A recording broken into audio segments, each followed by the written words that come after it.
Chapter 1399. I told you everything? Weren't you waiting for me to ask you? Hua Xiaoheng didn't miss the fact that Gu Yanran had blurted out, I was waiting for this day. Gu Yanran looked down and smiled. I thought you thought it through and came to let me out. Hua Xiaoheng's lips twitched. He knew she wasn't telling the truth, so he asked calmly, I'll give you one last chance. Where's Gu Xiangwen? Gu Xiangwen? You're asking me about Gu Xiangwen? Gu Yanran seemed very disappointed. After a while, she shrugged. Didn't I already tell you? He died in the plane crash. I cremated his and his wife's bodies and threw the ashes into the sea. Then I found my biological father who abandoned his wife and daughter. I made him a vegetable and pretended to be Gu Xiangwen. Then how did you know about the island where the plane crashed? Hua Xiaoheng asked again. I'll let you say it again. You might not believe it, but I received a message from Gu Xiangwen asking me to go there to find him. So I went. Gu Yanran tilted her head with a smile. Hua Xiaoheng's expression turned cold. How did you receive the message? Gu Yanran seemed like she couldn't continue. She suddenly smiled and looked at him. You're forcing me to make up a story. Hua Xiaoheng was speechless. Just repeat what you said last time. Were you also making up a story last time?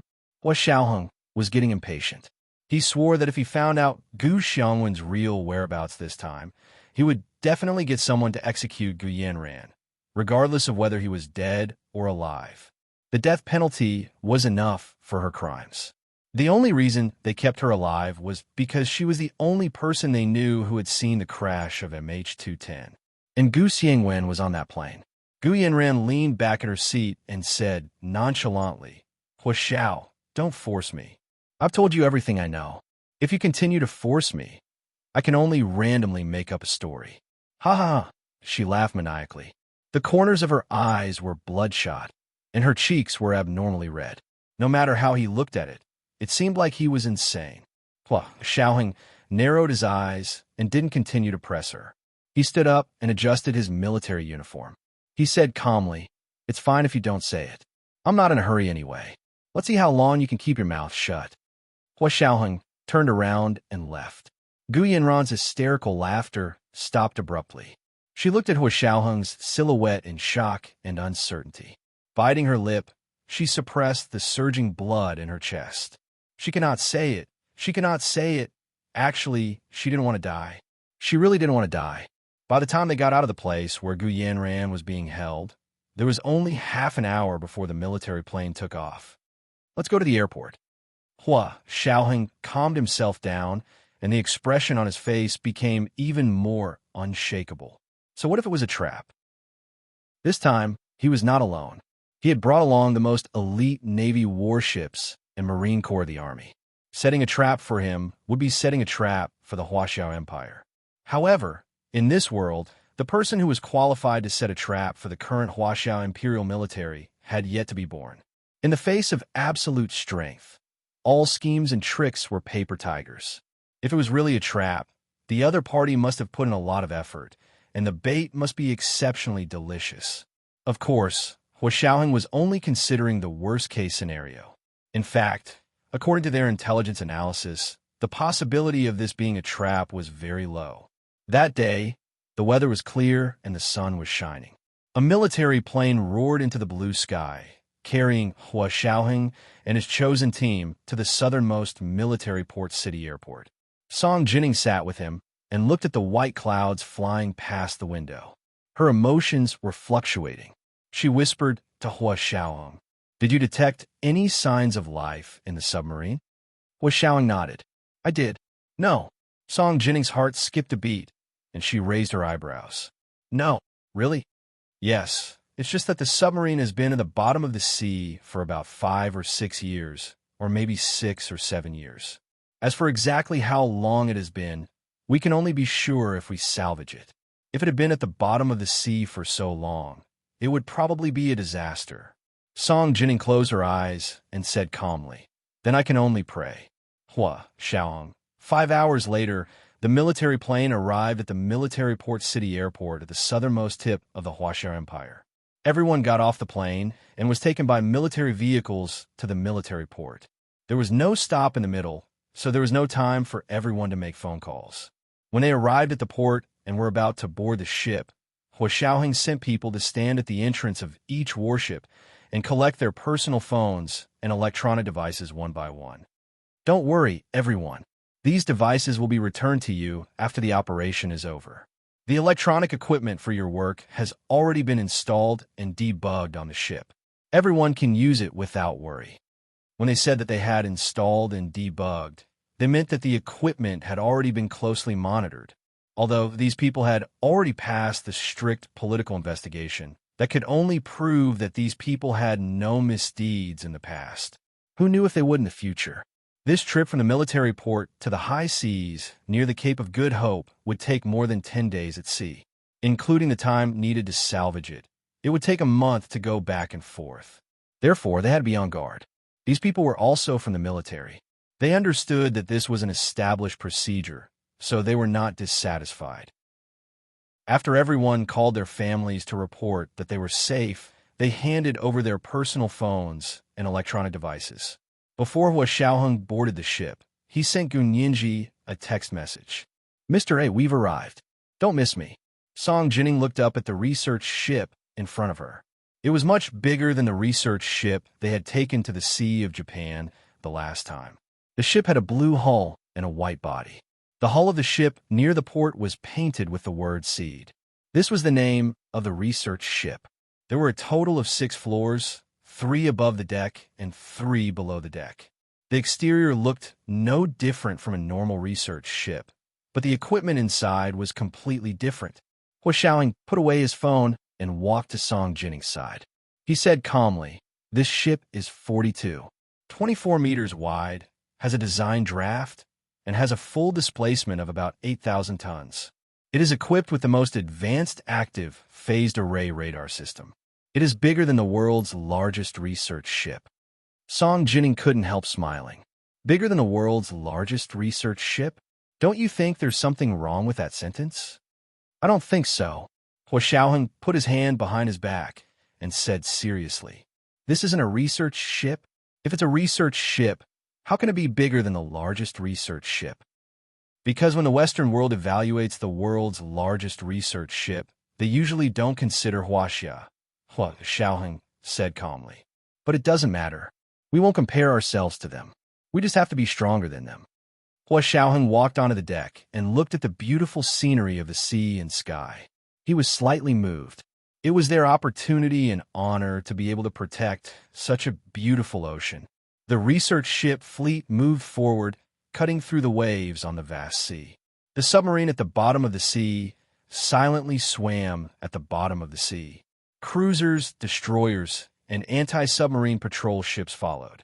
The sea, land, and air were combined into one to form an omnidirectional, deep, multi-level, all-weather, and 3-dimensional target identification, positioning, and strike system. Under such almost all-encompassing conditions, the ships and planes that attempted to follow them were quickly discovered by them. During the 10 days of sailing at sea, the captain of the fleet had to shout at the tracking ships almost every day to tell them not to obstruct the freedom of navigation on the high seas. The ships did not dare to act rashly. They could only look from afar and did not dare to follow too closely. 10 days after leaving the military port, the Huaxia Empire's research ship, Seed, was about to reach the area where the small mini-submarine had sunk. It was finally detected by the Japanese Secret Service elites from the satellite cloud map. Mr. Yamaguchi, the satellite cloud map shows that a series of fleets from the Huaxia Empire are approaching our key observation area. An intelligence officer from the Secret Service placed the satellite image in front of their chief, Hideta Yamaguchi. Hideta Yamaguchi was the supreme commander of the Japanese Secret Service. He was in his 60s and looked very smart and capable. He stood up abruptly and said nervously, "Have you observed clearly? Did they really go to the Cape of Good Hope?" "Yes." "What fleet is it? A warship?" According to the analysis of the satellite image, it should be a Huaxia Empire scientific research ship escorted by a series of warships. Scientific research ship? A Huaxia Empire scientific research ship? Don't tell me it's a scientific research ship with a phased array radar that has a tonnage larger than a warship. The chief is wise. It's such a scientific research ship. This was the second update of the day. Chapter 1388, Seed. The second 50,000 Chidian coins that President Gu had tipped in August had been delivered. Today was the third update to remind everyone of the monthly votes and recommendation votes. It was Monday, especially the recommendation votes. At 8 p.m., the third update. Moi. Chapter 1400. Hideta Yamaguchi was so angry that he slammed the table and cursed, "You bastard! Why's my ass? They're going to rob us." "Mr. Yamaguchi, what should we do?" The intelligence officer who was monitoring the satellite cloud map asked nervously. He was responsible for monitoring that sea area, so of course he knew what was in that place. Unfortunately, Japan had held on to this secret for 7 years, but they were still unable to salvage that thing from the bottom of the sea. 7 years ago, the Secret Service had carried out an epic hijacking and kidnapping operation, but in the end they had underestimated that person's cunning and failed at the last step. Hideta Yamaguchi obviously thought of the achievements from 7 years ago. He was so angry that his face turned red. "It's all because of those bastards from Kobe Steel. Our salvage ships have had accidents several times, and we can't salvage them at all. It's because they used substandard steel to build warships." His face was ferocious. "Last year, they told me that they needed a breakthrough in technology. I didn't believe them. This year, the scandal of Kobe Steel tampering with steel production data had sprung up like mushrooms after a spring rain. It was because the people from a Secret Service could no longer tolerate it and had taken action to investigate. Their 10-year fraud had been exposed to the world. In front of the powerful intelligence agency, they could no longer fake it. Bowing was useless. The predicament they were facing at the moment was not an ordinary one. However, these things were not within the consideration of the elites of the Secret Service. If it wasn't for the fact that the materials for the warships produced by Kobe Steel were substandard, they wouldn't have been unable to salvage the submarine for 7 years. The intelligence officer on the other side waited for Hideta Yamaguchi to finish scolding Kobe Steel before asking softly, "Mr. Yamaguchi, what do you want to do?" It was too late to jump in now. The other party had already sailed into the Cape of Good Hope with great fanfare. What was even more infuriating was that it was the high seas. They couldn't even send warships to fight directly. After Hideta Yamaguchi vented his anger, he felt much better. He frowned and came up with a plan. The more he thought about it, the more excited he became. He suddenly waved at his intelligence officer and said, "Gather everyone for a meeting immediately. Hurry." 5 minutes later, the most elite 5-man team of the Secret Service sat in the most confidential conference room and held a meeting for the entire day. There's a saying in Huaxia: the mantis stalks the cicada, unaware of the oriole behind. There's another saying: when the sandpiper and the clam fight, the fisherman benefits. This time, we want to be the oriole and the fisherman at the same time. Hideta Yamaguchi set the purpose of this operation and then waved his hand. Our great Japanese Maritime Self-Defense Force has a base near the Cape of Good Hope. Feel free to deploy them. However, you can't use the name of the Great Japanese Maritime Self-Defense Force, understand? "Hey!" The group of 5 answered in unison, their voices loud and clear. On the 10th night, Xiaoheng finally arrived at the area where the submarine had sunk at the Cape of Good Hope and met up with Zhao Liangzi, who had been waiting there for a long time. Zhao Liangzi brought a group of people and took a speedboat to the research ship Seed to signal Hua Xiaoheng. Only when the signals from both sides matched did they confirm their identities. A rope basket was lowered from the research ship, and Zhao Liangzi and the others were hoisted up. "Mr. Hua." Zhao Liangzi saluted as soon as he reached the deck. He was also very excited. He hadn't seen anyone familiar for a long time. He was almost cut off from the world. Hua Xiaoheng nodded. "How's the situation here?" Zhao Liangzi's radar system was much more sophisticated than the equipment on their ship. He said, "We haven't found any ships or planes approaching this area for the time being, but we've detected some signals at sea recently. I'm worried that a ship will be coming soon." Hua Xiaoheng walked into the cabin and asked Zhao Liangzi to take out the detection records of the past few days. He entered them into his computer and looked at them carefully. Soon, the perimeter security system was deployed. Hua Xiaoheng gathered all the military equipment experts and said, "We've reached our destination. Time is of the essence, so we can't let everyone rest. From now on, we'll form 3 teams. We'll work in 3 shifts every day without stopping. We must salvage that small submarine as soon as possible." Technically, there were 4 ways to salvage a submarine: sealing the cabin and pumping water, floating box, foam plastic, and inflatable drainage. However, none of the 4 methods were suitable for the deep-sea submarine this time. For example, sealing the cabin and pumping water was for a damaged submarine. After sealing the breach, the water would be pumped to float the submarine. However, this small submarine was very tightly sealed, and there was no sign of water entering it at all. Another example was inflatable drainage, which was to inject compressed air into the sunken submarine to allow the water to be discharged, so that the submarine could float to the surface. Similarly, because the small submarine had sunk too deep, the frogmen couldn't dive to that depth, so neither method was suitable. In addition, the floating box and foam plastic salvage took too long and weren't suitable for their specific situation. Therefore, considering the location and size of the submarine, the experts from the Huaxiao Imperial Military General Assembly Department came up with a new idea. They installed a huge robotic arm in the shape of a human hand on the research ship and fixed it with steel cables. Then, they drove the research ship directly above the submarine and lowered the robotic arm with iron chains.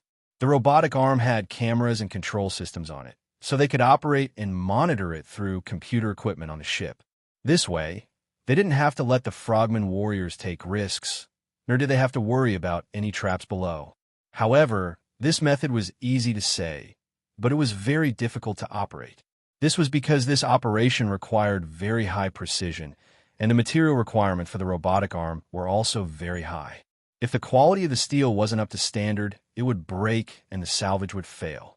Moreover, they didn't know why the submarine had sunk to the bottom. If it had been caught by something, it would take a lot of effort for them to salvage it. They didn't know if the engine they had brought had enough horsepower. These were all things that needed to be constantly corrected during trials. Hua Xiaoheng's orders were passed down, and the people on the ship were quickly divided into groups.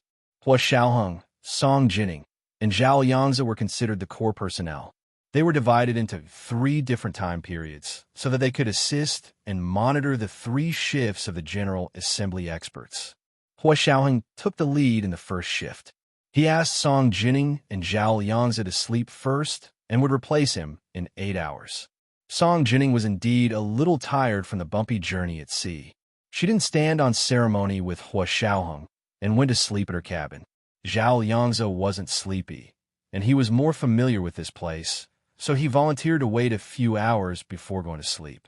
Hua Xiaoheng agreed and watched the General Assembly experts operate the robotic arm in the monitoring room with him. There were dozens of large and small computer screens lit up in the monitoring room. The largest screen was 60 inches, and the effect was very clear.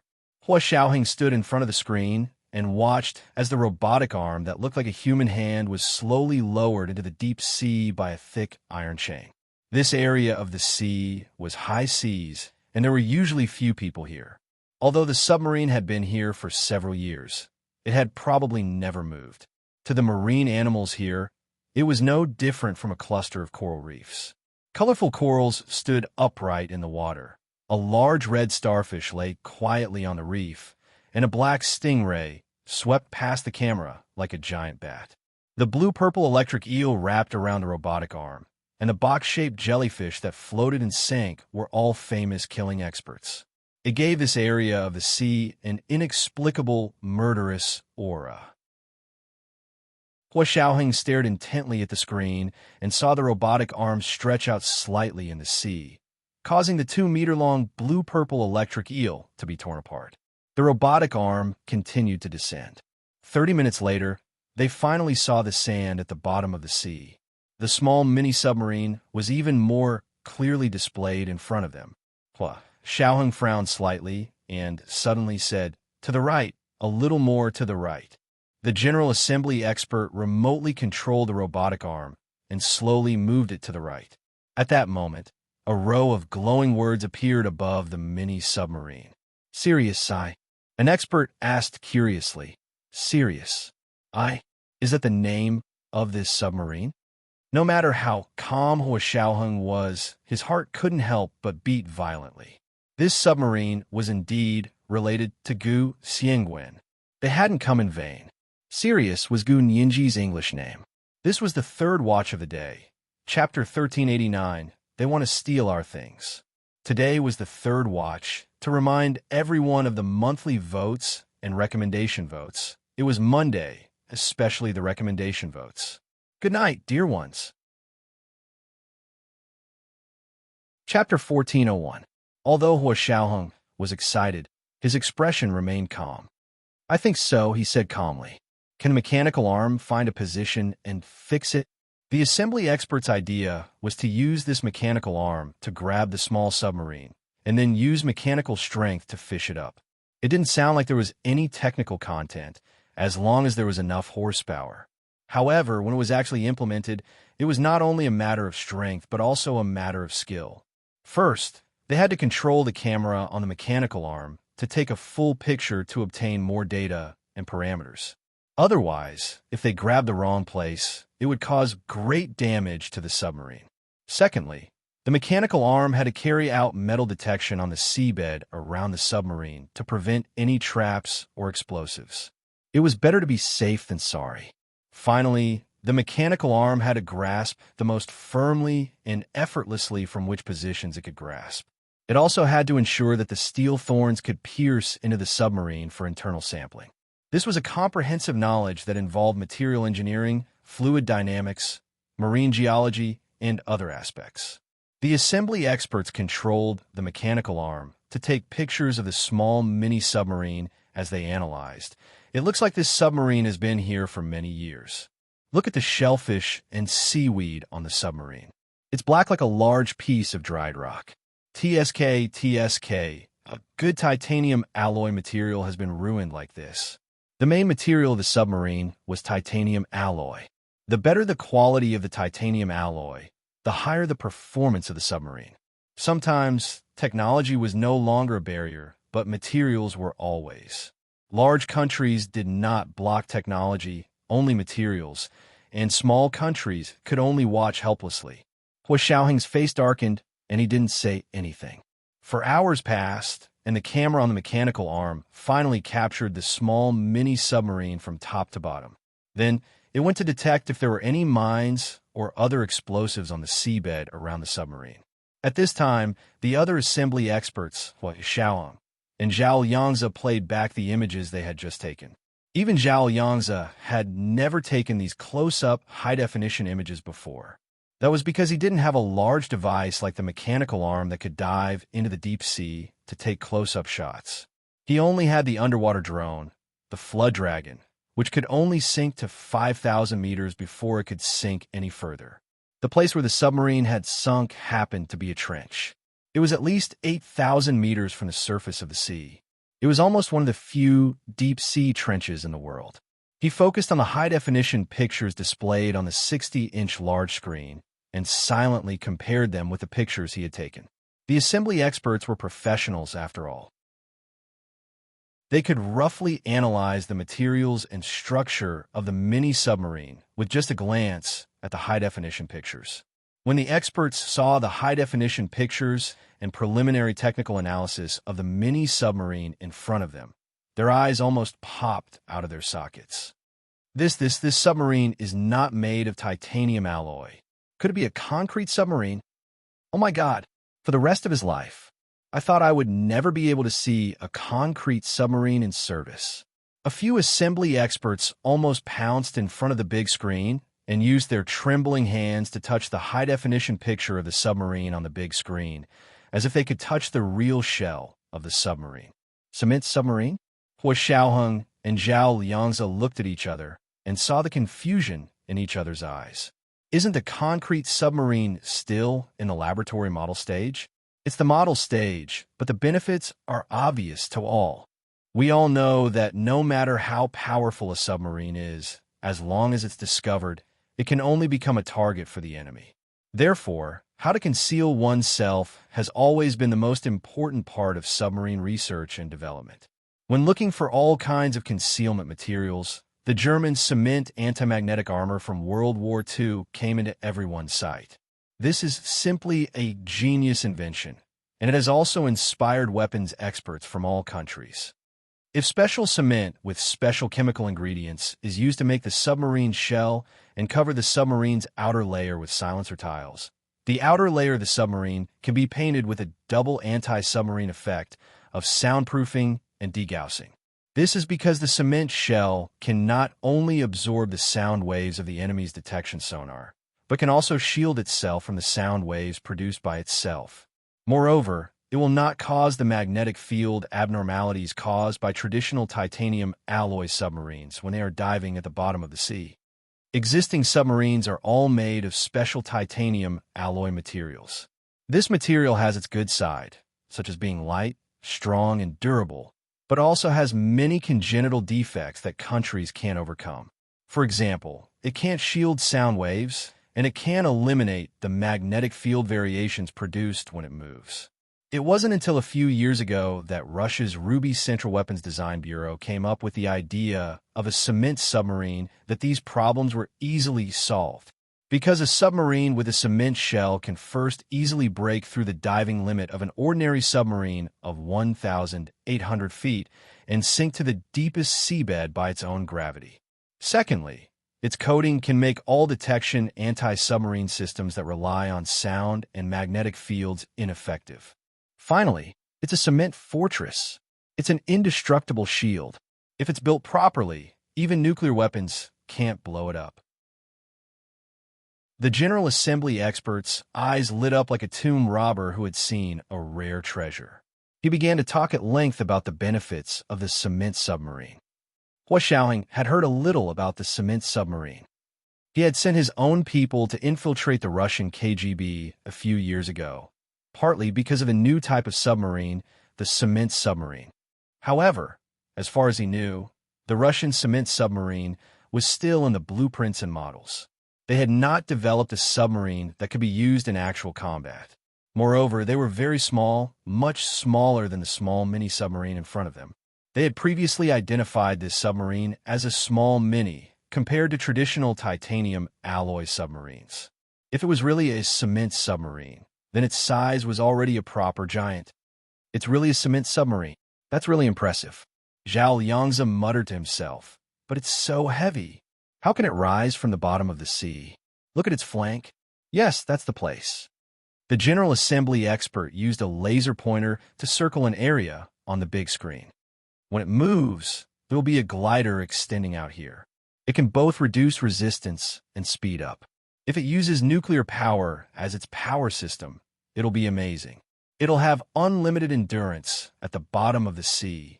In fact, the power system and operating system of a cement submarine are inherently superior to traditional submarines. This is because the power system of a cement submarine doesn't need to consider weight and can be added as much as possible. The introduction of the General Assembly experts finally made Hua Xiaoheng and Zhao Liangzi understand. The submarine in front of them was called Sirius I. It was at least 20 years ahead of the world's submarine technology. Chief, even if there's only a shell left of the submarine, it's worth our trip, not to mention the things inside. That's right. I didn't expect there to be such a good thing here.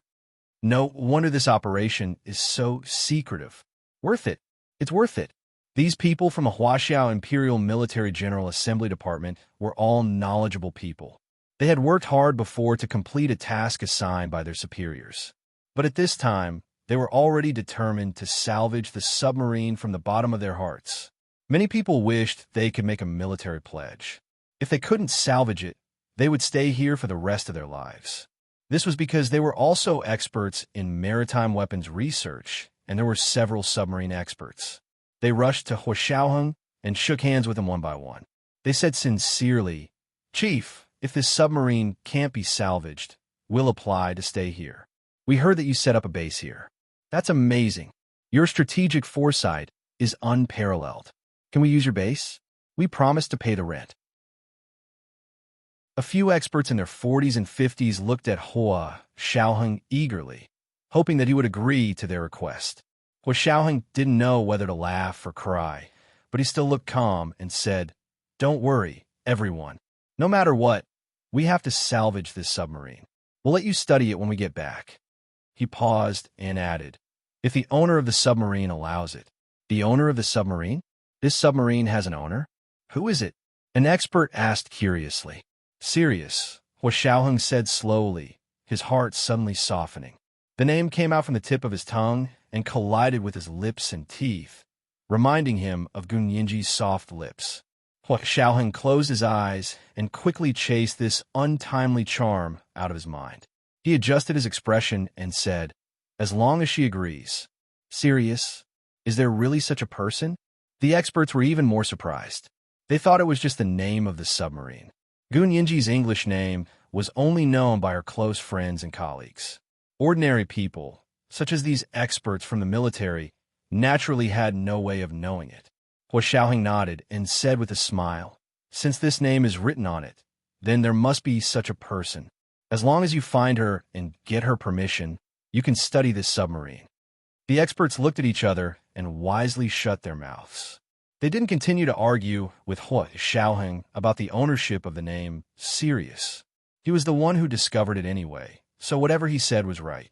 If they made things difficult for him, they would probably never have the chance to work with this submarine that they had dreamed of in their lives.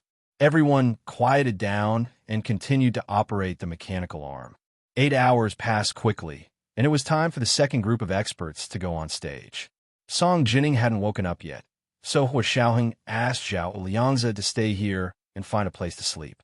He didn't know if it was because there was indeed a problem with the magnetic field here, or if it was because he had been too engrossed in his work recently that he dreamed about what he thought about during the day and dreamed about it at night. In short, not long after Hua Xiaoheng closed his eyes, he saw a tall and thin man in a khaki trench coat standing in front of him. The man looked at him and smiled. There was deep regret in his smile.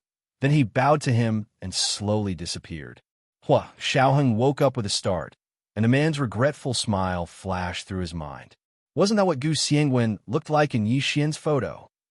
This is the first chapter of the day, Chapter 1390, The Dream. There are 2 chapters today to remind everyone of the monthly votes and recommendation votes. Tomorrow is our company's Christmas party, so I'm afraid I'll be back very late. In order to keep updating, we have to prepare the manuscript in advance today. So there are only 2 chapters today. 8 p.m., the second chapter. Moi. Chapter 1402.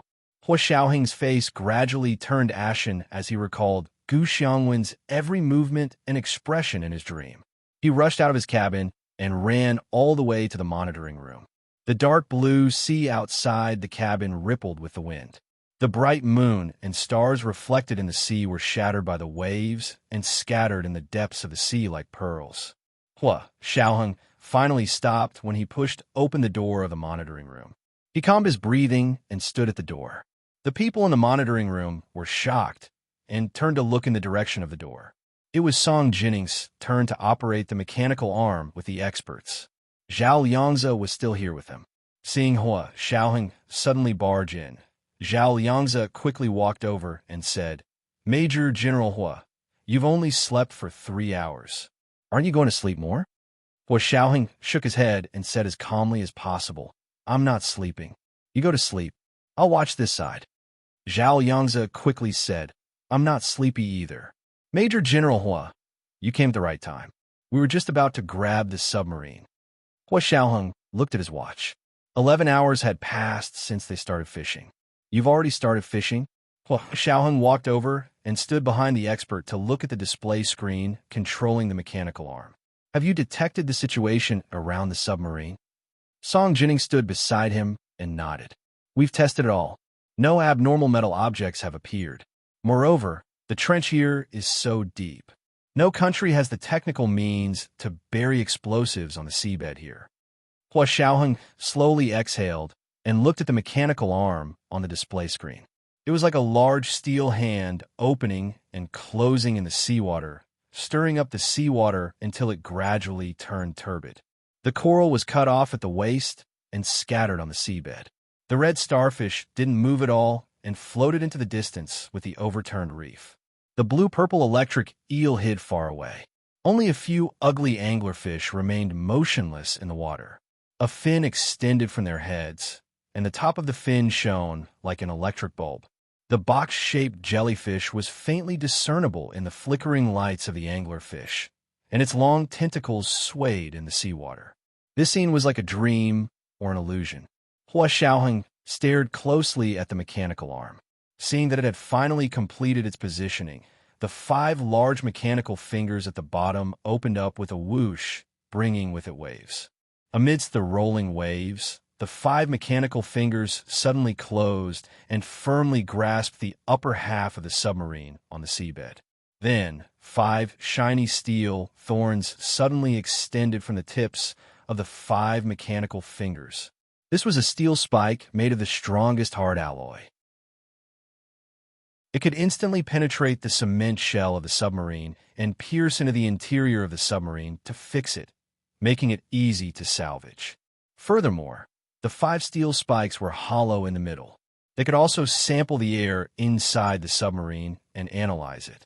Under everyone's nervous gaze, the 5 steel spikes pierced into the submarine's shell from different angles. Pust! A series of ear-piercing noises came from the monitor. This kind of ear-piercing sound was 100 times worse than the sound of a steel file grinding a hacksaw. Those with weaker hearts had their faces drained of blood and were as pale as paper. Fortunately, it didn't take long. Not long after, the ear-piercing sound of the drill disappeared. The 5 steel thorns slowly pierced through the submarine's outer shell and firmly held the submarine in place. Prepare the lift. Prepare the power unit. Rope team, get ready. As a series of instructions were issued, the submarine was ready to be lifted up. At the same time, the steel thorns that had drilled into the submarine had already sent up the air sample inside the submarine. Song Jining quickly took over the analysis. She entered the air sample sent up from the steel thorns into the instrument. Before she could start the full analysis, she heard a beep from her instrument. The analysis was completed. In less than a second, Song Jinning's expression immediately became even worse than when she heard the sound of the steel spike drill. The analysis results were produced in such a short time, not because her instrument was particularly good, but because the air composition in the submarine was very simple. It was so simple that the analyzer could perform the theoretical fastest analysis speed. In other words, the air in the submarine only had one active ingredient. No matter what the conditions were, if the air in a sealed space only had one component, it meant that the space was a dead space. Her hand trembled as she pressed on the air analyzer. She saw a large chemical formula appear on it. N2. N2, nitrogen. This submarine was filled with nitrogen. It was so dense that the other components were almost negligible. Song Jining rubbed her eyes and took a deep breath. She removed the air sample from the first steel thorn, emptied the analyzer, and began to measure the air sample from the second steel thorn. It was almost exactly the same as before. The air analyzer also showed N2, then the third, the fourth, and the fifth. It was all N2, nitrogen. At this point, Song Jining could no longer convince herself. She turned her head to look at the equipment experts who were still monitoring and said in a deep voice, "The submarine is filled with nitrogen. There are no other components." "Nitrogen? Are you sure? It's all nitrogen." The equipment experts were stunned. What kind of operation was this? Where did the nitrogen come from? How did it get into the submarine? If the oxygen in the submarine was thin, they could completely understand. However, not only was there no oxygen or carbon dioxide, but it was filled with pure nitrogen. That was a little strange. They could conclude that the pure nitrogen in the submarine definitely did not exist naturally. It must have been man-made. Although he was mentally prepared, Xiaoheng's heart still felt empty when he heard Song Jining confirm his guess. It was like the strong sense of weightlessness when parachuting from a height of 10,000 meters. Then, there's definitely no one alive inside. an expert came back to his senses and sighed. They had originally held onto a sliver of hope that there might be someone alive inside. That way, they could have a good chat with them. Unfortunately, their last hope was shattered. Hua Xiaoheng's eyes were sore and dry, and his eyes instantly turned red. Zhao Yangzi looked at him worriedly and patted his back comfortingly. He said in a low voice, "My condolences." Hua Xiaoheng raised his head with difficulty and swallowed the tears that were about to fall.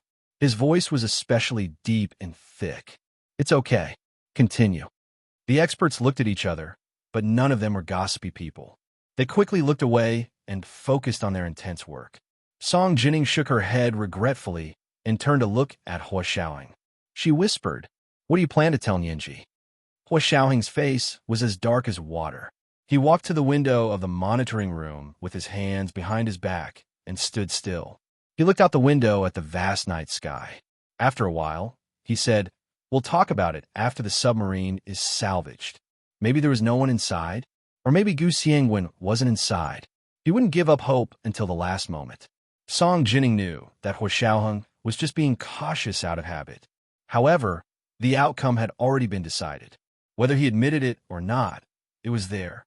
She turned around to look at the analyzer and suddenly said, "Since the steel spikes on the mechanical arm's fingers are hollow, can you put down the pinhole camera and take a picture of the situation inside the submarine?" No way, right? Although the pinhole camera is called a pinhole, that refers to the aperture. Its real size is still too big compared to the steel spikes on the mechanical arm's fingers. An equipment expert rejected Song Jining's suggestion. Otherwise, they would have installed cameras on the 5 steel spikes on the mechanical arm. Zhao Yangzi's heart skipped a beat. He quickly said, "I have a custom-made pinhole camera. It's different from other pinhole cameras. It's especially small. Maybe we can give it a try." This was the special equipment that the Special Operations Forces had equipped for field personnel. It was many times stronger than the pinhole cameras that were the size of a dollar coin on the market. Zhao Yangzi's pinhole camera was not only a literal pinhole camera, but he had also installed an AI system with a simple self-recognition function. In other words, this was an intelligent pinhole camera. In other words, it was a little robot that liked to peep everywhere. This was the second update of the day, Chapter 1391 and 2. A reminder for everyone's monthly votes and recommendation votes. Moi. Chapter 1403. This smart pinhole camera had been modified by Zhao Liangzi in his spare time. He had reported it to Hua Xiaoheng. Hua Xiaoheng's eyes moved slightly as he looked at him. "Did you bring it?" "Yes, I'll take it out now and see if I can put it in the elevator over at the mechanical arm." Zhao Yangzi ran back to his cabin and quickly took his little robot, smart pinhole camera.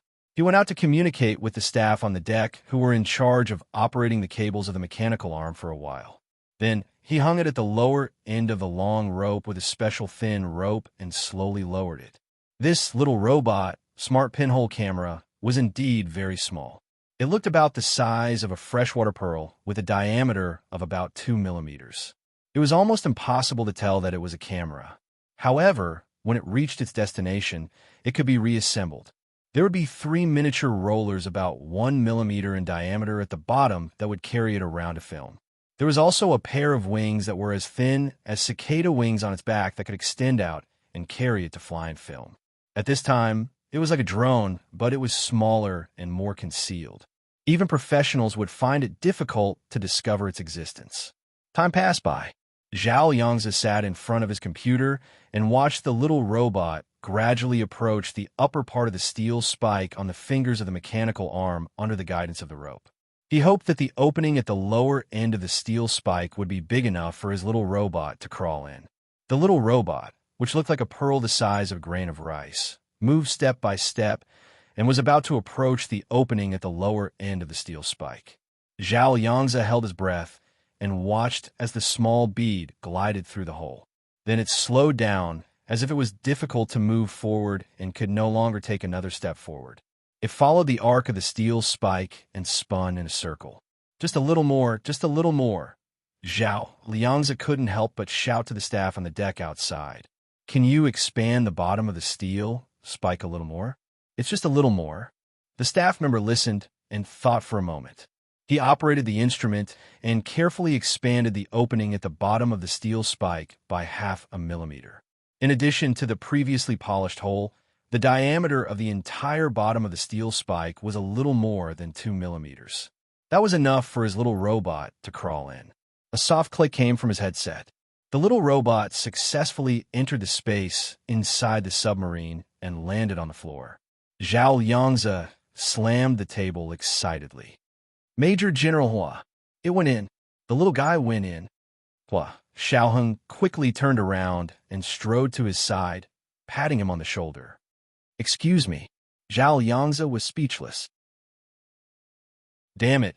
He was so quick to burn the bridge after crossing it. However, Zhao Yangzi didn't dare to make a sound. Not only did he give up his seat, but he also adjusted the armrest for Hua Xiaoheng. Hua Xiaoheng wasn't in the mood to pay attention to such trivial matters. His attention was completely focused on the computer screen in front of him. Zhao Yangzi's little robot, smart pinhole camera, was equipped with a Bluetooth system and could connect to his computer wirelessly. In order to ensure that the internet was unimpeded in the deep sea, Zhao Yangzi had specially brought a network signal amplifier so that he would no longer have to worry about not being able to access the internet. Hua Xiaoheng clicked start and typed furiously on the keyboard to give instructions to the little robot. Stand still. Stand firm. Spin. Open it.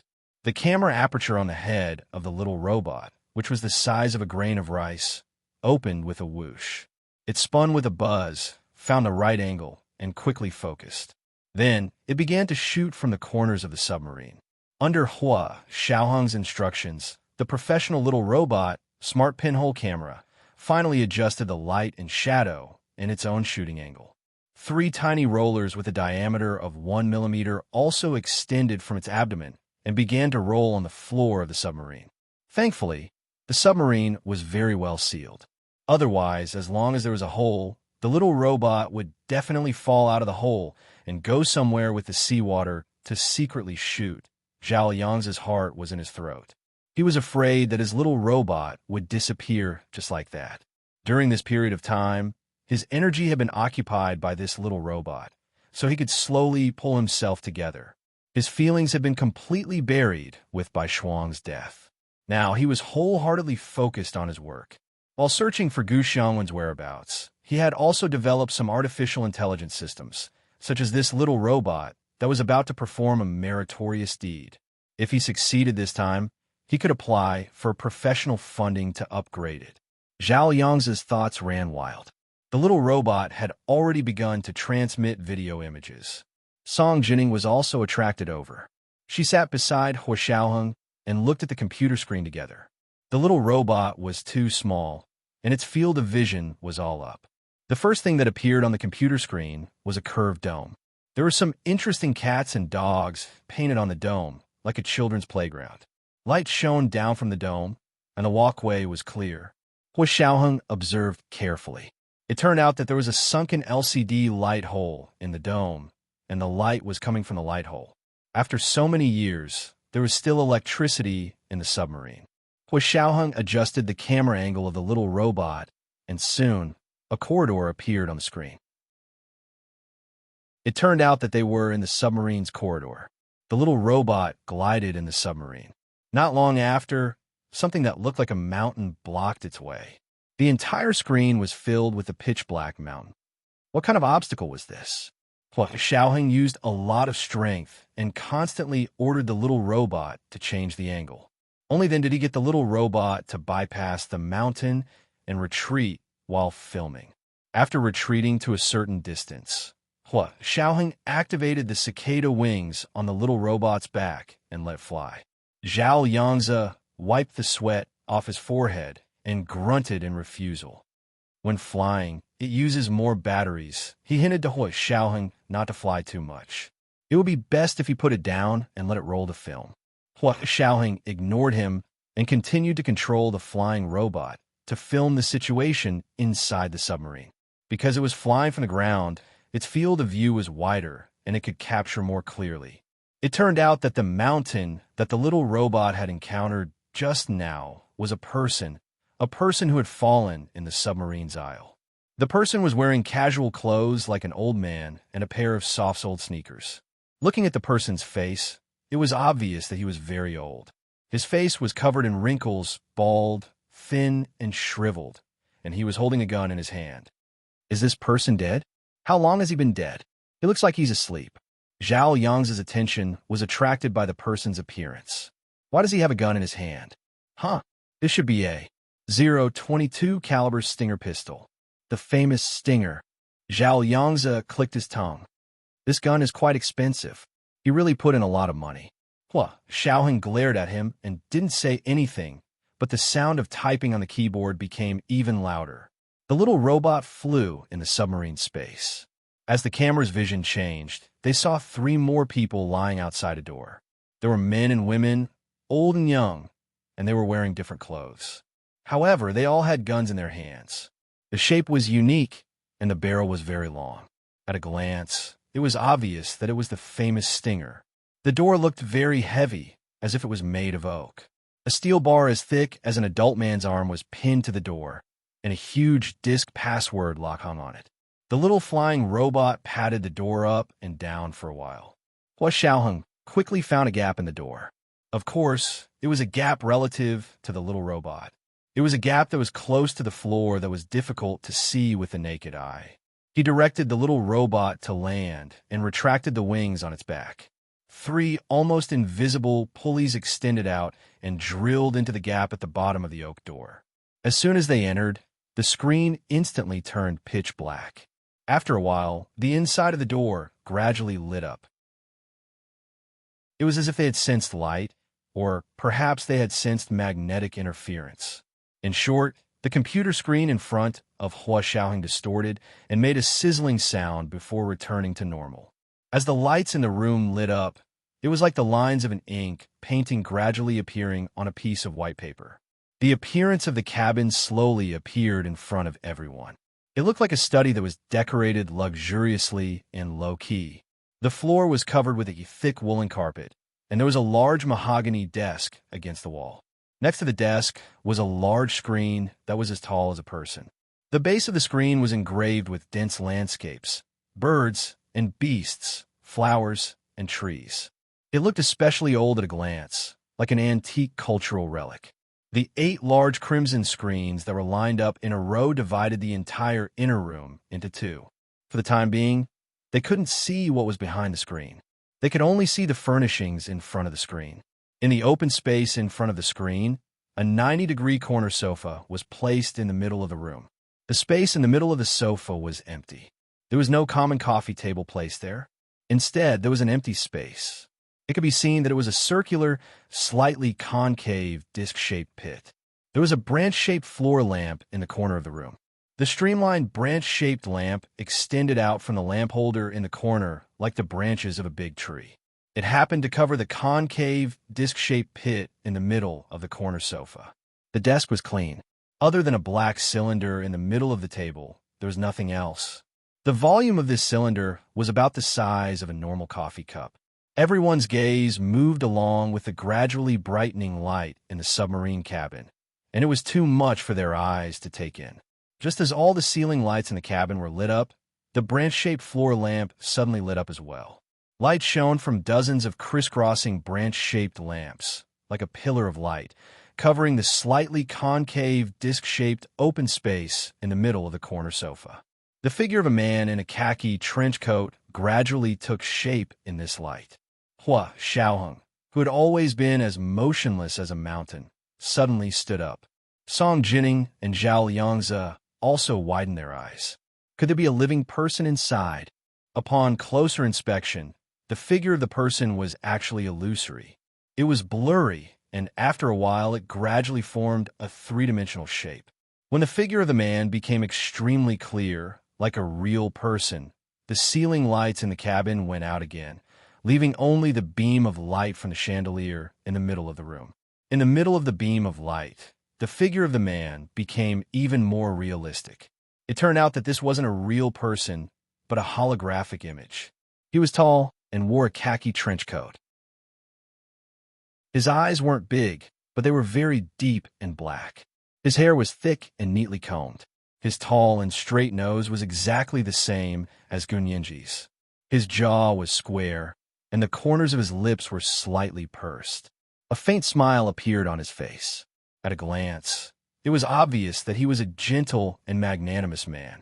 His smile was very infectious. Although it was only a holographic image, when he looked at you and smiled, you couldn't help but smile back. Hua Xiaoheng clenched his fists. This was the image he had seen in his dream just now. Gu Nianji's father, Gu Xianwen. Zhao Yangzi had also seen Gu Xianwen's photo once, so he quickly remembered and said in a low voice, "This is Mr. Gu's holographic image?" Hua Xiaoheng nodded with difficulty. His throat seemed to be blocked by something, and he couldn't say a word. Song Jining was filled with respect. She quickly stood up and whispered, "This is Mr. Gu?" At that moment, Gu Xianwen's voice came from the computer's microphone through the small robot sensor equipment. The sound quality wasn't very clear, but she could hear what he said clearly. "Today is XX 2XXX. It should be 7 years and 3 months since the day I died." This was the first chapter of today's 3,500-word chapter. Chapter 1392, Countdown from the Other Side 1. There were 2 chapters today to remind everyone of the monthly votes and recommendation votes. The annual meeting had just ended, and the second chapter was written immediately. It was 8 o'clock in the evening. Moi. Chapter 1404. Gu Xianwen's holographic image suddenly paused after saying this. Then, the voice continued. Its tone was still calm, indifferent, and unhurried. "I'm the owner of this submarine. Ever since I died, the computer system on the submarine has begun to automatically time. Day by day, month by month, year by year. I don't know when someone will discover my submarine. My countdown is only set for 100 years. 100 years later, the trench here will shake.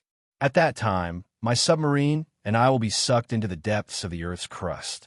Ashes to ashes, dust to dust. I'm very happy that you only took 7 years to find me. Now, I have a few questions to ask you." More and more experts gathered in front of the computer screen.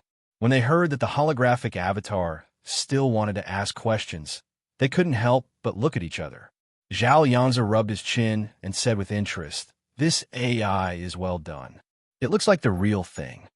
AI was the very popular artificial intelligence. Hua Xiaoheng glared at him and handed the microphone to him. "Start answering the questions." "Me?" Zhao Yangzi asked in surprise as he held the microphone. His voice was transmitted into the submarine by the little robot. Gu Xianwen's holographic avatar heard it and actually nodded. "Okay, it's you." Zhao Yangzi almost fell to the ground. Hua Xiaoheng stood up and pushed him back to his seat. On the computer screen, Gu Xianwen's holographic avatar had already begun to ask questions. "What's my name?" Zhao Yangzi immediately said, "Gu Xiangwen. Please sing the national anthem of the Huaxiao Empire in 1 minute." Zhao Yangzi was stunned. Hua Xiaoheng kicked him in the back. He immediately shouted, "Rise, those who don't want to be slaves." As expected of the little prince of love songs, the entire national anthem was sung with perfect pronunciation and didn't stray at all. Gu Xianwen's holographic avatar could even analyze the data after listening. Not bad. There's no stray sound, and the Chinese pronunciation is clear. There's no foreign accent, and there's a little capital dialect accent. He's a young man who grew up in the capital. He's about 29 years old this year. To be able to make such an analysis after only listening to one of his songs, this AI was really well-rounded.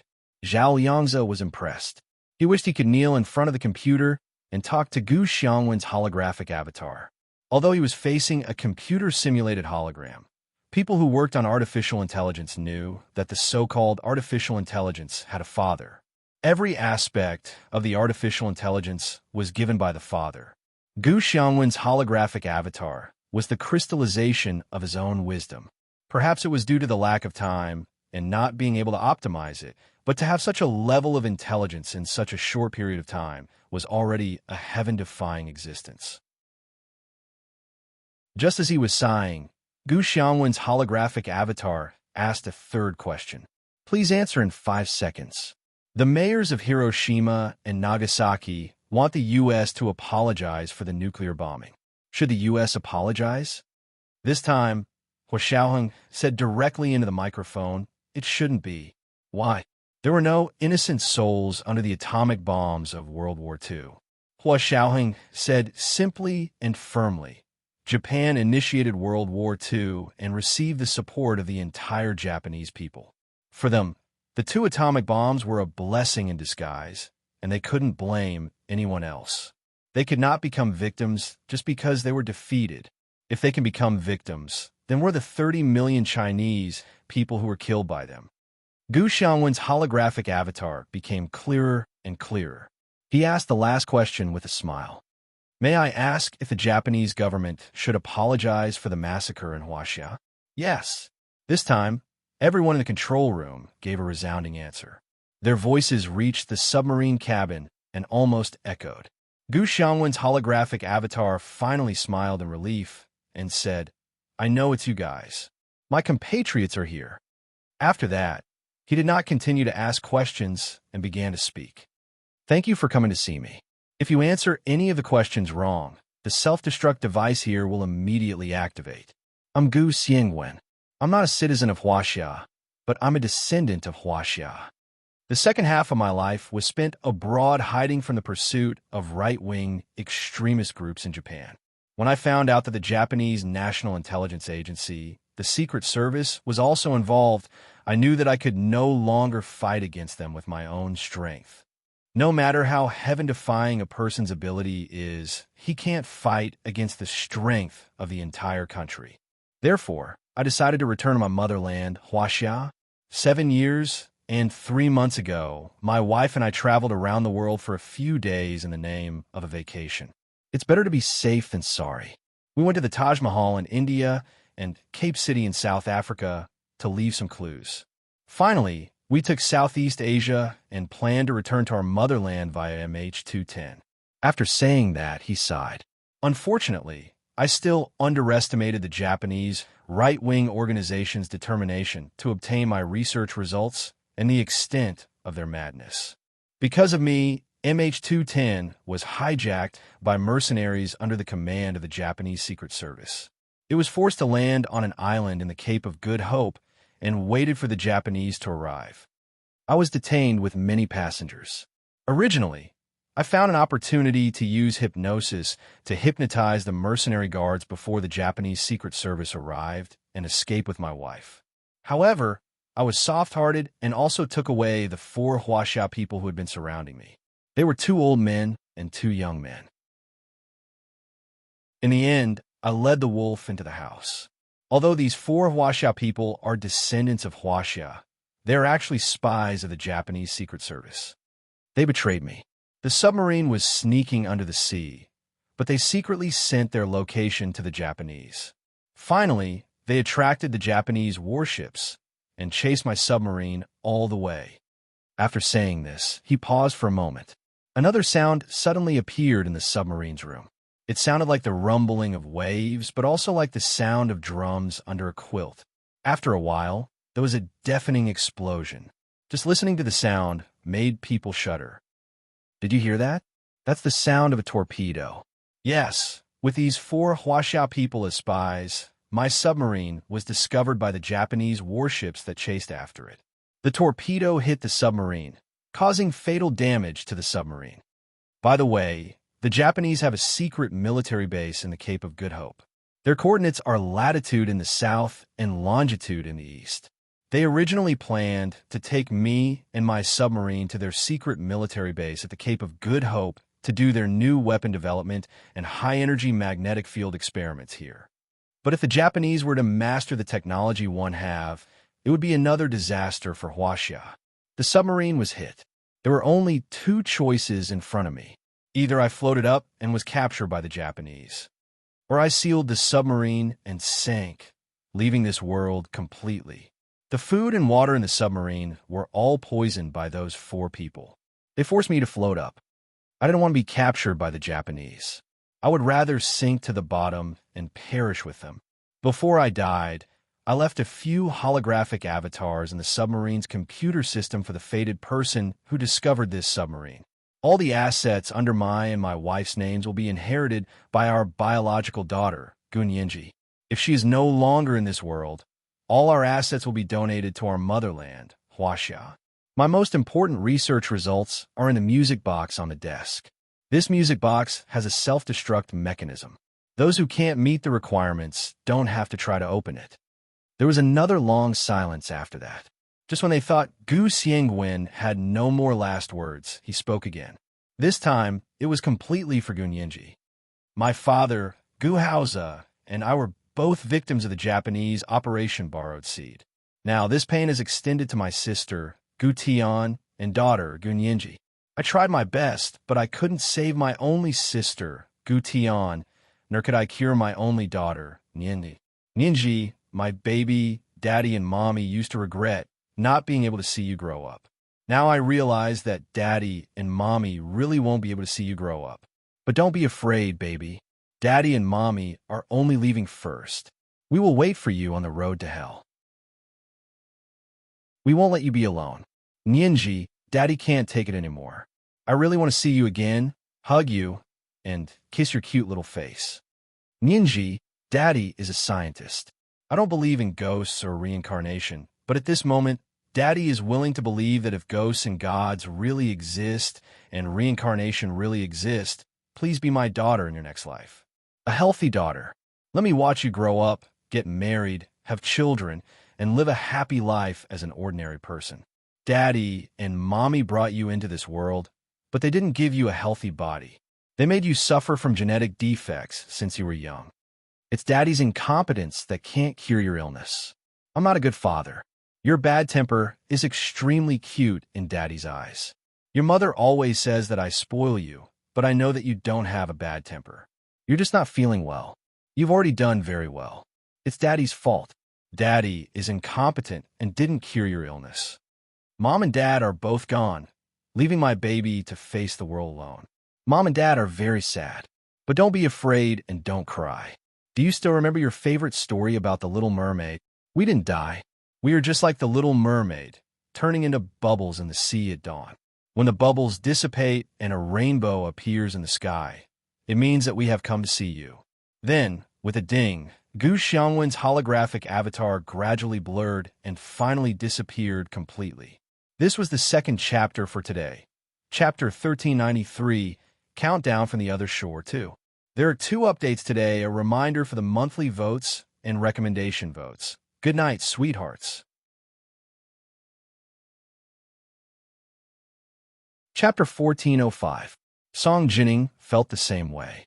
She couldn't help but wipe her face with the back of her hand to wipe away the tears that had quietly fallen. When everyone heard Gu Xiangwen's last words in this world, they were all sad and speechless. This feeling of burning internal organs and being so angry that they were speechless could only be felt by people of the same culture and race. Gu Xiangwen's holographic avatar had already disappeared, and the chandelier floor lamp in the submarine cabin gradually dimmed.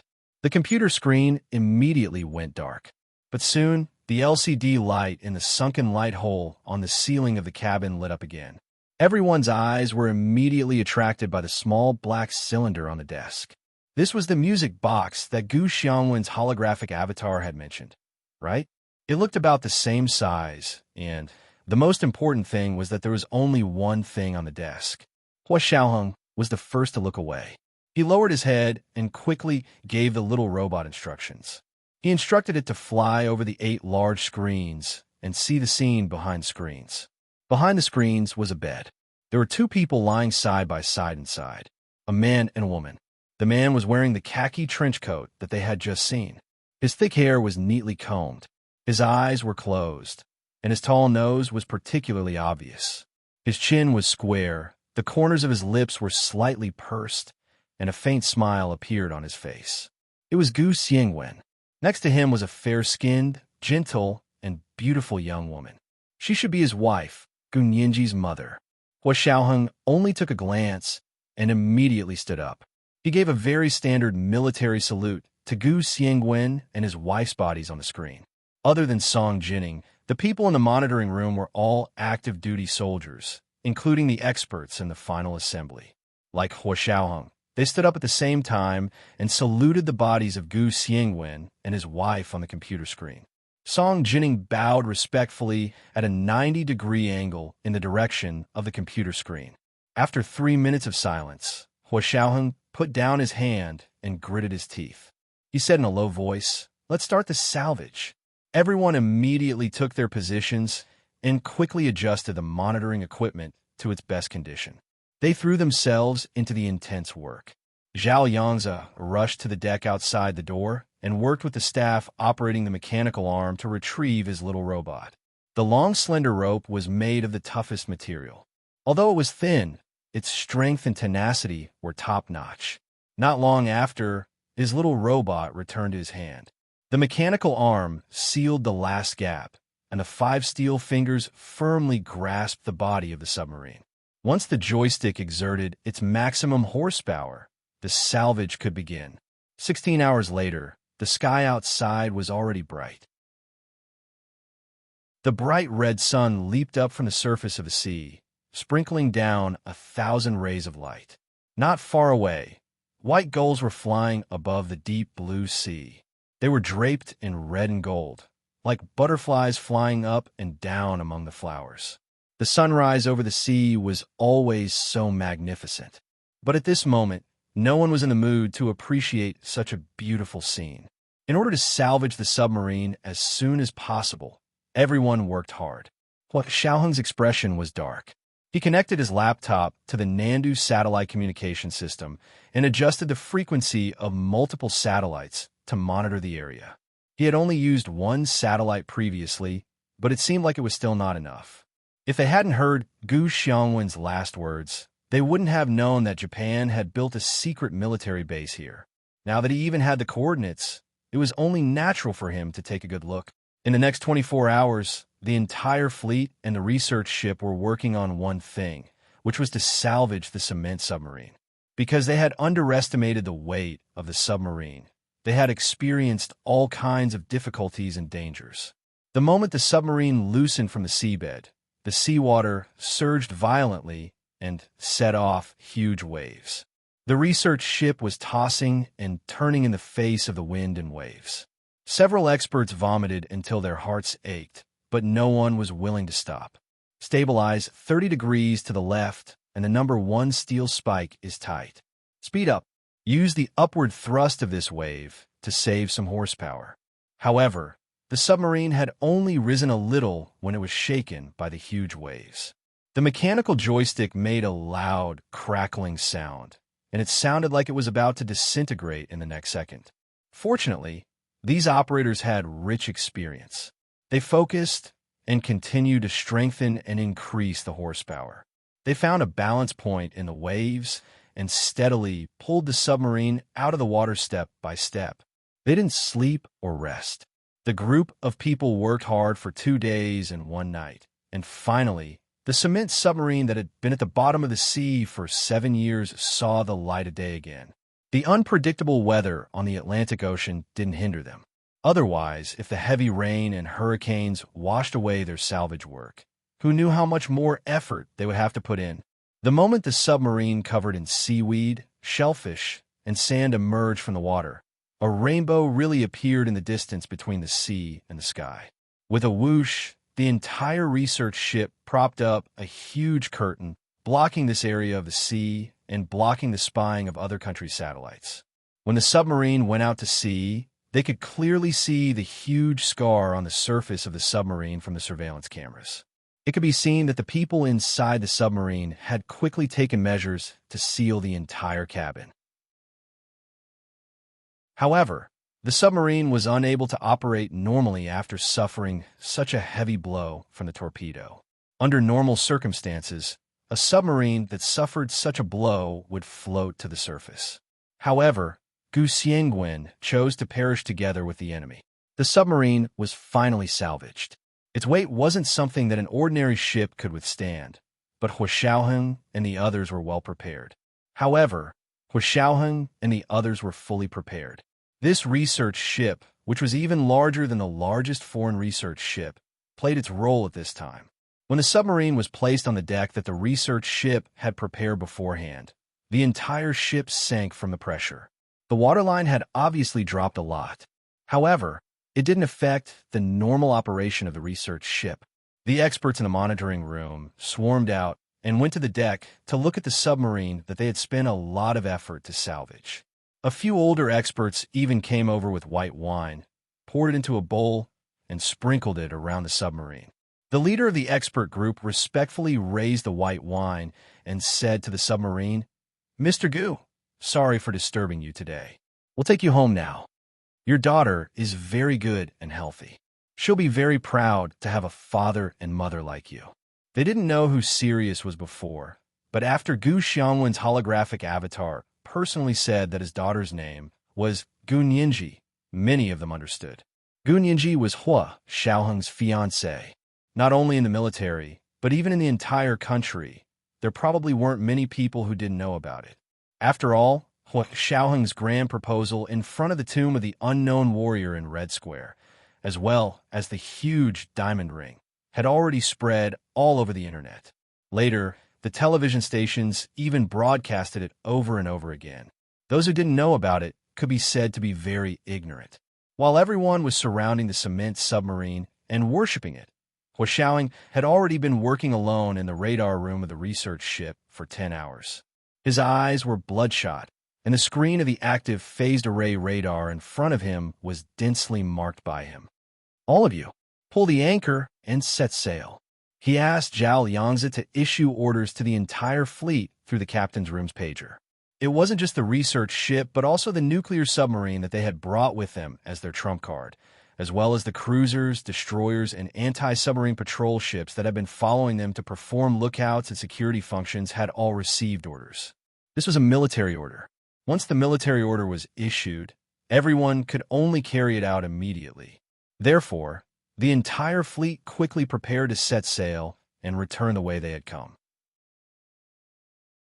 At the same time, the experts quickly cleaned the cement submarine that had been salvaged with high-pressure water jets. Then, the deck of the research ship rumbled.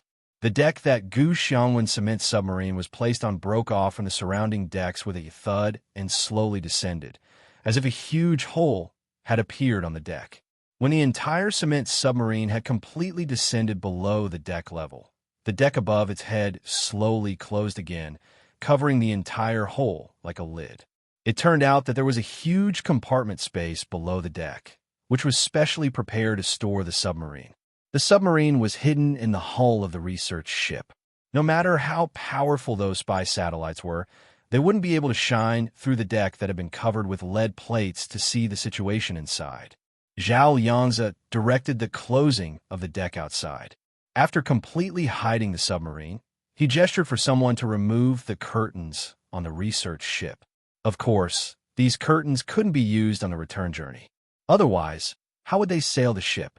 After the curtains were removed, the deck was empty, as if the dark submarine just now was just an illusion. Zhao Yangzi was satisfied with all the videos of the operation here. He then went to report to Hua Xiaoheng in the radar room. "Report. The targets outside have been cleared." Hua Xiaoheng didn't even raise his head. He only waved his hand. "Thank you for your hard work. Order all the fleets to advance at full speed now. I want to return 3 days earlier than planned." After a pause, Hua Xiaoheng said in a hoarse voice, "Inform Nianji to wait for us at the southern military port." She was actually waiting to welcome her parents ashore. Ever since Bai Shuang's death, Zhao Yangzi had thought that his emotions had become numb. This was the first time since then that he felt his heart twist into a ball. It was so painful that he could barely breathe. "Yes, Chief." Zhao Yangzi accepted the order and asked, "Should I tell her in advance?" "Not yet." Hua Xiaoheng closed his eyes. She doesn't have to suffer for too long. Even if everything went smoothly, it would take at least 12 days for them to return. If he told her now, she didn't know what kind of suffering she would have to endure for the next 12 days. Hua Xiaoheng rejected the idea without hesitation. Zhao Yangzi also understood and quickly said, "I understand. I'll go inform her now." Zhao Yangzi returned to his cabin and couldn't help squatting behind the door to wipe his tears for a while. After he had calmed down, he drank some water and called Gu Nianji. On the phone, he pretended to be relaxed and said, "Nianji, my mission is complete. We'll be back soon. Do you want to come to the military port to pick up Brother Zhe? Of course, there's also Huo Xiao and Ms. Song."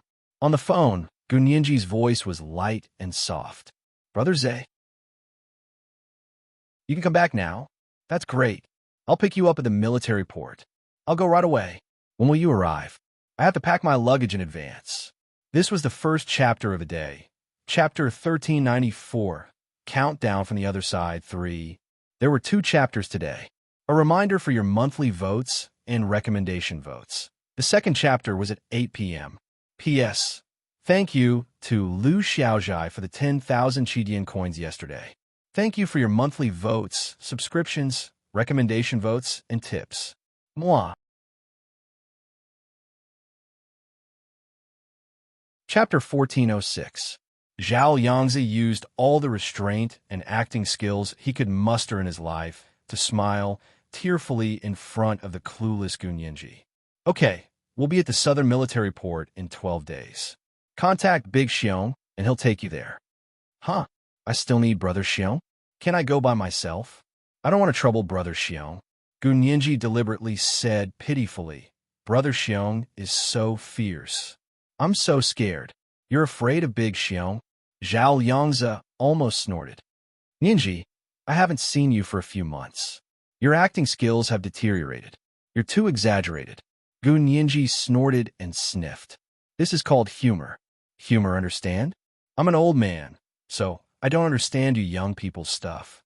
Zhao Yangzi took a deep breath and explained, "Because that's a military port. You can't enter without a certain level of security. Although your security level is high, you're not a military personnel, so you still need Big Xiong to accompany you in." Gu Nianji understood and quickly nodded. "Okay, I'll ask Brother Xiong to take me there." "Good girl." Zhao Yangzi habitually praised her, but his chest was filled with desolation. He never knew that he could laugh so happily with tears streaming down his face. After talking to Gu Nianji, Zhao Yangzi sent Yin Shixiang a text message asking him to take her to the military port. He didn't want to talk, so he didn't call. After arranging Gu Nianji's itinerary, Zhao Yangzi washed his face and returned to the radar room. He said to Huo Xiaong, "Chief, everything has been arranged. Big Xiong will bring Nianji to the military port in 12 days to wait for us. It would only take half a day to take a military plane from the imperial capital to the southern military port." Huo Xiaoheng nodded and was about to continue giving orders when he suddenly saw Zhao Liangzi's slightly red and swollen eyes. He frowned slightly and looked down as if nothing had happened. "Go find Chen Lai and apply it to your eyes." At this time, Chen Lai was in the compartment of the cement submarine hidden under the deck. He was commanding his men to build a sealed cabin filled with nitrogen to trap the submarine inside. After the nitrogen-filled sealed cabin was set up, they could enter with oxygen tanks on their backs. They could open the door of the submarine in the nitrogen-filled sealed cabin, enter, and drag the bodies of the 4 spies out. He had nothing to do in the next 12 days, so he could kill time by dissecting the bodies of the 4 spies. At the same time, he could test their DNA and check their family pedigree. Zhao Yangzi rubbed his eyes in embarrassment and said, "I'm fine. I just went out and the sea breeze blew." Huo Xiaoheng glanced at him and didn't bring up the topic again. He said, "It's good that you're fine. You take over the radar control here. I'm going to the cruiser to command the battle." "Battle?" Zhao Yangzi tensed up. "What battle?" "We are a research ship." Huo Xiaoheng pointed at the dense red dots on the active phased array radar screen. "Wild dogs are already blocking the way. Do you think we could just let them go?" "Yes, Chief." Zhao Yangzi solemnly took over the radar control room from Huo Xiaoheng and prepared to coordinate the battle. In the bay about 200 nautical miles away from the Huaxiao Empire's research ship, a few white warships were ready to set off. In the captain's cabin of the largest warship, a tall black man in a camouflage military uniform was talking to the leaders of the nearby military base through a satellite video phone. They were all speaking in English. Chief, our target this time is not small. We feel that 100 million US dollars is too little. It's not enough for us to risk our lives, the black man said arrogantly with a ruffian look on his face. The person who was talking to him was Hideta Yamaguchi, the leader of the Japanese Secret Service. Isn't this not right? How can you increase the price at the last minute? Hideta Yamaguchi narrowed his eyes. Besides, you and I both know that as long as you send out a ship, the warships behind it will all be our people. You can earn 100 million US dollars with just a pretense. You don't need to really risk your lives. Is that so? All right, but you said that we're just a pretense. Don't blame us if you can't beat us. Nonsense. How can we not beat them? Hideta Yamaguchi had an arrogant look on his face as he secretly cursed these Somali pirates for being illiterate and not knowing history. Thinking about how the great Japanese Empire's navy had defeated those tattered ships of Huaxia 100 years ago. Huaxia also had a navy. Good. Of course it's good that you can fight. Then let's make it clear. We're just a pretense and won't interfere. If you want us to make a move. The black man moved his fingers and made a gesture of counting money. Hideta Yamaguchi secretly cursed this pirate for being so greedy for money. But on the surface, he had no choice but to brush him off. Okay, but you have to fire the first shot. After they retaliate, you can run. Do you understand? Yes, sir. The black man raised his right hand in front of his forehead and waved it forward in a Western military salute. The Huaxiao Empire's research ship fleet sailed at high speed on the sea. Before the sky turned dark, the entire fleet sailed into a sea area. This was still the high seas. The terrain of this area was rather special. Small islands formed by coral reefs were scattered all over the place, and the waterways were winding. It was very difficult to navigate, but that was in the past. Now, with satellite navigation and satellite mapping, the shapes of the islands and reefs here were clearly studied. Therefore, they followed the route that had already been set and moved forward at full speed. The last trace of the setting sun in the sky sank into the sea level, and the colorful sunset instantly lit up the sky. The sunset was like the background, setting off the entire sea area as a stage. A big show was slowly unfolding. Hua Xiaoheng stood in the captain's cabin of the cruiser, wearing a Bluetooth headset. A real-time sea map was displayed on the screen in front of him. On the sea map, he was monitoring all the movements on and under the sea within a radius of 500 nautical miles.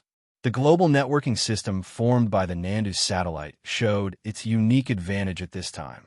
Reporting, a warship has appeared at 3 o'clock. Reporting, a submarine has appeared at 150 nautical miles below the sea surface. Reporting, a warship has appeared at 6 o'clock. Reporting, a warship has appeared at 9 o'clock. Reporting, a warship has appeared at 12 o'clock. Reporting, a fighter jet has taken off and is flying towards us. Reporting, the enemy has deployed an electronic shielding system. Please give instructions. Please give instructions. The soldiers in charge of monitoring the lookout methodically reported to Hua Xiaoheng the enemy's movements they had observed. What did it mean for warships to appear in all directions in this high seas area at this time? It didn't take a particularly vigilant person to know that the enemy was not friendly. Zhao Liangzi, who was in the center of the radar monitoring area, broke out in a cold sweat. He knew that the Japanese might cause trouble, but just like Gu Xiangwen, he also underestimated the Japanese's determination to win, as well as the extent of their insanity. So many warships, planes, and submarines, and an electronic shielding system. Are they trying to declare war on US? Or do they think we are pushovers? Zhao Liangzi angrily slammed his fist on the table. Hua Xiaoheng saw it more carefully than he did. He was calm and composed as he gave orders to the nuclear submarines on his side. 150 nautical miles ahead, 45 degrees, destroy the enemy's submarines. We must kill them with one blow. Destroy as many submarines as they have. Hua Xiaoheng said coldly as he passed on the first order. Everything else was easy to deal with, but the submarine's movements at the bottom of the sea were too elusive and difficult to deal with. So he chose to destroy the enemy's submarine first. Japan was too conceited when it came to their navy. Not only did they send warships over, but they also sent submarines. In fact, the Huaxia Imperial Navy was the first to develop submarines, and nuclear submarine technology was one of the best on the entire Blue Planet. The largest nuclear submarine in Huaxia could carry 480 nuclear warheads at once. The significance of these nuclear warheads was that if it was provoked, it could fire the nuclear warheads it carried at once. It didn't need to aim at any target and could destroy half of the Blue Planet with its own explosive yield.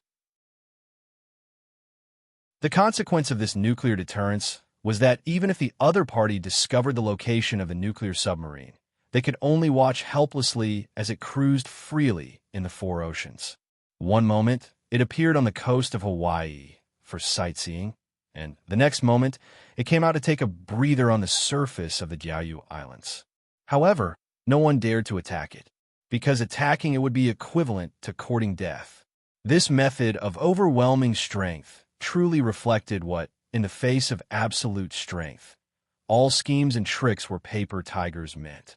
Of course, Xiaoheng's nuclear submarine this time wasn't the largest. It only carried dozens of submarine-launched ballistic missiles, but it was enough to deal with the other party's trash. At Hua Xiaoheng's order, the nuclear submarine escorting them immediately loaded according to the data and parameters he provided. At the same time, they searched with their radar and locked onto the position of the other party's submarine. Huaxia No. 1, fire! The gel, one small submarine-launched ballistic missile carried by the nuclear submarine, shot out from the submarine's muzzle and sped forward silently like a small dolphin in the sea. The Japanese submarine, 150 nautical miles ahead, suddenly realized that they had been locked onto by their radar, and a ballistic missile was speeding towards them. The distance was too short, and the ballistic missile was too fast. There was no time to dodge. They could only watch as the missile, which was as fast as a dolphin, approached them. When it was about to approach the enemy submarine, the ballistic missile shed its gentle and interesting outer shell, revealing the ferocious, burning warhead inside. Boom! In the depths of the sea, a series of explosions rang out from the bottom of the water. The Japanese submarine was almost instantly hit by the torpedo. The hull made of Kobe steel was not up to standard. At this time, it shattered into pieces and scattered in the depths of the ocean. At the same time, flames shot out from the bottom of the sea. They were sandwiched in the snow-white waves that splashed everywhere and complemented the strong sunset glow in the sky. It was like a fireworks feast on the surface of the sea. It was a beautiful sight to behold. It bloomed in the night sky for a long time, and the surface of the sea was turbulent. The soldiers of the research ship fleet stared intently at the grand scene on the surface of the sea not far away. They all thought in unison that this was the most beautiful fireworks they had ever seen in their lives. This is today's second update, Chapter 1395, The Most Beautiful Fireworks. Today's second update is to remind everyone of your monthly votes and recommendation votes. Good night, my dear friends. Chapter 1407. What happened? How did the submarine get discovered? In a secret Japanese military base 200 nautical miles away, the commander was furious into the microphone. Who leaked the location of our submarine? If I find out, I'll skin him alive. Why is there a submarine in the Huaxia research fleet? How did you gather the information? Our submarine was hit by the enemy's submarine-launched ballistic missile from the bottom of the sea. We didn't have enough time to react. The head of the Secret Service, Hideta Yamaguchi, listened to the intense discussion between his own people with a gloomy expression. He knocked on the table in front of him and said coldly, "There's no need to argue. Just do it. Looks like they're prepared. Attack. We've already lost the initiative." The commander of the secret military base said reluctantly, "The difficulty has greatly increased. Do we have to intercept them?" "Yes. Even if we have to pay a huge price, we have to stop them. Do you know what they took from us? Do you know how much benefit they can bring to the great Japanese empire from what they stole?" Hideta Yamaguchi pointed at the commander's chest and approached step by step. His expression was ferocious as he said word by word, "I don't care how much you pay, how many ships you damage. or how many people you injure. I just want you to leave the fleet over there, especially their research ships. What's so difficult about it? They only have a few ships, but you have the entire base. You can't beat them." The commander of the secret military base was dumbfounded. After a while, he said, "But you also hired pirates. Yes, the pirates will fire the first shot. Then your men will attack. Those pirates are just a mob. Are you counting on them?" Hideta Yamaguchi retracted his hand, placed it behind his back, and threatened, "I think you don't want to do it anymore, right? If you don't do it, someone else will naturally take your place." Hideta Yamaguchi had already said this. If he did not become the commander of this secret military base would probably be replaced.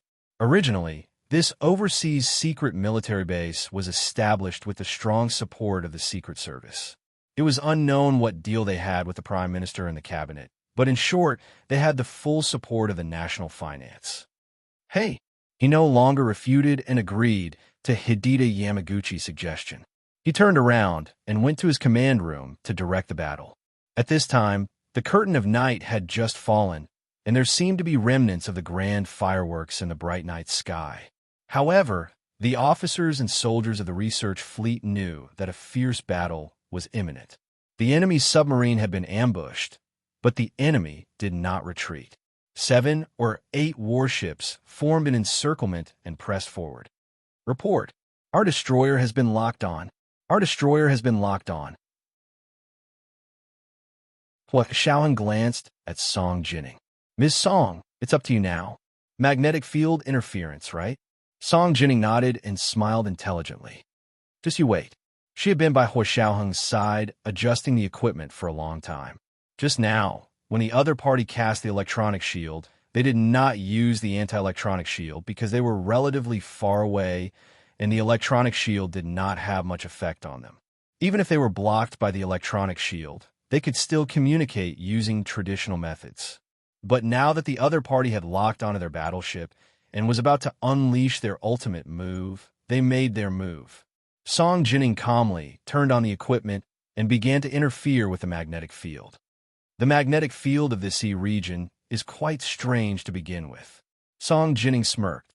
"With my interference and amplifier, I want to see how good their technology is." The danger caused by the abnormal magnetic field at sea was much greater than on land. The famous Bermuda Triangle of the Blue Planet was the graveyard of countless planes and ships. The biggest reason was because of the abnormal magnetic field there. In less than a minute, all the guidance instruments on the other party's ship failed. And the most important thing in launching a missile was the navigation system. As soon as the magnetic field interference appeared, the other party's guidance system was immediately thrown into disorder. The missiles fired could not hit the target according to the established trajectory. Their destroyer's lock-on state was immediately lifted. However, they did not expect the other party to still forcefully launch a ballistic missile. However, the ballistic missile flew chaotically in the air, like a hot molecule in Brownian motion. Hua Xiaoheng snorted and looked out the window with his arms crossed. He did not say anything. The captain of the destroyer commanded the battle and immediately ordered, "Open fire and intercept. Counterattack." Of course, their guidance system was safe and sound. The precision-guided missile flew out with an error of no more than 5 meters. In the vast sea, this error was negligible. Soon, a ballistic missile from their side rose into the air, aimed at the other party's missile that was in Brownian motion, and collided head-on. At the same time, another ballistic missile arrived, aimed at the other party's cruiser, and accurately hit the most vulnerable keel structure in the middle of the ship. Boom! Boom!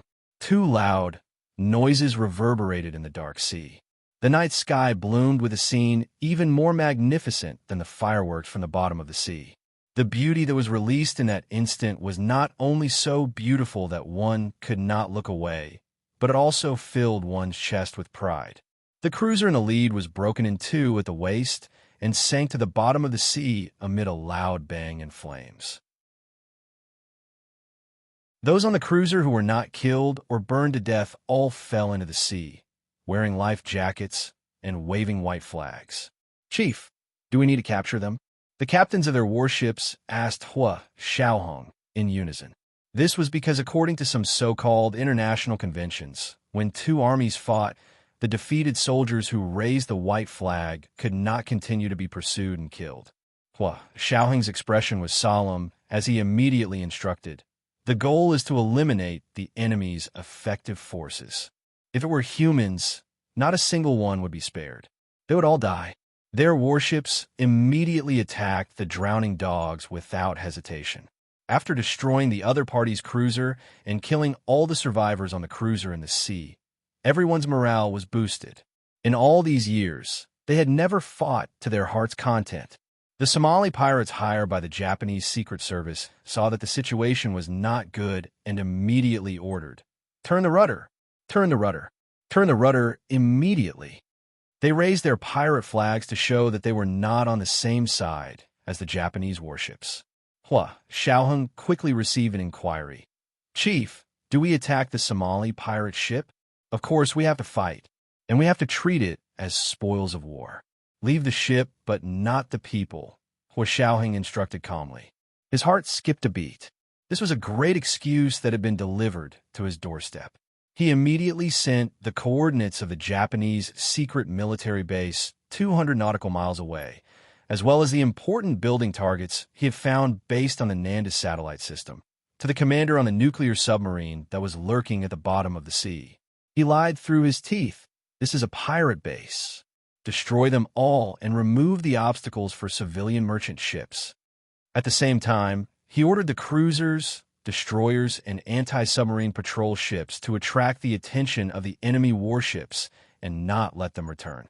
At Hua Xiaohong's order, the nuclear submarine at the bottom of the sea immediately moved forward quickly. 10 nautical miles, 50 nautical miles, 100 nautical miles, 150 nautical miles. Soon, they were only 50 nautical miles away from the other party's coordinates. The commander on the nuclear submarine entered the data Hua Xiaohong had given them into the ballistic missile database. Then he activated the precision guidance system and aimed at the target on the shore. This time, they were going to attack the ground facilities from the bottom of the sea. They were using the M8 sea-to-surface missile. This missile was equipped with 3 thrusters and had 8 independent multiple reentry vehicles.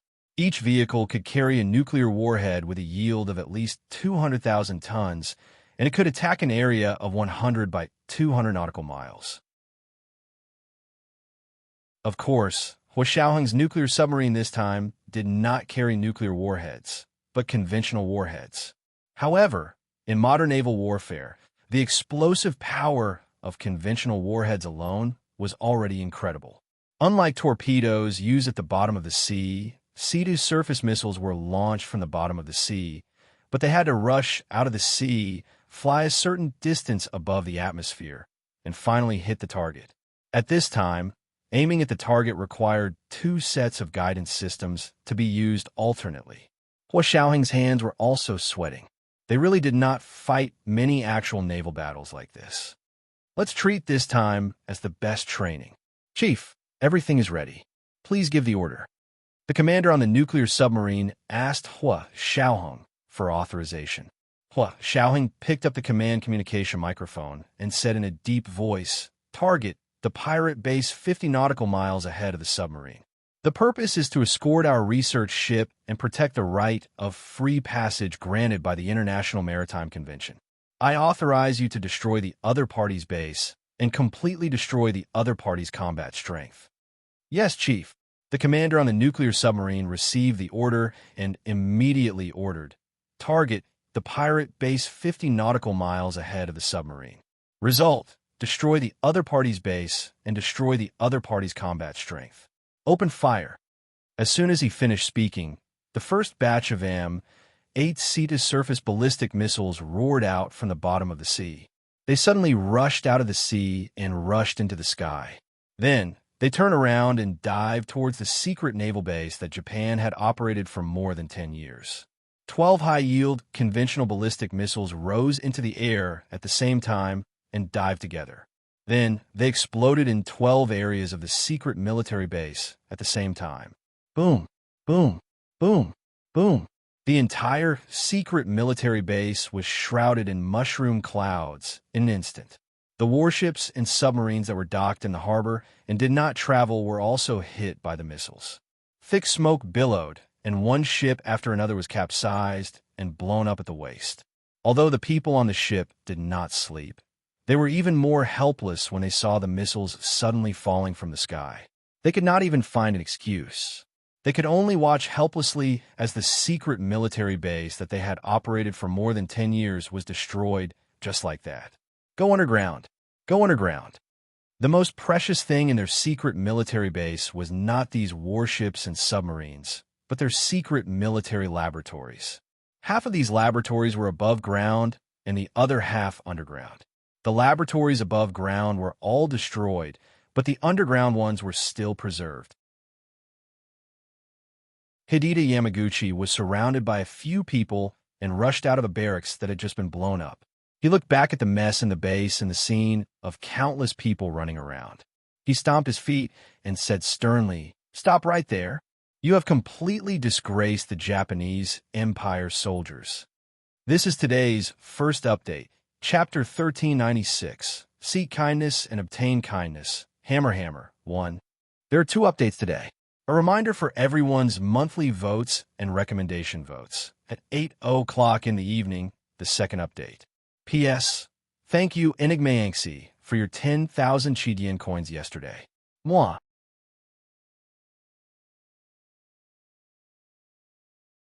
Chapter 1408. Stop right there. All of you, stop right there. Where's your colonel? Where's the major? Where the hell did they go? Hideta Yamaguchi waved a pistol, wishing he could shoot the fleeing soldiers. The soldiers were panicking in the smoke and fire in the base. No one listened to him at all. However, this was an era of peace, so Hideta Yamaguchi didn't dare to shoot. He spat on the ground. Baka, retreat to the underground laboratory. Unfortunately, it was too late. After their nuclear submarines launched the first round of attacks, the deck of the destroyer in the rear of the fleet suddenly parted to both sides, revealing a dark cabin of drones below. In the dark night, ghostly drones quickly rose into the air and pressed towards the secret military base that had just been bombed.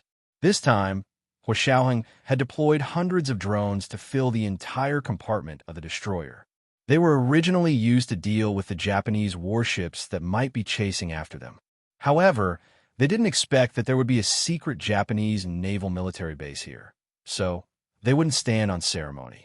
The soldiers on their destroyer were focused on controlling the drone system in their cabins. They wanted to accurately strike targets 200 nautical miles away. From the infrared camera carried by the drone, they could clearly see the situation in the military base. One by one, running red figures appeared on their screens. Whoever the cross-shaped front sight was aimed at, the light machine gun carried by the drone would fire a series of bullets. They could clearly see that the people running and howling for their lives weren't Somali pirates. But who cared?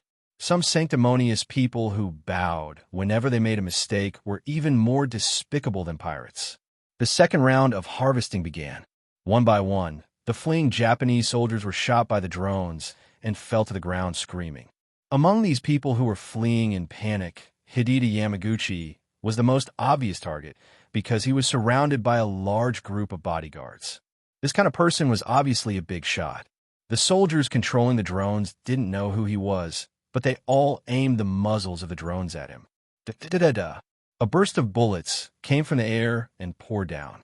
All of them hit Hideta Yamaguchi, almost cutting off half of his head. This time, he didn't even make a sound before he fell to the ground and died. With his death, the secret military base would be even more leaderless. When the Japanese warships learned that something had happened to the base, they did not dare to continue fighting and were about to return. Hua Xiaoheng picked up the microphone and ordered his men, "Eliminate them all." As a result, the remaining Japanese battleships failed to return to the secret military base and were all destroyed by our ballistic missiles. This area of the sea was instantly filled with fragments of ships. Flames burst out from the sunken battleships and burned on the surface of the sea.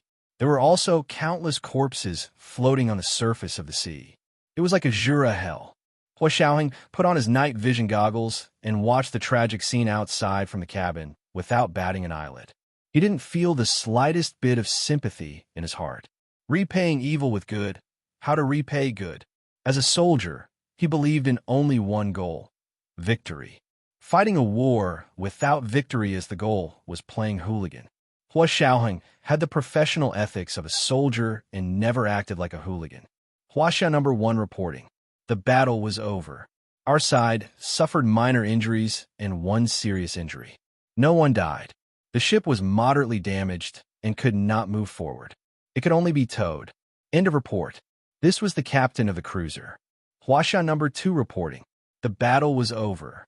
We had 3 minor injuries, no serious injuries, no deaths.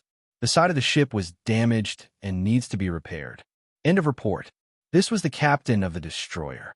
Huaxia number 3 reporting. The battle was over. We had 7 minor injuries and 2 serious injuries. No deaths. The ship's radar was damaged and needs to be repaired. End of report. This was the captain of the anti-submarine ship. Yan Huang number 1 reporting. The battle was over.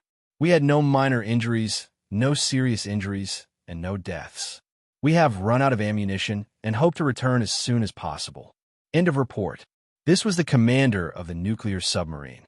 The only thing that was intact was the research ship that they had surrounded in the middle and was protected by layers of electromagnetic protection. Their cruiser was the first warship to face the enemy head-on, and it had also attracted most of the enemy's firepower. Therefore, there were more injured soldiers, and the damage to the ship was also very serious. However, it didn't matter. Before the battle ended, Hua Xiaoheng had contacted the military and said that they had encountered a strong group of pirates. The ship was seriously damaged, and they were requesting reinforcements. Then, he personally used an encrypted line to call General G for more than an hour. After General G answered the phone, he locked himself in his office and sat alone for the entire afternoon.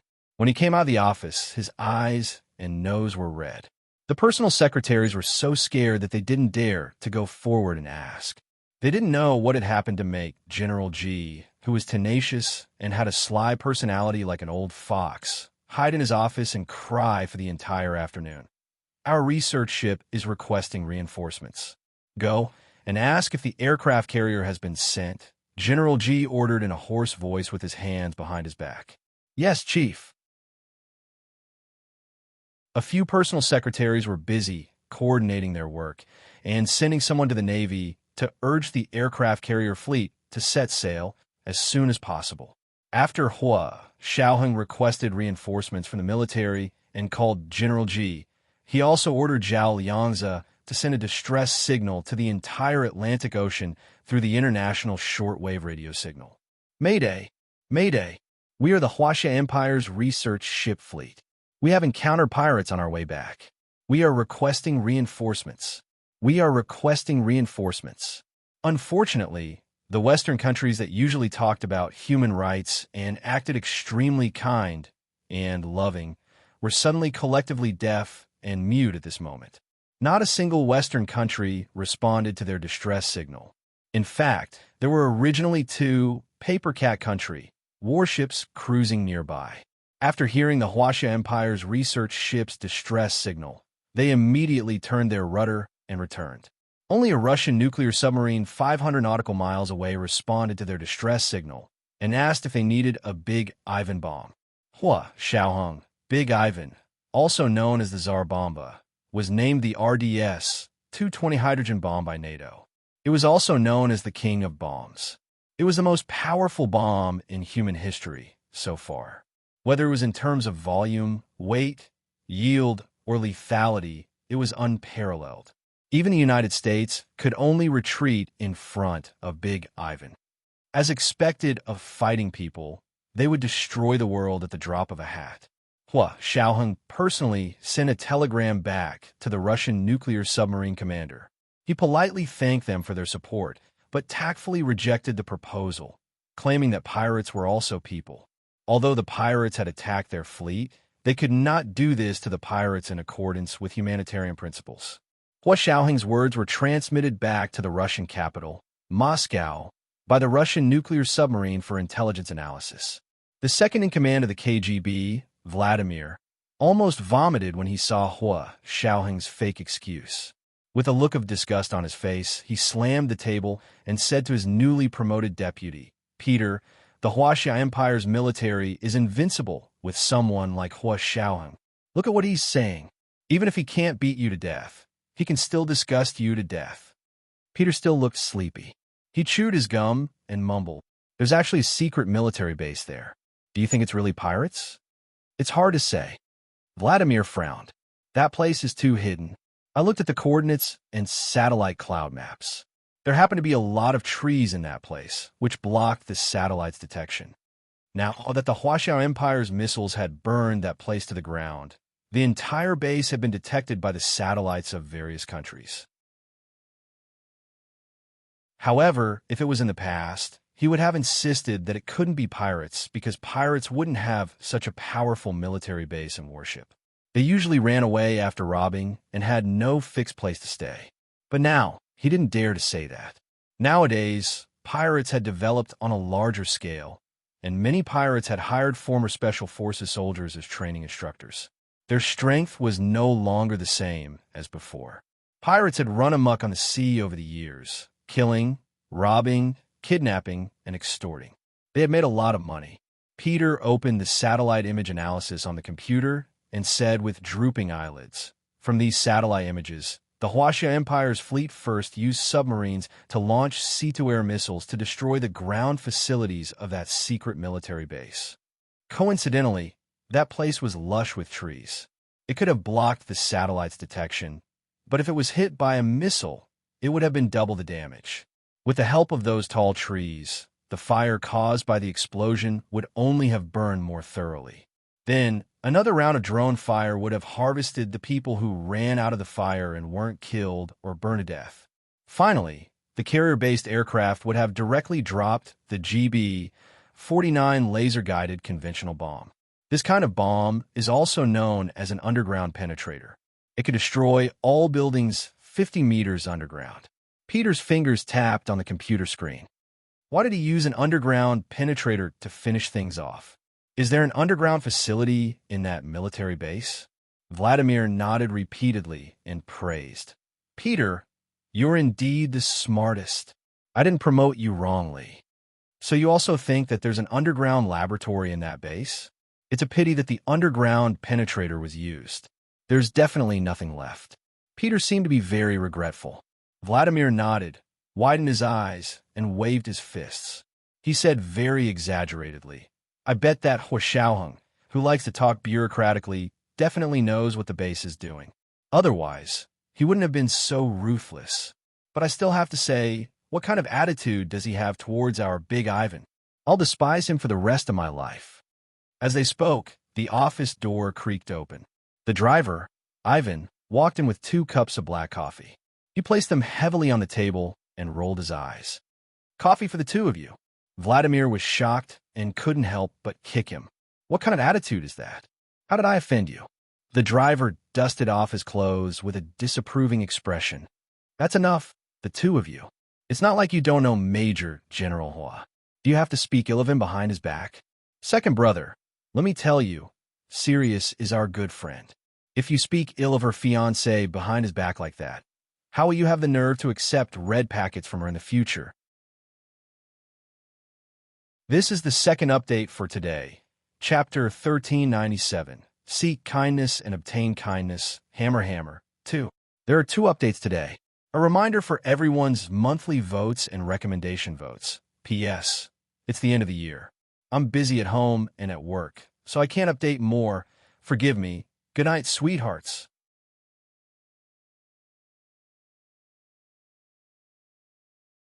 Chapter 1409. The corners of Vladimir's mouth twitched when he saw the dissatisfied look on the driver's face. He muttered softly, All you know is red packets. To make it effect, I guess as long as the red packet is big enough. What did you say? I can't hear you clearly. The middle-aged driver covered his ears with his hands and asked loudly in front of Vladimir. Vladimir glared at him and shouted into his ear, You don't have to worry about it. Work is work. Personal relationships are personal relationships. I won't be indiscriminate. The middle-aged driver patted him on the shoulder and said with a smile, "That's good. Boss, the new female intern downstairs is very interested in you. She wants to ask you out. Get lost."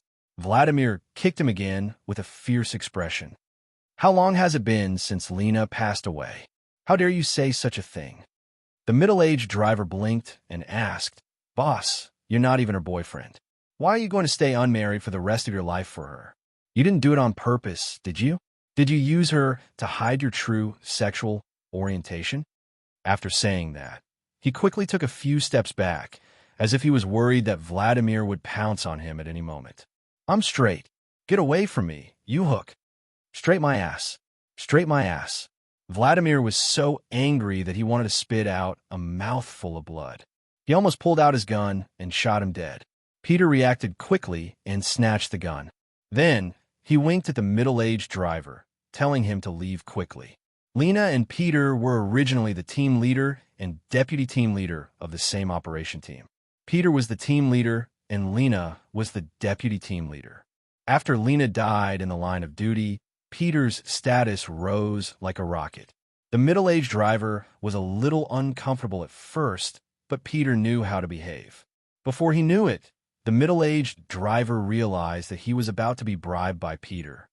He shook his head and walked out of Vladimir's office. He frowned and thought for a while before taking out his phone to send Gu Ninji a WeChat message. Middle-aged driver. Serious. Looks like Vladimir will be a bachelor for the rest of his life. After Lena died, he kept a distance from all female creatures.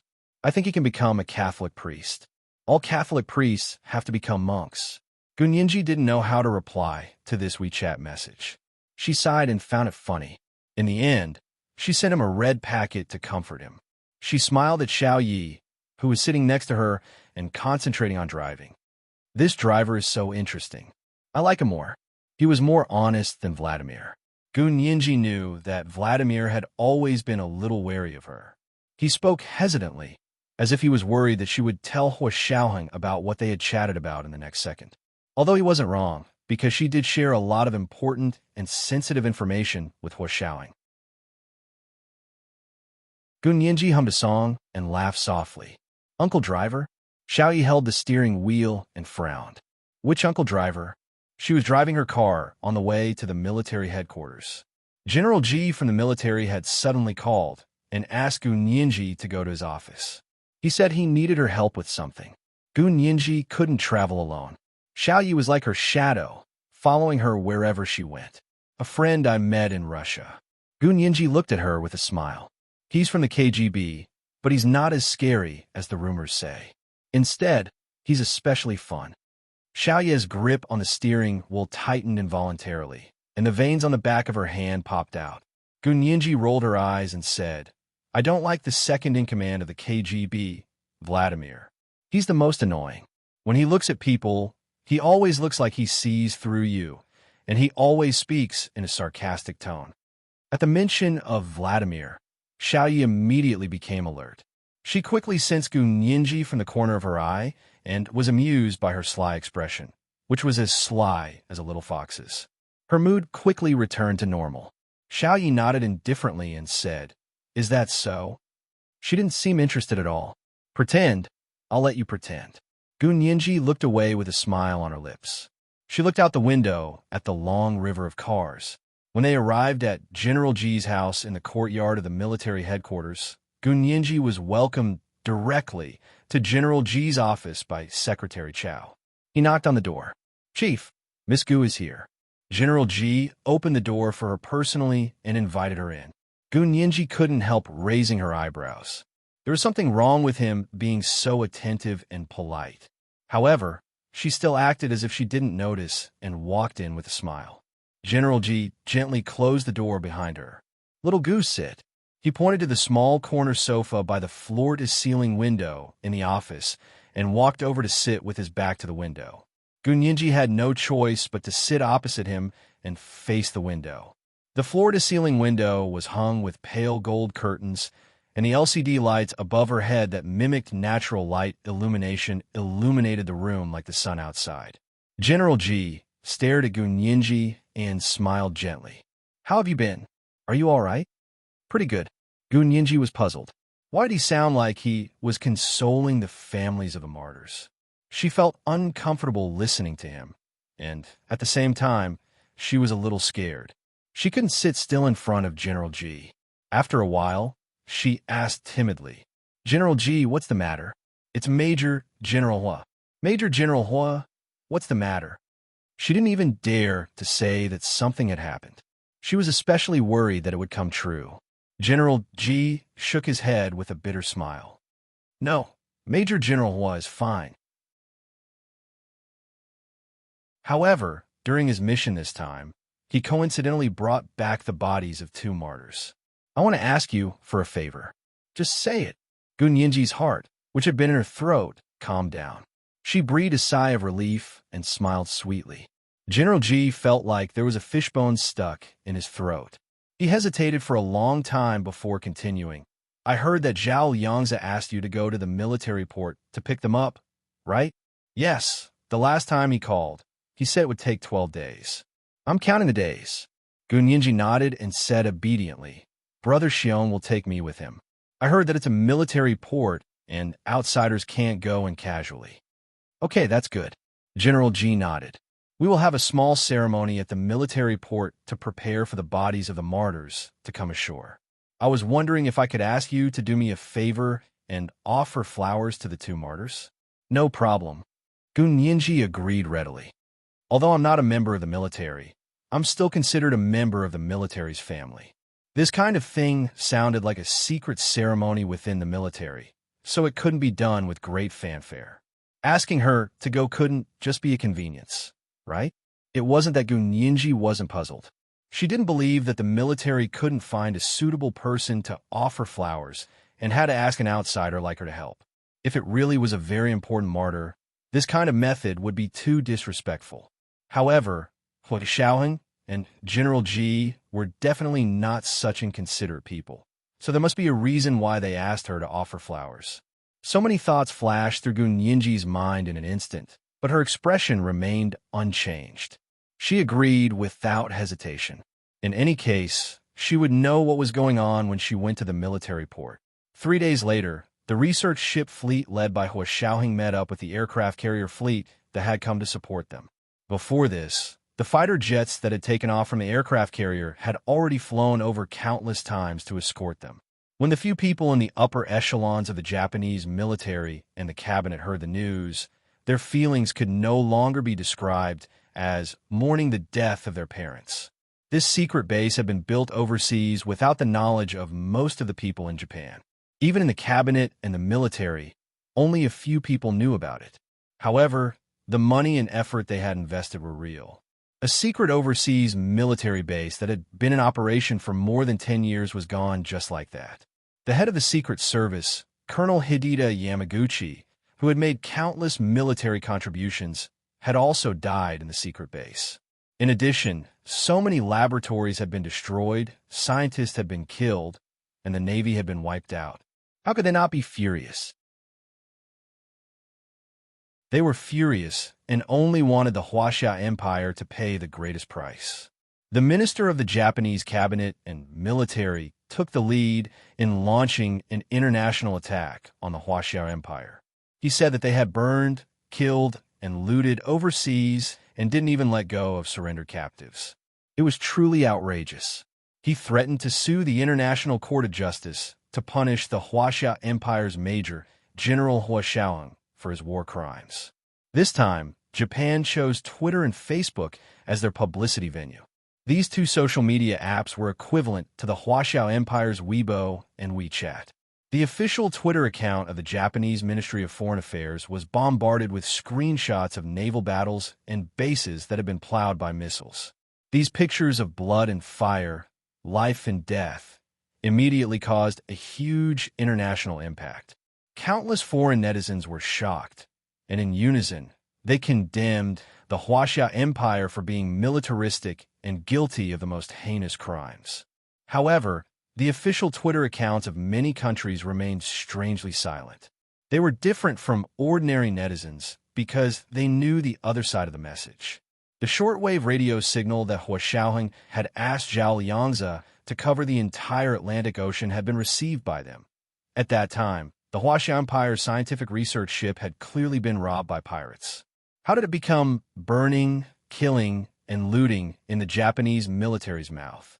Moreover, the photos of the base that the Japanese officials had released seemed to have been sent back from the scene and not a satellite screenshot. It was because of this. Of course, Hua Xiaoheng wouldn't just sit back and wait for death. He never fought a battle unprepared. When he decided to take advantage of the situation to destroy the Japanese secret overseas military base, he had prepared all his backup plans. When foreign netizens on Twitter and Facebook were celebrating and united around the official Twitter account of the Japanese cabinet and military to denounce the Huaxia Empire, Hua Xiaoheng made his move. He asked Zhao Liangzi to make a long Weibo post with pictures and text. He first posted it on the official Weibo account of the Academy of Sciences in China, and then forwarded the picture to the official Twitter account of the Huaxia Academy of Sciences abroad. The title was a series of eye-catching bright red words. Pirates, or Japan. Were they pirates, or the Japanese Navy? At the same time, he tagged the official Twitter account of the Japanese cabinet and military. The sensational title and the long Weibo post with pictures and text were written in both Chinese and English. It carefully described a cruel naval battle that the Huaxia Empire's scientific research ship had encountered. The Somali pirate ship that Hua Xiaoheng had captured was naturally an important piece of evidence, and it had appeared many times. There was also the damage to his own fleet, the seriously injured members of the fleet, and the distress signals sent to the Atlantic Ocean. The shortwave radio signal that he had asked Zhao Liangzi to send out was not only received by the Navy along the Atlantic coast, but also many radio enthusiasts. As soon as the long picture on the official Twitter account of the Huaxia Empire's Academy of Sciences was released, it immediately caused an even greater uproar on Twitter. This was a real heavy hammer. It had to be said that foreign netizens were the same as domestic netizens. They loved reversal dramas the most. The fiercer the reversal, the more tricky the angle, the more people couldn't stop chasing after them. Moreover, compared to the few specious screenshots sent by the Japanese cabinet and military, the pictures sent by the Huaxia Empire's Academy of Sciences were more complete, logical, and organized. Hua Xiaoheng wrote in the reverse tweet, "As the escort fleet for this scientific research ship, we always thought that the ones chasing us were Somali pirates. Now that we've seen your tweet, we're confused. Could it be that the ones chasing after our scientific research ship fleet aren't pirates, but your country's navy? If it's really your country's navy, then it's a declaration of war against Huaxia. May I ask the Japanese military, are you ready to fight against Huaxia?" This tweet was simply a declaration of war. It was full of the unyieldingness of being oppressed, the unwillingness of being wronged, and the intolerability of being enraged. The second in command of the Russian KGB, Vladimir, felt guilty about Gunyinji. In order to make up for it, he also came out to muddy the waters. He sent a screenshot of his country's nuclear submarine signal, saying that he wanted to support Big Ivan, but Major General Hua Xiaoheng politely refused. In particular, Hua Xiaoheng's reply, "Pirates are also people. Although pirates attacked their fleet, in line with humanitarian principles, we can't do this to pirates." It perfectly matched the political correctness of the West and slapped the accusations of the Japanese official Twitter account in the face. If such a person was a war criminal, then what about the Japanese Navy who pretended to be the first to provoke pirates? Hua Xiaoheng, who was good at setting the pace, quickly got Zhao Liangzi to dig up the incident of the Japanese attack on Pearl Harbor and continue to tweet with pictures and text. It could be said that it was very appropriate. The situation overseas quickly reversed. At this time, the netizens in Huaxia also followed from Weibo to Twitter and Facebook to wave the flag and shout for their country. The battle of emojis made the other party dizzy. Of course, Gunyinji was the leader. She used the alias of Pink Piggy to go into battle and led the netizens in Huaxia to beat up the official Twitter account of the Japanese cabinet and military in all directions. It was like rubbing them on the ground. Not only did they not have the strength to fight back, but they had no choice but to come out and say that their account had been hacked and that they had no knowledge of the pirates. They even pretended to express their condolences to the Huaxiao Imperial Academy of Sciences, claiming that the previous tweets had nothing to do with them, and repeatedly said that Japan was a peace-loving country and other bullshit. Gunyinji directly dug out the IP account that the other party had tweeted from. It was the IP account of a certain Japanese cabinet office. How could they say that they didn't know about it? Just as the Japanese cabinet was being slapped in the face in front of the whole world, Twitter officials came forward and deleted the official Twitter account of the Japanese cabinet and military. The reason was posting bloody pictures, and the content caused discomfort. Public opinion had completely reversed. Of course, Major General Hua had not committed war crimes. On the contrary, he had eliminated the pirates and protected the freedom of navigation on the high seas. He should be awarded the Medal of Freedom. This piece of news that had caused an international uproar came to an end just like that. At this time, the research fleet led by Hua Xiaoheng had already returned to the territorial waters of the Huaxia Empire under the escort of the aircraft carrier. The military port was just ahead, in sight. Gunyinji was with General Ji, Speaker Long, Prime Minister Bai, Grandfather Xie, and Inshi Xiao. They were in 3 batches on a military plane and flew to the southernmost military port. After coming out of the military port's airport, Gunyinji, Xiao Yi, and Inshi Xiao were taken by military vehicles to a heavily secured port. Gunyinji also became nervous when she heard that the most important people in Huaxia were gathered at the military port. She looked at Xiao Yi, who was sitting beside her with her eyes closed, and whispered, "Xiao Yi, have you heard anything?" This was today's big chapter update. Chapter 1398, Seek Benevolence and Obtain Benevolence and Obtain Benevolence 3. Today's 2 chapters were combined into one. Remind everyone of your monthly votes and recommendation votes. There were no more at night. Moi.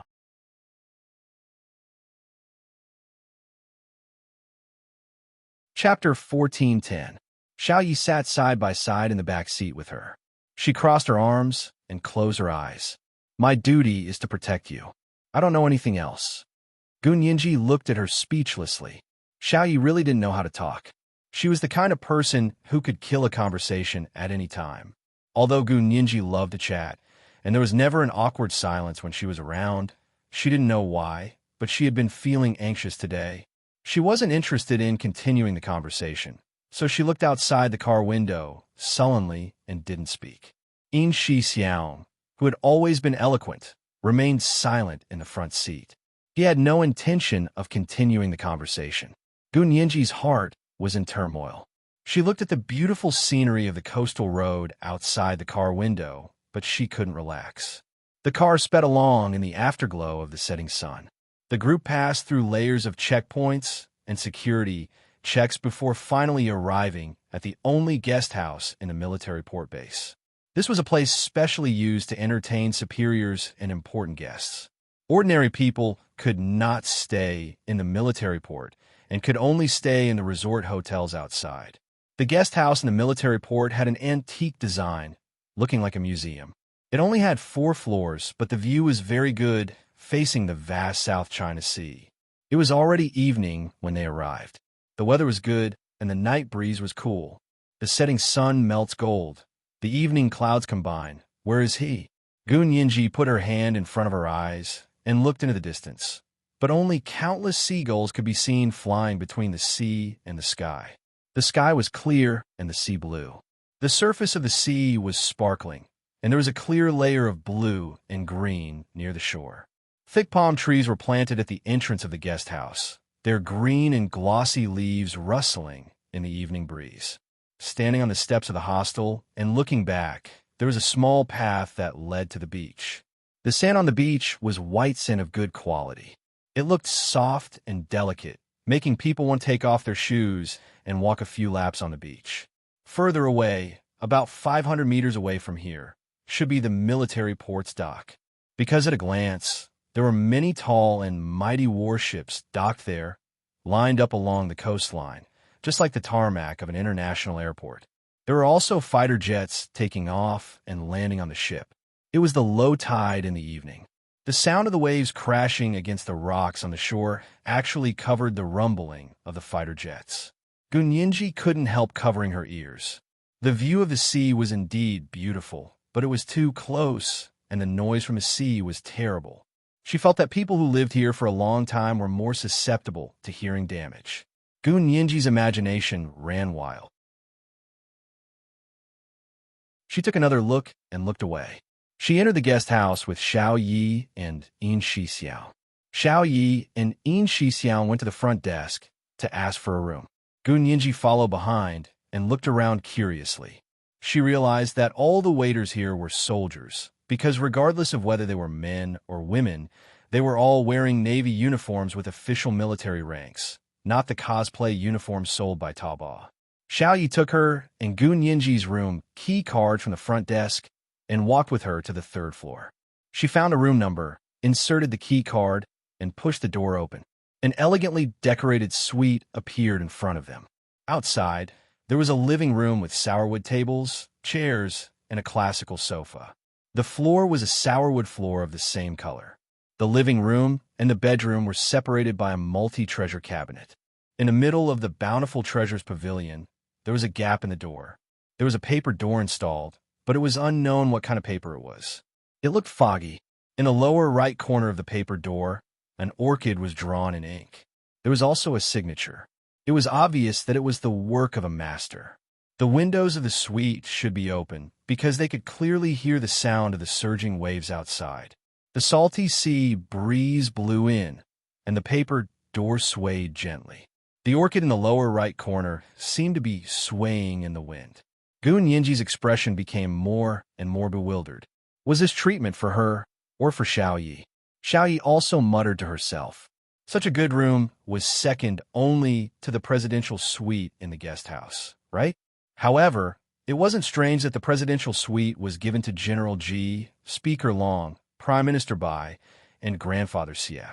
However, the room second only to the presidential suite was given to Gunyinji. Was it because of Major General Hua? Thinking that Hua Xiaoheng was about to return, Xiao Yi felt relieved again. With Major General Hua's status and achievements, he was already qualified to live in the presidential suite, let alone a suite that was one level lower than the presidential suite. In any case, when Major General Hua returned, she would give up the house for Major General Hua and Gunyinji to live in. Xiao Yi stopped hesitating and carried her suitcase in. The suite had 2 bedrooms, each with its own bathroom. One was a king-sized room, with only one king-sized bed. A king-sized bed. The other was a king-sized room, with 2 king-sized beds. A king-sized bed. Xiao Yi walked straight into the king-sized room. The king-sized room was reserved for Gunyinji. Gunyinji walked into the king-sized room and saw that the floor-to-ceiling windows facing the sea were half open.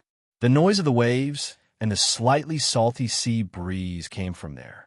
She walked directly from the floor-to-ceiling windows to the balcony, and the endless sea appeared in front of her. Gunyinji took a deep breath, trying to let out the uncomfortable feeling in her chest, but it was useless. After standing on a balcony for a while, Gunyinji was about to go back to pack her things when she caught a glimpse of the dock not far away. Large cranes and engineering vehicles drove over. There were also many people in one-piece overalls and helmets. They gestured up and down as if they were going to build some kind of facility. The lights there were brightly lit, illuminating the coastline as if it was daytime. In contrast, the other places looked even darker. Gunyinji looked at it curiously for a while before looking away. She went back to her room to wash up, took a shower, and washed her hair. Then, she found Yin Shixiao and went downstairs with Xiao Yi and the other 2 for a sumptuous buffet. After dinner, the 2 of them bid farewell to Yin Shixiao and returned to their rooms. It wasn't dark yet. General Ji had told her that the bodies of the martyrs would arrive early the next morning. Their welcoming ceremony would be tomorrow. The 2 of them went back to their rooms to change their clothes and prepare to go for dinner. Xiao Yi had already packed up and changed into a black pantsuit. She wore a neat cropped sleeve top, cropped pants, ankle-high calf pants, and black sneakers. Her long legs were like those of a supermodel, but they were much stronger than those of a supermodel. A supermodel's long legs could only be used for runway shows. Xiaoyi's long legs could kill. Gun Yinji smiled and winked at Xiaoyi. Xiaoyi, your legs are the real killer, literally. Xiaoyi didn't care and said calmly, if you want to learn, I can teach you. Gun Yinji quickly said, okay, when do we start? I've been worried that you'll be too busy. Xiaoyi didn't bat an eyelid. Then start with running every day.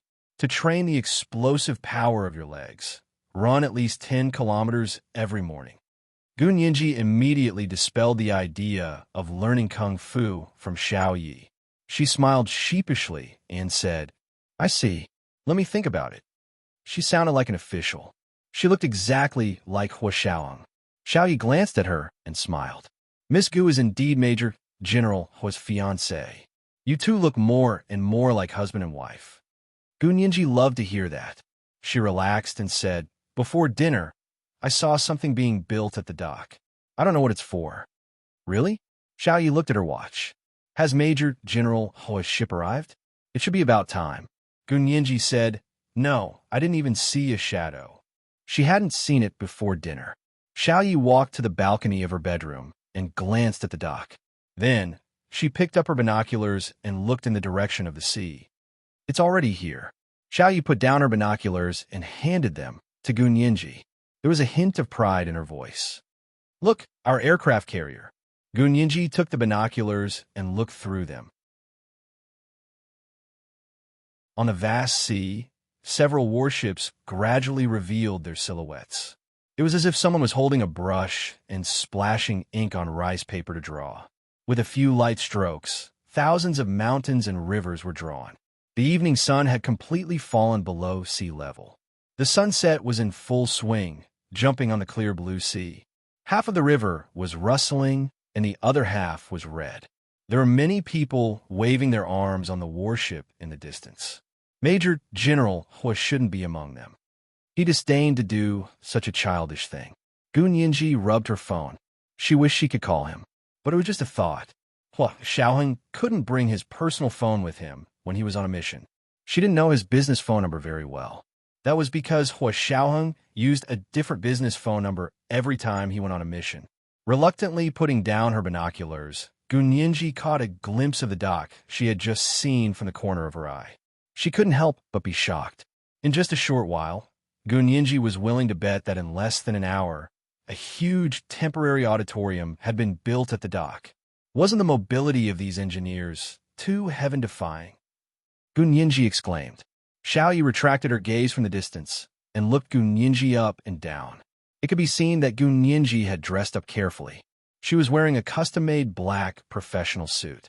The tailoring was very fitting and perfectly accentuated her tall and gentle figure. She had light makeup on her face. Her eyebrows were dark, and her skin was as fair as snow. Her large eyes were lightly lined with eyeliner. Her long eyelashes didn't need mascara, so they had a thick and curly effect. Her plump, curvy lips looked like they were born with a smile. Her lips were naturally bright red, and she only had a light layer of lip gloss on them. There weren't even any lip lines. This was the beauty of youth. Xiaoyi sighed and patted Gun Yinji on the shoulder. It took an hour to set up. It's not considered fast. Gun Yinji didn't know what to say. The two of them stood on the balcony and didn't speak for a while. It wasn't until they saw the warship getting closer and closer that they heard the doorbell ring. Gun Yinji went to open the door and saw In Shixiang standing at the door with a serious expression. He was holding 2 bouquets of white flowers wrapped in cellophane. The flowers were large and pure white. The petals were as smooth as jade. They were beautiful and dignified, and there were a few green leaves on them. Gun Yinji's heart skipped a beat and almost jumped out her throat. Then, it sank rapidly, causing her brain to feel dizzy and weightless. These flowers were not the usual flowers for martyrs. These flowers were night epiphyllum, also known as Sirius. They shared the same name as her. Gun Yinji's gaze fell on the flower. After a moment of silence, she said, This is night epiphyllum. It blooms at night and usually only blooms for 3 to 5 hours. Are you using it to offer flowers? In Shixiang lowered his head and said lightly, Yes, this is the night epiphyllum that our gardener specially urged to bloom. It has been treated with special techniques, so it can be maintained for 24 hours. Gun Yinji slowly took the night epiphyllum from In Shixiang's hand. Her fingertips accidentally touched In Shixiang's hand. In Shixiang noticed that Gun Yinji's fingertips were cold and trembling. He thought to himself that she wasn't completely clueless. He quickly steadied himself and swept his gaze over her. Gun Yinji's face was so pale that it was almost devoid of blood. Her expression was uncertain as she looked at In Shixiang inquiringly, as if she was trying to find some clues from his face. Of course, In Shixiang wouldn't let Gun Yinji see anything. He gently patted Gun Yinji's head. All right, let's go. They're already here. Major General Hua asked me to take you somewhere first. Gun Yinji nodded and turned around to put the 2 bouquets of night epiphyllum back into the vase in the room. She followed In Shixiang and walked toward the dock. This is the first update of the day. Chapter 1399, Who's Dancing in the Sky with a Colored Ribbon, 1. There are 2 updates today to remind everyone of the monthly votes and recommendation votes. 8 o'clock in the evening, the second update. P.S. The title, Who's Dancing in the Sky with a Colored Ribbon, was written by the founding ancestor. Colored ribbon means rainbow. Moi.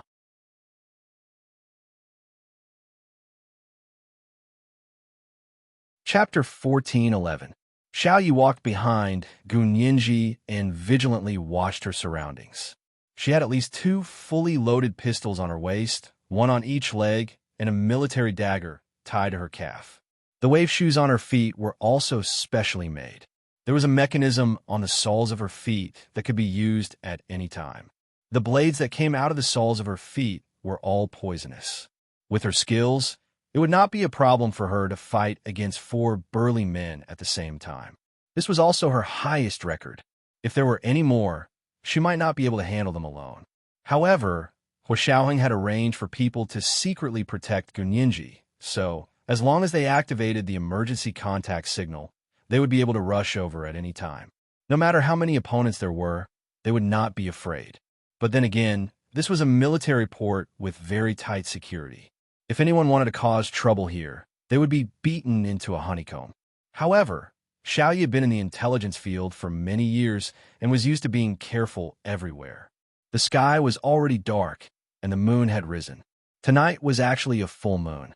It was set in the dark blue night sky, like a piece of jade with a soft color, emitting a bright light.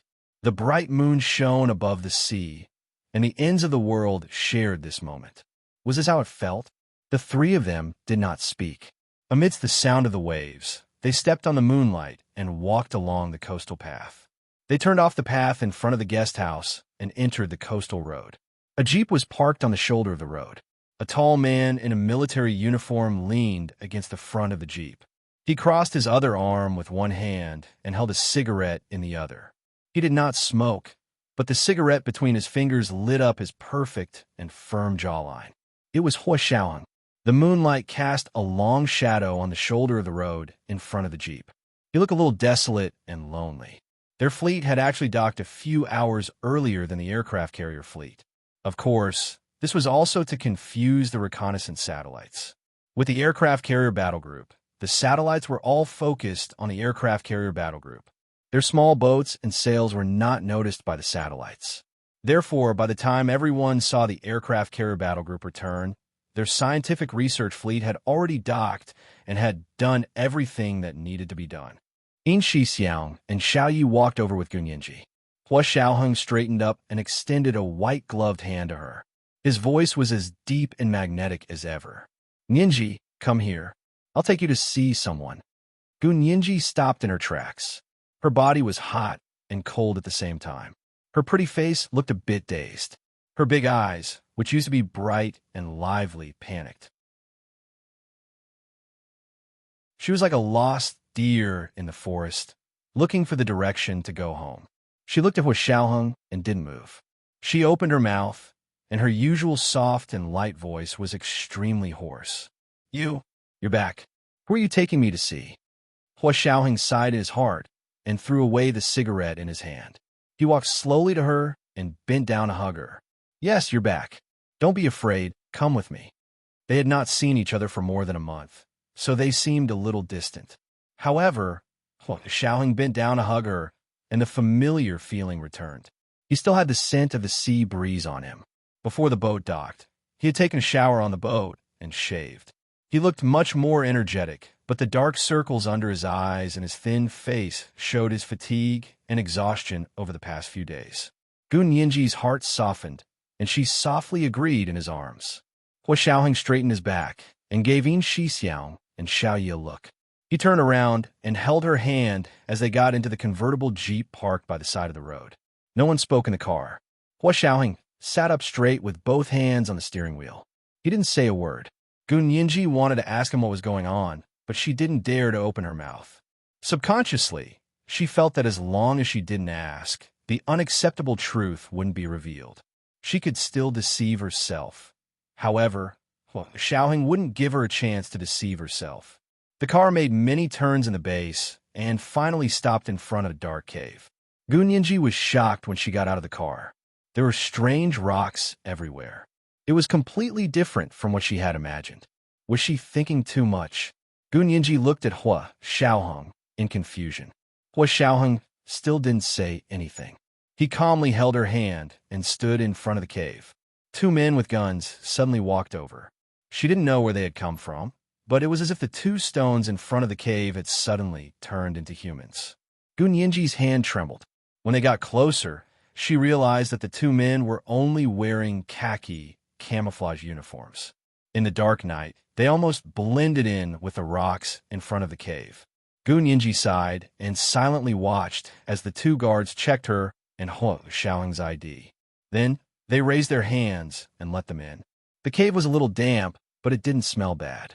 Gun Yinji followed behind him. Her mind was a mess. She only knew how to follow him forward. She couldn't think, couldn't tell the direction, and stumbled. She accidentally rubbed against a stone pillar in the corner, but she didn't feel the pain at all. It was as if all her feelings had left her. After a while, a large hand came and took her hand. Gun Yinji looked up and met Hua Xiaoheng's deep black eyes. His eyes were filled with indescribable love and pampering, and it was even more obvious than before. Gun Yinji pouted aggrievedly and wanted to act coquettishly again. Does it hurt? Hua Xiaoheng rubbed her shoulder where she had been rubbed. Can you still walk? Do you want me to carry you? Gun Yinji quickly shook her head.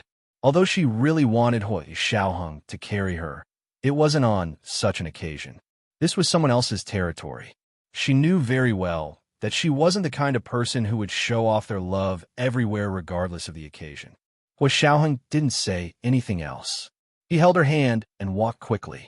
After walking out a door, the view in front of them suddenly widened. Gun Yinji saw a huge, empty space in front of her. It seemed to have hollowed out the mountain. In the middle of the open space, there was a steel frame with a submarine on it. It was similar to the photos of submarines she had seen on the internet, but it wasn't particularly big. It was about the length of a medium-sized yacht. It looked very shabby. The outer shell was dark, and a huge crack could be seen diagonally below. It had probably been attacked. Could it be the submarine that had been scrapped during their mission? Gun Yinji was even more confused. She looked at Hua Xiaoheng in confusion. At that moment, the door of the submarine suddenly opened, and a person walked out. It was Chunlai in a white coat. Gun Yinji. Chunlai was also stunned when he saw Gun Yinji. He then turned his gaze to Hua Xiaoheng. You, Hua Xiaoheng said lightly. She has the right to see this submarine first than anyone else. Chunlai understood and nodded. He said, I've checked everything inside. The nitrogen has been removed, so there's no danger to her life. But if you're worried, you could bring an oxygen tank in. Hua Xiaoheng shook his head. No need. Gun Yinji stood there without moving and said stubbornly, Tell me what's going on? Why should I look at this submarine? Hua Xiaoheng let go of her hand and looked at the submarine. He began to narrate the story of the submarine. They were being chased, and the submarine's power system was hit. But the submarine's owner didn't want to be captured, and would rather sink to the bottom. The submarine is filled with nitrogen gas. Kill the 4 spies together. But the submarine's owner also perished with them. Gu Nianji's lips trembled as she asked, "The submarine's owner? Who is it?" Xiaoheng walked towards the door that Chunlai had just come out of and said, "He's inside. I'll take you to see him." Gu Nianji's body trembled, and she immediately ran over. She asked anxiously, "Didn't you say that they perished together?" Xiaoheng didn't say anything. He climbed up the escalator and got in. The doubts in Gu Nianji's heart were about to overflow. She didn't hesitate and climbed in. After entering through the hatch, they walked through a small cubicle and arrived at the corridor. The entire way was illuminated by the LCD lights above their heads. It was as bright as day. Gu Nianji wasn't in the mood to look around. She almost jogged behind Xiaoheng to a door at the end of the corridor. The door looked very heavy and seemed to be made of oak. A steel bar as thick as an adult man's arm was pinned to the door, and a huge disk password lock hung from it. Xiaoheng walked forward and entered the password he had deciphered. After the battle, Xiaoheng spent all his time on the ship deciphering the password lock. He was a password expert. Although the password lock was cumbersome, it wasn't more difficult to decipher than a bank safe. It took him 4 or 5 days to decipher it. All the nitrogen in the room had been removed, and the bodies inside had been carried out. Pushing open the door, the lights in the room lit up. Xiaoheng gently closed the door and stood behind Gu Nianji. He hugged her from behind and coughed softly. Gu Nianji frowned when she saw the situation in the cabin. The cabin was very simple and spacious. A large screen as tall as a person divided the entire cabin into 2 parts. The floor was covered with a thick plush carpet. There was a large mahogany desk against the wall. The desk was clean, and there was only a black cylindrical object the size of a coffee cup on it. In the open space in front of the screen, a 90-degree corner sofa was placed in the middle of the room. The space in the middle of the sofa was empty, revealing a circular, slightly concave, disc-shaped pit. The chandelier in the corner of the room stretched out a streamlined branch-shaped lamp that extended from the lamp holder in the corner. Like the branches of a big tree, it enveloped the small concave, disc-shaped pit in the middle of the corner sofa. Gu Nianji's gaze had just retracted from the black, cylindrical object on the desk when a chandelier suddenly lit up. Light shone from dozens of crisscrossing branch-shaped lamps, like a pillar of light, covering the slightly concave, disc-shaped open space in the middle of the corner sofa. The figure of a man wearing a khaki trench coat gradually took shape in this light. From virtual to real, it finally formed a 3-dimensional human figure. When the man's figure became extremely clear, the ceiling lights in the cabin went out, leaving only the beam of light from the chandelier in the middle of the room. In the middle of the beam of light, the man's figure became even more realistic. It was as if a real person was standing in front of her, smiling gently. The warmth in that smile was overwhelming. Although it was only a virtual figure, the smile was like a real person, extremely warm and considerate. Gu Nianji's eyes widened, and her whole body trembled violently. Her legs were so weak that she could barely stand. She leaned back tightly against Xiaoheng's warm and broad chest, drawing strength to support herself. This is today's second update, Chapter 1400, Who Holds the Ribbon and Dances in the Sky, Too? Today's second update, to remind everyone of the monthly votes and recommendation votes, tomorrow's third update. Good night, sweethearts.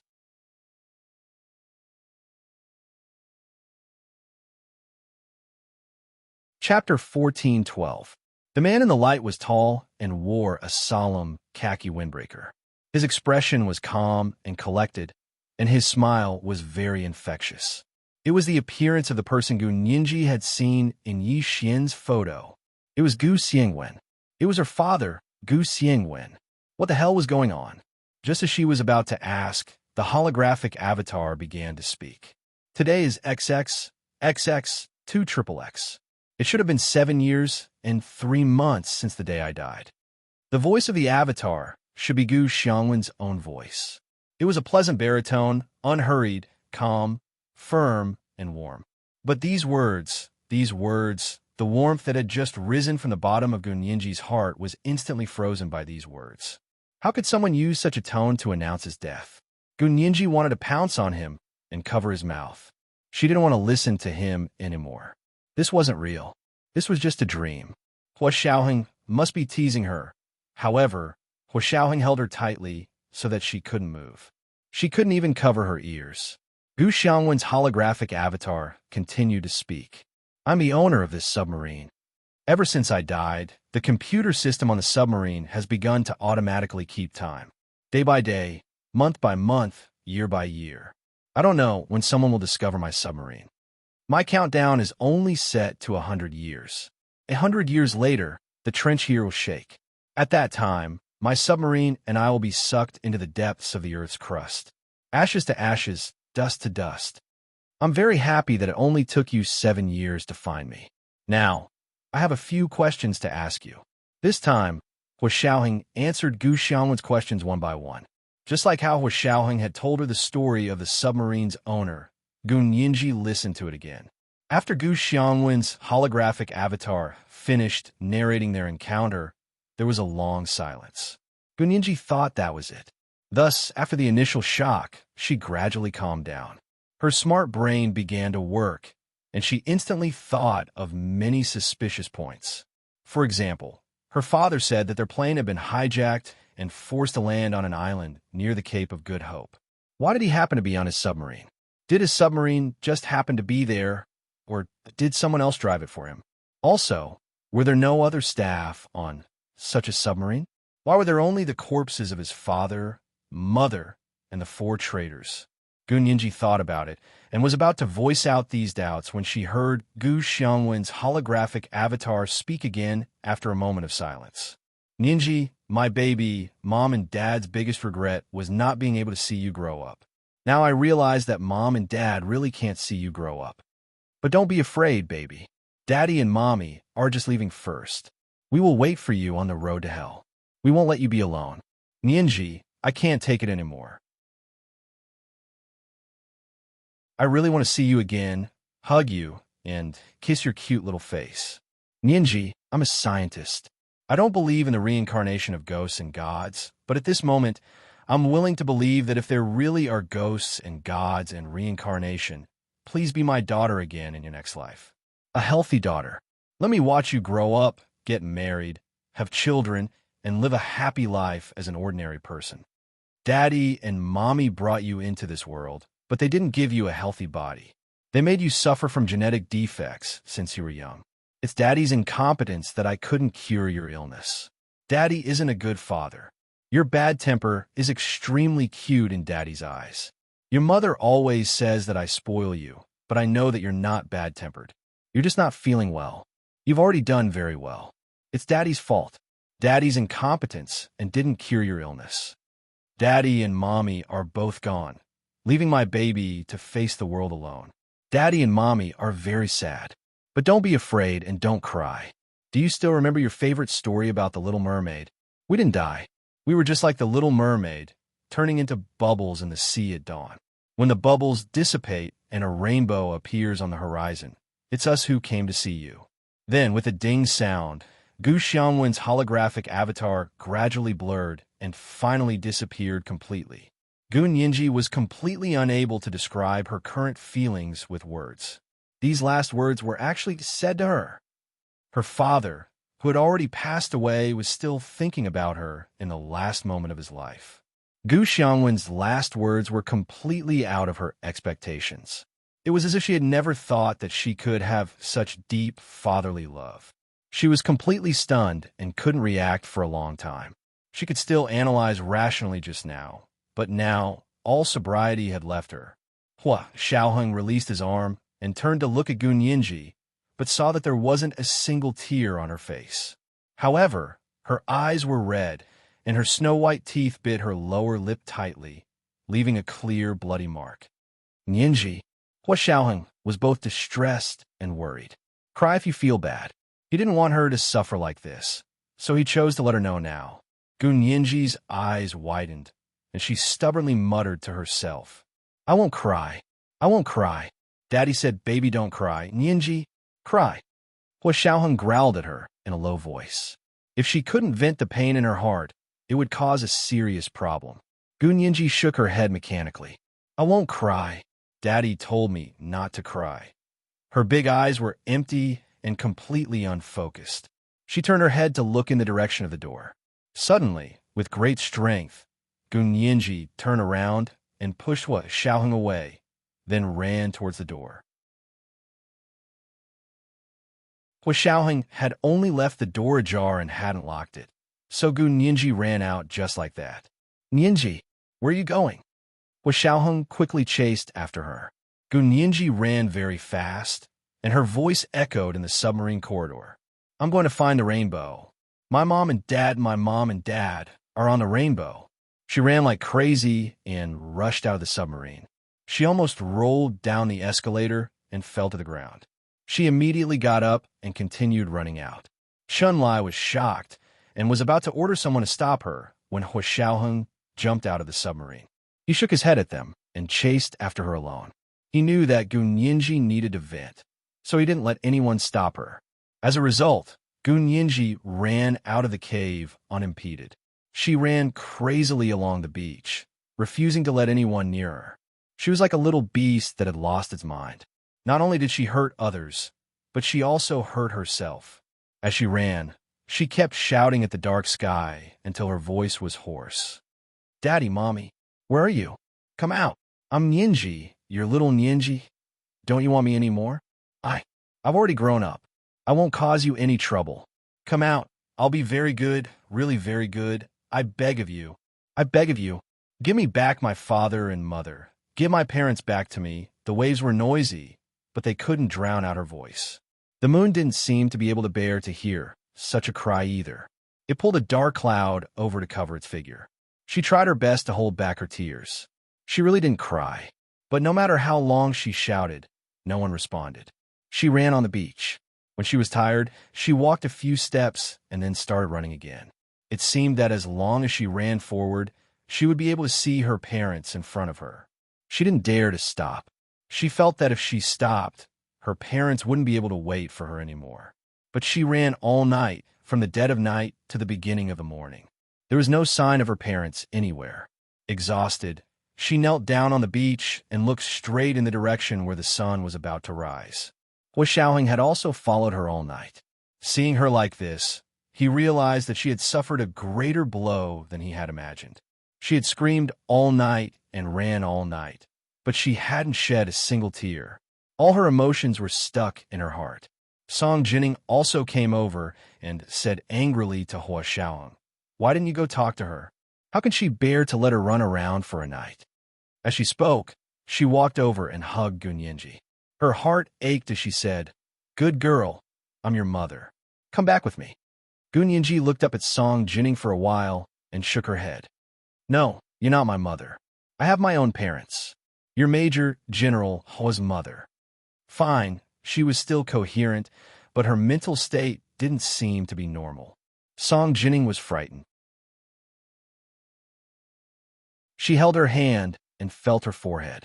She still had a low fever. Okay, I'm not your mother. You have your own parents. Let's go back now, okay?" Song Jining patiently coaxed Gu Nianji. Gu Nianji shook her head again and said seriously, "No, I haven't seen my parents yet. They made an appointment with me. I want to see them one last time and send them off one last time. I can't stand them up and disappoint them." Song Jining nodded sadly. "Let's go see your parents. Come with me. I know where they are." She wanted to take Gu Nianji to see the bodies of Gu Xiangwen and his wife. Although Gu Nianji's words were clear and logical, she had actually fallen into a state of confusion. She frowned and refused Song Jining. "Don't try to lie to me. I know where my parents are." Song Jining was speechless. Gu Nianji stretched out a slender finger and pointed to the sky. Her face was full of admiration. "They're over there on the rainbow. I won't leave until I see them." Song Jining sighed and walked back to Hua Xiaoheng's side. "What should we do? Should we knock her out and take her away?" Hua Xiaoheng was silent for a moment, then said, "I have an idea, but I need your help with a small matter." As he spoke, he whispered a few words into Song Jinning's ear. Song Jinning was stunned for a moment, but she still nodded and said, "I'll go calculate. The time of sunrise and the amount of rain have to be just right for it to succeed." The two of them left the beach. In Shi Xiang and Xiao Yi took over from them to guard the surroundings and take care of Gun Yinji, who was already delirious. Gun Yinji didn't cry. She knelt quietly on the beach. She didn't say anything and waited stubbornly. In front of her was the endless sea, and above her head was the vast blue sky. Her slender and straight back looked so lonely and thin between the sea and the sky. She didn't cry, but this scene was even more sad than wailing. In Shi Xiang and Xiao Yi weren't emotional people, but at this moment, both of them had their backs to each other and quietly wiped away their tears. Not long after, the shadow of the morning glow appeared on the surface of the sea. The sun was about to rise. At that moment, the sky above their heads suddenly filled with dark clouds, but there was no thunder or lightning. A torrential downpour fell from the sky, drenching Gun Yinji, who was on the beach, as well as In Shi Xiang and Xiao Yi. Both of them looked up at the sky at the same time and were so surprised that they couldn't close their mouths. There was a plane in the clouds. Could it be that someone was making rain? The timing was perfect. The heavy rain didn't last long, and soon it stopped. The rising sun happened to leap out of the sea at that moment, shedding thousands of rays of golden light. At the end of the heavy rain, where the sun rose, a huge rainbow slowly appeared in the sky. Red, orange, yellow, green, cyan, blue, and purple, 7 colors overflowed. Gun Yinji's entire body was wet. She looked up at the colorful rainbow and gradually smiled. She reached out her hand, and the rainbow landed in her palm, as if she was holding it up. The rainbow after the rain was like a bridge. She stood on one side, and her parents stood on the other. She could almost see them smiling back at her, waving goodbye to her. Gun Yinji gradually regained consciousness and woke up. She knelt on the beach and looked up at the rainbow in the sky. She finally cried, "Dad, Mom, just let me cry once. I'm not disobedient. I'm just too sad. I promise, I'll only cry for you this once. You can punish me after I cry. You can punish me however you want." After saying that, she realized that her parents couldn't punish her anymore. Whether she was obedient or disobedient, they couldn't punish her anymore. This realization hit her heart like an arrow. Gun Yinji sobbed softly, and tears rolled down her cheeks. She was in pain and anxiety, and her shoulders trembled violently. She could barely kneel. Just as she was about to collapse, Xiaoheng walked over. He seemed to have just gotten off a plane and hadn't had time to change out of his flight suit.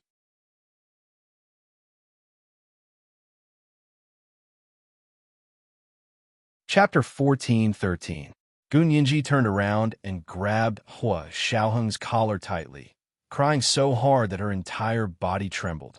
Choking with sobs, she said intermittently, "My father and mother, where are they? Where did you put them?" "On the boat, you..." Hua Xiaoheng had just finished speaking when he realized that Gun Yinji was exhausted and had finally fainted.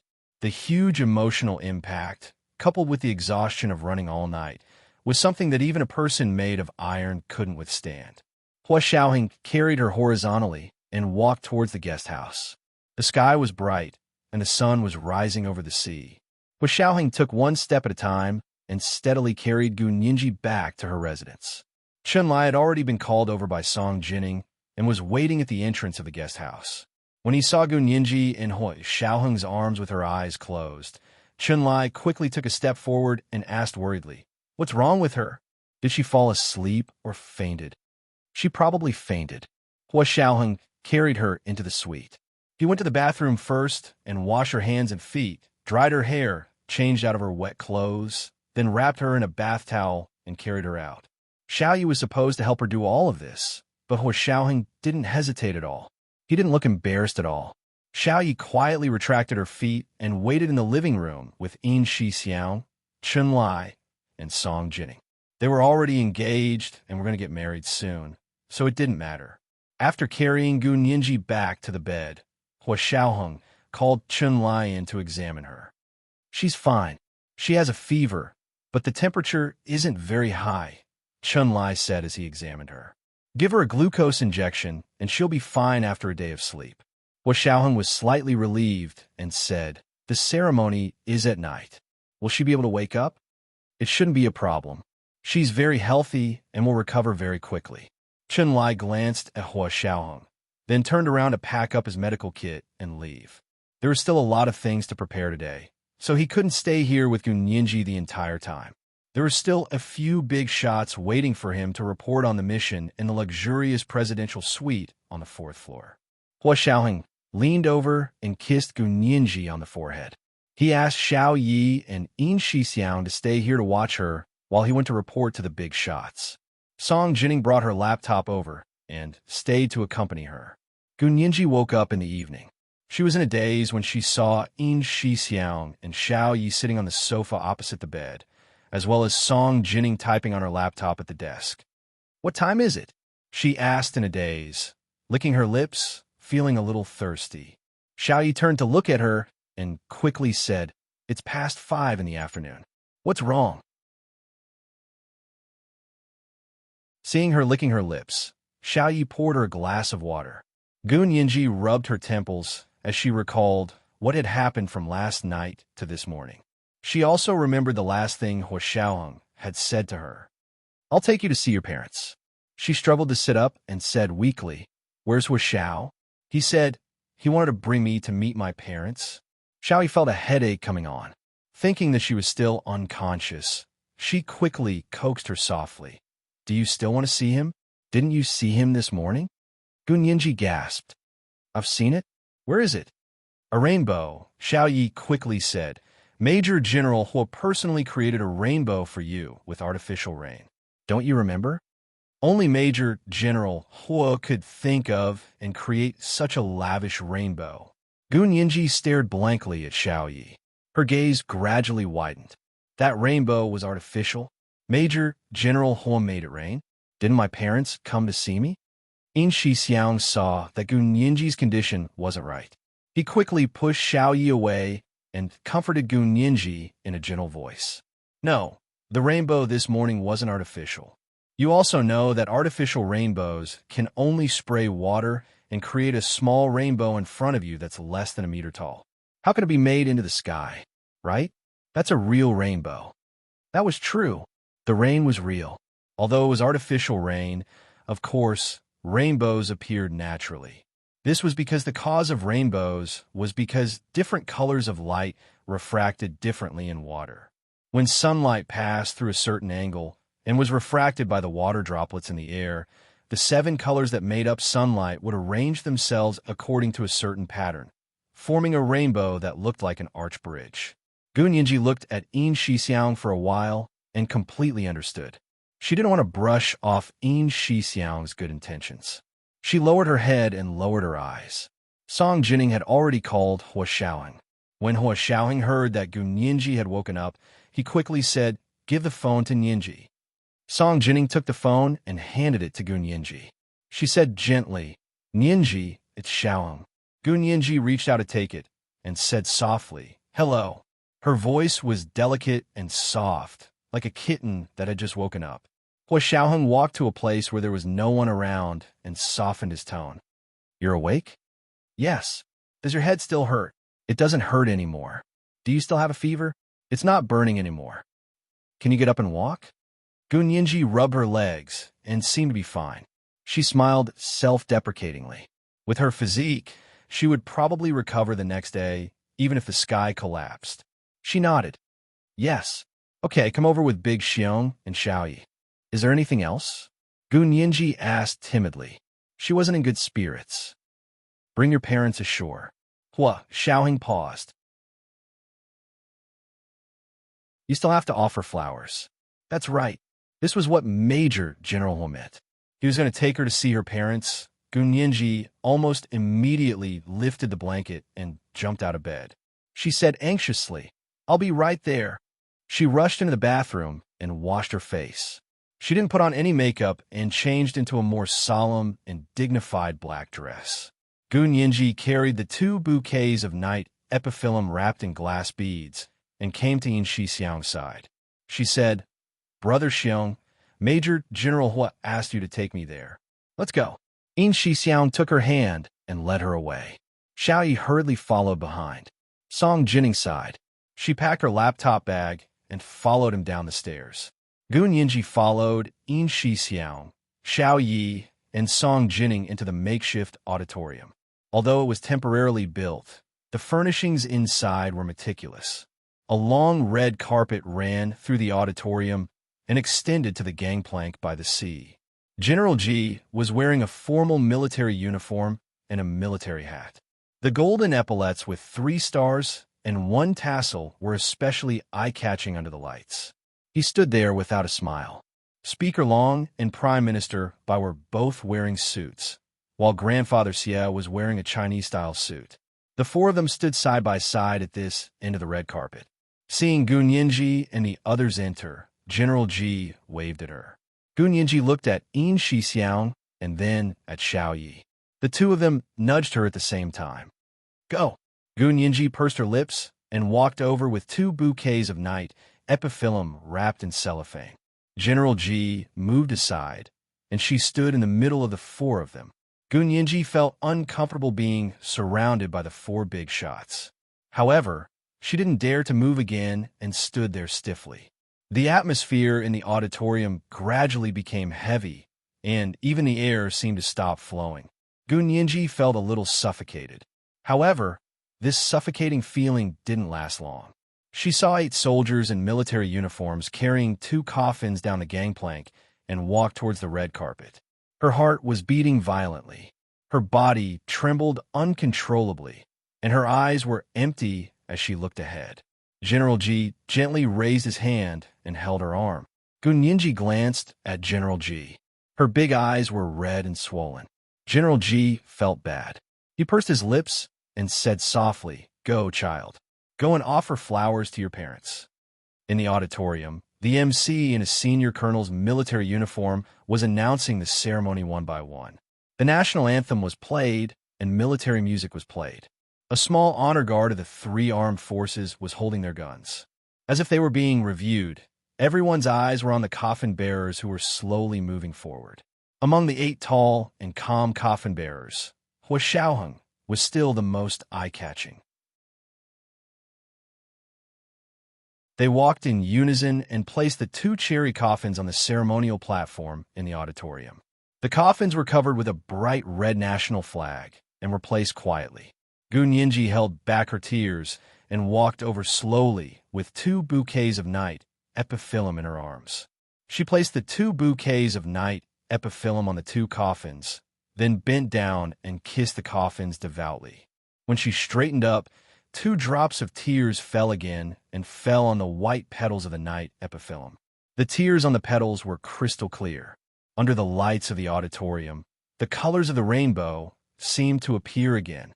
Gun Yinji wiped her eyes with the back of her hand and said silently in her heart, Mom and Dad, these are the tears that I haven't finished crying this morning. I'm not crying again. The auditorium was very quiet, and everyone's eyes were on Gun Yinji.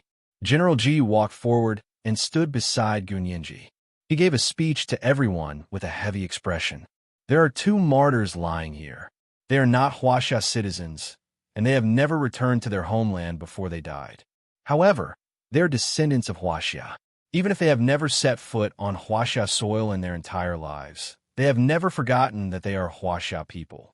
Our nation has gone through many storms and disasters, but we have been able to rise from the ruins every time because we Huaxia people, no matter where we are, have never given up on this land. The last wish of these 2 martyrs before they died was to return to their homeland. They have made great contributions to our country, but they do not ask for anything in return, because they know what a prosperous and powerful country means to every Huaxia person. There are other countries that don't understand our patriotism and think that this kind of love is too narrow. I want to say that if you don't have 5,000 years of history and haven't experienced the displacement, war, and slaughter that our nation has suffered, you don't deserve to talk to us about patriotism. This is the second watch of the day. Chapter 1402, Better Today.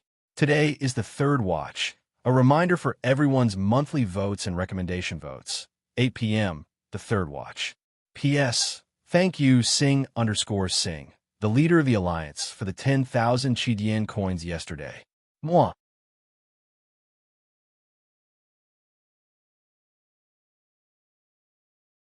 Chapter 14:14. Gun Yinji raised her head and looked at the chandelier on the ceiling beam of the auditorium. Tears welled up in her eyes. However, she tried her best to hold her head high and not let the tears fall. General G finally said, "Although they don't ask for anything in return, we can't ignore their efforts and enjoy their contributions. I have already reported the merits of these two martyrs to Speaker Long and Prime Minister Bai. Our country will bear the responsibility for their deaths. Their merits will be recorded in our history books and passed down through the ages. Their daughters will also receive the highest respect from us. Their deeds will not be unknown. We will never forget." After General G finished speaking, the MC shouted, "Attention! Salute! Sound the cannon salute." Gun Yinji counted carefully. 21 cannon salutes was the highest standard. The cannon salute echoed in her mind. It was like a hole had been pierced in her heart. The wind blew through the hole, and she could hear the echo. After the ceremony, General G walked up to her, reached out, and held her hand tightly. "Child, don't be sad. We will take good care of you on behalf of your parents." Gun Yinji nodded silently and whispered, "Thank you, General G. You've been very good to me." She had grown up safely under the protection of the Huaxia Empire's military since she came to Shaoheng at the age of 12. If it weren't for them, she thought she might have died in the cold sea like her parents. As she thought about it, she actually felt dizzy. It was as if she saw the blue sea covering the sky and pressing down on her. She blinked, her body swaying as she leaned against the coffin behind her. General G quickly supported her and asked worriedly, "What's wrong? Are you not feeling well?" He already knew about Gun Yinji running around on the beach last night. In the morning, Hua Xiaoheng had requested artificial rain to create a rainbow, and he had agreed without hesitation. Even if they didn't have the means and technology, he would have agreed to temporarily use a studio to create a fake scene. Gun Yinji closed her eyes and shook her head. She tried to control herself and slowly stood up. "I'm fine. I didn't sleep well last night." General G touched her head and whispered, "Go back and rest early. The dead can't be brought back to life. My condolences." Gun Yinji lowered her head and nodded lightly. Then Speaker Long walked over. He held Gun Yinji's hand emotionally and said, "Yinji, I didn't expect your parents to be so great. I originally wanted to take you as my goddaughter, but now that I think about it, no one can replace your own parents." Gun Yinji looked up at Speaker Long quietly. After last night's shock, she found that her mind had suddenly become strong. Although her parents were no longer in this world, their deep love gave her unlimited courage and confidence. She had a sense of belonging. She knew who she was, where she came from, and where she was going. Unlike before, she didn't have any memories from before she was 12 years old, and she didn't know who her parents were. In the depths of her heart, she had always been floating like duckweed, not knowing where her roots were. As a person, only by knowing where he was rooted could he grow towards the sky. If it had been in the past, she would have been inexplicably grateful to hear Speaker Long say this, and would have wanted nothing more than to repay them 100-fold. It was just like how old Master Xie wanted to hold her engagement party to support her. But now, she was still grateful for their kindness, but she no longer needed these people to support her. Her greatest source of confidence was her own parents, and even more so, herself. Gun Yinji nodded at Speaker Long and said, "Speaker Long, you are my boss. Please take care of me at work in the future." Speaker Long patted her shoulder. "I snatched you from old G, so of course I have to take good care of you.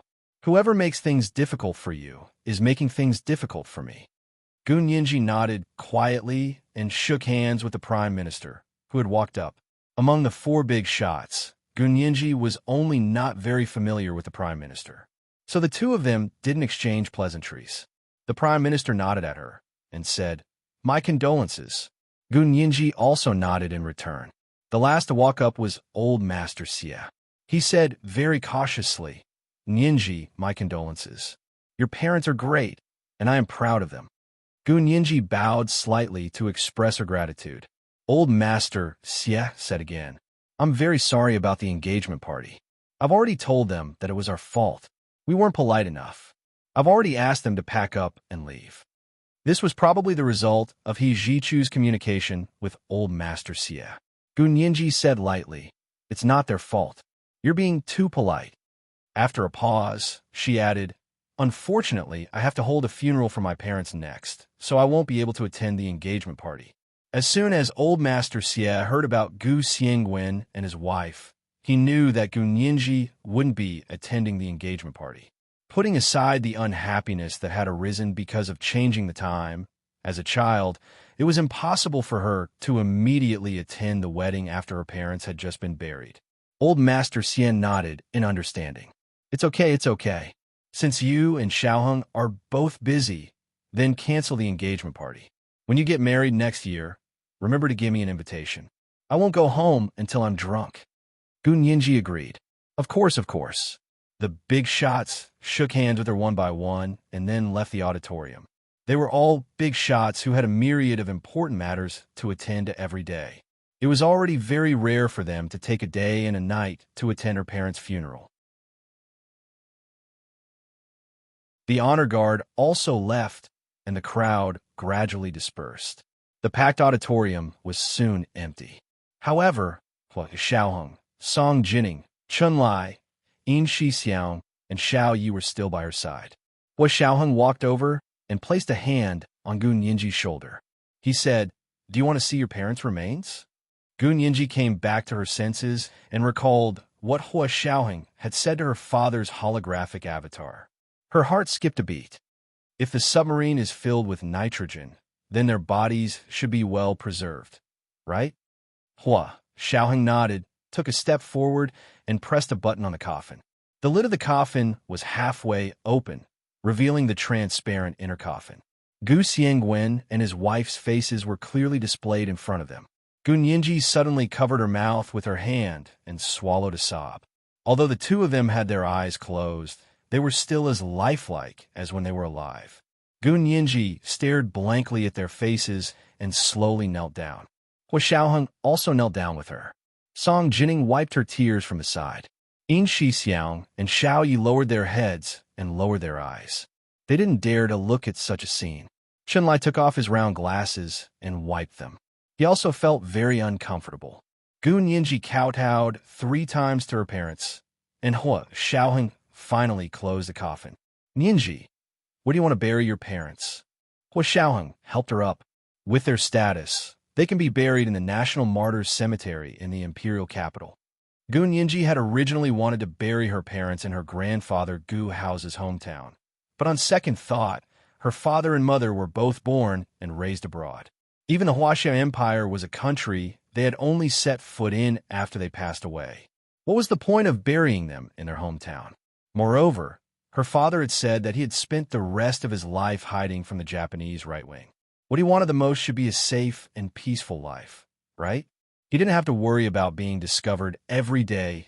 Therefore, it was better to bury them in the National Martyrs Cemetery. No one would disturb them there, and no one would dare to disturb them. The country would provide them with the greatest protection and final peace. Gu Nianji nodded. Let's bury them in the National Martyrs Cemetery. It'll be easier for us to pay our respects to them in the future. Hua Xiaoheng thought so too. Okay, then let's bury them in the National Martyrs Cemetery. After deciding on the burial location of the 2 martyrs, everyone split up and got busy. Hua Xiaoheng handed the task to Yin Shixiang and asked him to transport the coffin back to the imperial capital. At the same time, he had to deal with Gu Xiangwen's submarine. Your father's last words said that everything he had belonged to you, including this submarine.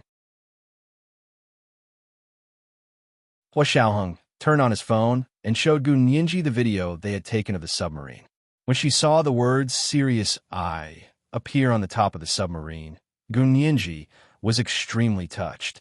Gu Nianji was extremely touched by the fluorescent words. In her father's heart, she really had a place everywhere. She would no longer belittle herself and feel that she was an orphan girl without parents. She would always lack confidence in front of others. Her parents' love gave her the confidence to settle down. She took the phone from Hua Xiaoheng's hand and rubbed the serious eye on the screen with her fingers. Something seemed to flash through his mind, as if he had seen something. He said, "Serious, serious. I don't know if they're still serious." 2. Hua Xiaoheng. This was the third watch of the day. Chapter 1403. Her place is everywhere. It was the third watch of the day to remind everyone of their monthly votes and recommendation votes. Good night, dear ones.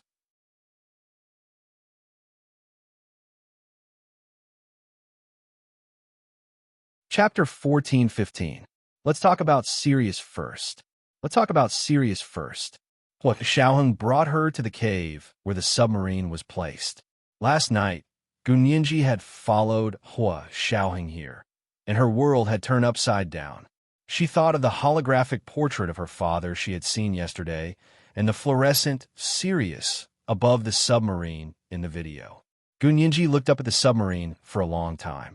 Hua Xiaoheng held her hand and led her into the submarine again. The details that she hadn't noticed yesterday gradually appeared before Gunyinji's eyes. The deep corridor was covered with a thick carpet, and the dome of the corridor was painted with interesting cats and dogs. It was like a children's paradise. Gunyinji pursed her lips and thought bitterly. Had she ever been here when she was young? A long time ago, was there a chubby little girl who ran here and there with her little feet tapping and giggling? Was there a tall and handsome man standing at the end of the hallway, looking at her with a face full of love? Gunyinji was so engrossed in her thoughts that she was like an irrelevant bystander. She stood at the side and watched the scene of a loving father and a loving daughter. At that moment, she was so envious. She was so envious of this carefree little girl who was pampered by her parents. Although this little girl should be her when she was young, right? But in the blink of an eye, her mind was occupied by the overwhelming blue seawater. Her head hurt like needles. Her vision was blurry, and she almost couldn't stand steadily. Hua Xiaoheng noticed her condition in time. Seeing that she was in a daze, Hua Xiaoheng reached out and gently placed his arm on her shoulder to steady her. He asked with concern, "What's wrong? Are you still not feeling well? Why don't we go back and rest for 2 days?" After this mission, Hua Xiaoheng asked General Ji for a month's vacation. He planned to spend it all with Gunyinji. Gunyinji gritted her teeth and shook her head. "I'm fine. I probably didn't sleep well last night, so I'm a little dizzy. Let's go back." Hua Xiaoheng didn't allow any explanation. He picked Gunyinji up again and walked out of the submarine. Chunlai saw that they had just gone in and come out again. Gunyinji's face was pale as she lay in Hua Xiaoheng's arms. He asked in surprise, "Is the nitrogen inside still not cleared?" "No, we've been in there many times." "It shouldn't be nitrogen." Hua Xiaoheng looked at Gunyinji's tightly shut face and gave Chunlai a look. "Check her again." Chunlai understood and quickly carried the medical kit. He followed Gunyinji and Hua Xiaoheng to the suite on the 3rd floor. Yin Shixiang was outside preparing to transport Gu Xiangwen and his wife's bodies back to the imperial capital for burial. Xiaoyi had already moved out of the suite and moved into a standard room on the 2nd floor. Therefore, only Hua Xiaoheng, Gunyinji, and Chunlai came in. Chunlai took out another set of equipment and carefully examined Gunyinji's condition. No fever. Heartbeat, pulse, and blood pressure are normal. Chunlai looked at the data in the instrument and muttered to himself. He frowned and said, "There's no problem? Could it be that you really didn't sleep well?" Hua Xiaoheng frowned slightly. "Then rest first." In order not to disturb Gunyinji's sleep, Hua Xiaoheng pulled down the curtains on the French windows. The bedroom was suddenly pitch black. The soundproof glass was also very effective. The sound of the waves outside could not be heard inside the house. The surroundings were abnormally quiet. Gunyinji fell into a deep sleep. She was indeed very tired. She didn't wake up until the next morning. She had slept for a full 12 hours. Hua Xiaoheng and Chunlai came in to check on her several times. They only left after confirming that she was fine. Lai's equipment had been placed in the room to observe her condition. That night, Gunyinji's other physical data were normal. Only her brain data was abnormal. Looking at the data report printed out by his equipment, Lai came to look for Hua Xiaoheng. Major General Hua, take a look at this. Lai placed Gunyinji's brain data report in front of Hua Xiaoheng. This time, Ninji was too shocked. I found that the damaged cells in her hippocampus have begun to metabolize. The hippocampus was a key part of the human brain that was responsible for memory. It usually appeared in pairs. Hua Xiaoheng's heart skipped a beat. He took the data report from Lai. You mean it's possible that she regained her memory before she was 12 years old?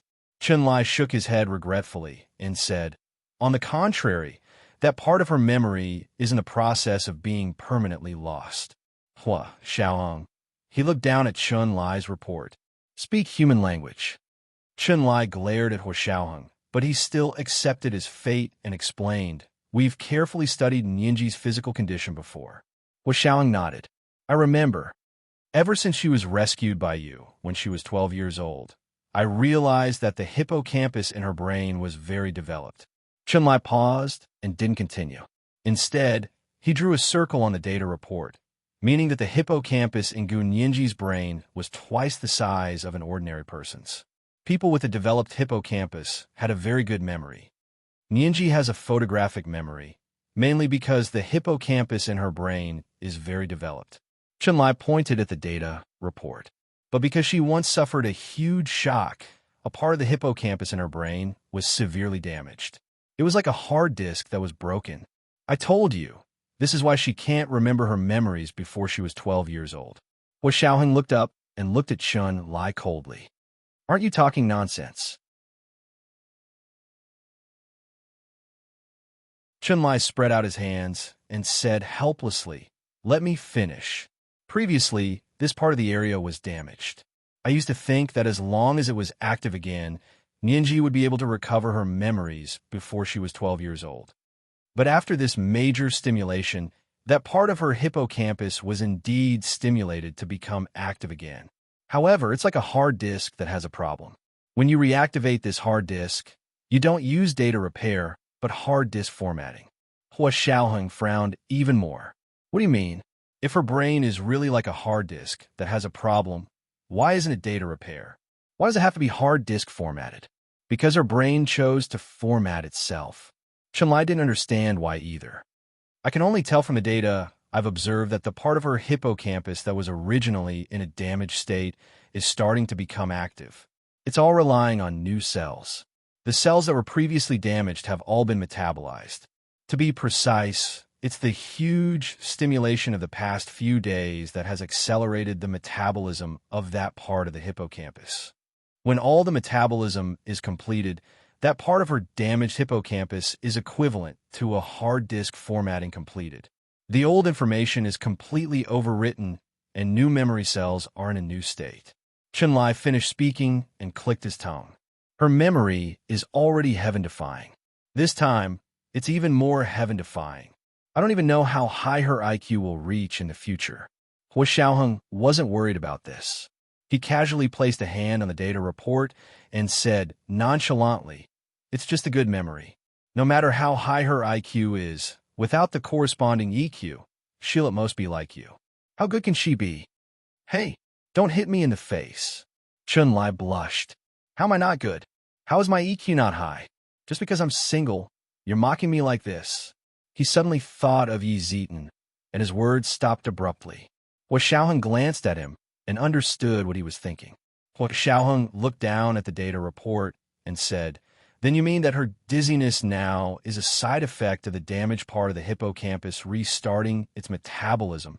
You can say that, but it still depends on her own reaction. Lai sat in front of Hua Xiaoheng resentfully. When she wakes up, ask her if there's anything different in her brain. Or you can give her a test to see if her reaction has changed. Hua Xiaoheng shook his head and refused. I'm not interested in the change in her IQ. I just want to know if she'll recover her memory. No, Lai said firmly. As the damaged part of her hippocampus reactivates, new cells replace the original cells, and that part of her previous memory will be lost forever. Hua Xiaoheng didn't speak for a long time. Chun Lai comforted him. What are you still worried about? Anyway, her parents have already been found. This time, it's really her parents. I've already done a DNA test. Gu Xiaowen's biological daughter is real. They wanted Gu Nianji to recover her memory because they wanted to find out her background. Now that her background had been revealed, it didn't matter whether she recovered her memory or not. Hua Xiaoheng still had an indescribable worry. Is it really okay? No problem. Look for me if there's a problem. Chun Lai thumped his chest loudly. Gu Nianji woke up at that moment and called out from the bedroom. Is Brother Chen outside? She woke up and called out to Chun Lai, not Hua Xiaoheng. Chun Lai was very pleased to see Hua Xiaoheng trying his best to act nonchalant. He stood up with a smile and said loudly, I'm here, and so is Major General Hua. Gu Nianji seemed to be startled and said, I'm still a little uncomfortable. Can Brother Chen come in and help me check? Okay, no problem. I'll be right there. Chun Lai ran in happily. Brother Chun closed the door. Gu Nianji sat on the bed, her messy long hair draped over her body, and there were traces of sweat on her forehead. Chun Lai gently closed the door and walked to Gu Nianji's bed to sit down. He asked in confusion, Nianji, what do you want to say to me? It was obvious that Gu Nianji only wanted to tell him and not Hua Xiaoheng. Gu Nianji rubbed her forehead and pursed her lips. She said softly, Brother Chun, I've been having a dream since yesterday. What did you dream of? Chun Lai was excited. Could the newborn hippocampal cells promote the production of dreams? Or was it that the hippocampal cells intersected during metabolism, so that part of the old memories were still retained? Any one of these theses could win a Nobel Prize. Gu Nianji put down her hand and saw Chun Lai's round eyes shining with excitement behind his glasses. She couldn't help but be speechless. After a while, she said, Don't think too much. There's actually nothing much. I just dreamed of the sea over and over again. The blue sea, the sea that was like a cradle. The color of the sea was too rich and bright. It wasn't the blue-green sea here, but the sea that reflected the blue-purple electric light she had seen in the Caribbean blue hole. She added, It seems that the surrounding situation is also very similar to the Caribbean blue hole. Chun Lai was extremely disappointed when he heard this. Since the dream was a scene that Gu Nianji had seen after she was 12 years old, it had nothing to do with the hippocampal memory intersecting theory that he had just come up with. This should be the after effect of your stress stimulation, Chun Lai explained listlessly. Chun Lai explained listlessly because the electroshock you received in the blue hole in the Caribbean Sea was roughly the same as the stimulation you received this time. So you will have selective associations. It's not a big problem. You'll be fine after some rest. Gu Nianji also felt that this should be the reason. But there was one thing that she didn't tell Chun Lai, and she didn't know who to tell. Because in her dream, the perspective of the overwhelming seawater was very strange. Sometimes it seemed like she had personally experienced the scene, but sometimes it was from a bystander's perspective, and the time was very short. Every time it happened, it was fleeting, like a light bulb that was constantly being switched on and off. The colorful blue-purple seawater flashed in and out of her dream quickly, making her exhausted and dizzy. This is the first chapter of the day, Chapter 1404, a bystander's perspective. There are 2 chapters today. Remind everyone of the monthly votes and recommendation votes. At 8 p.m., the second chapter. P.S. Thank you, Momo Moshi, for your 10,000 Chidian coins yesterday. Moi.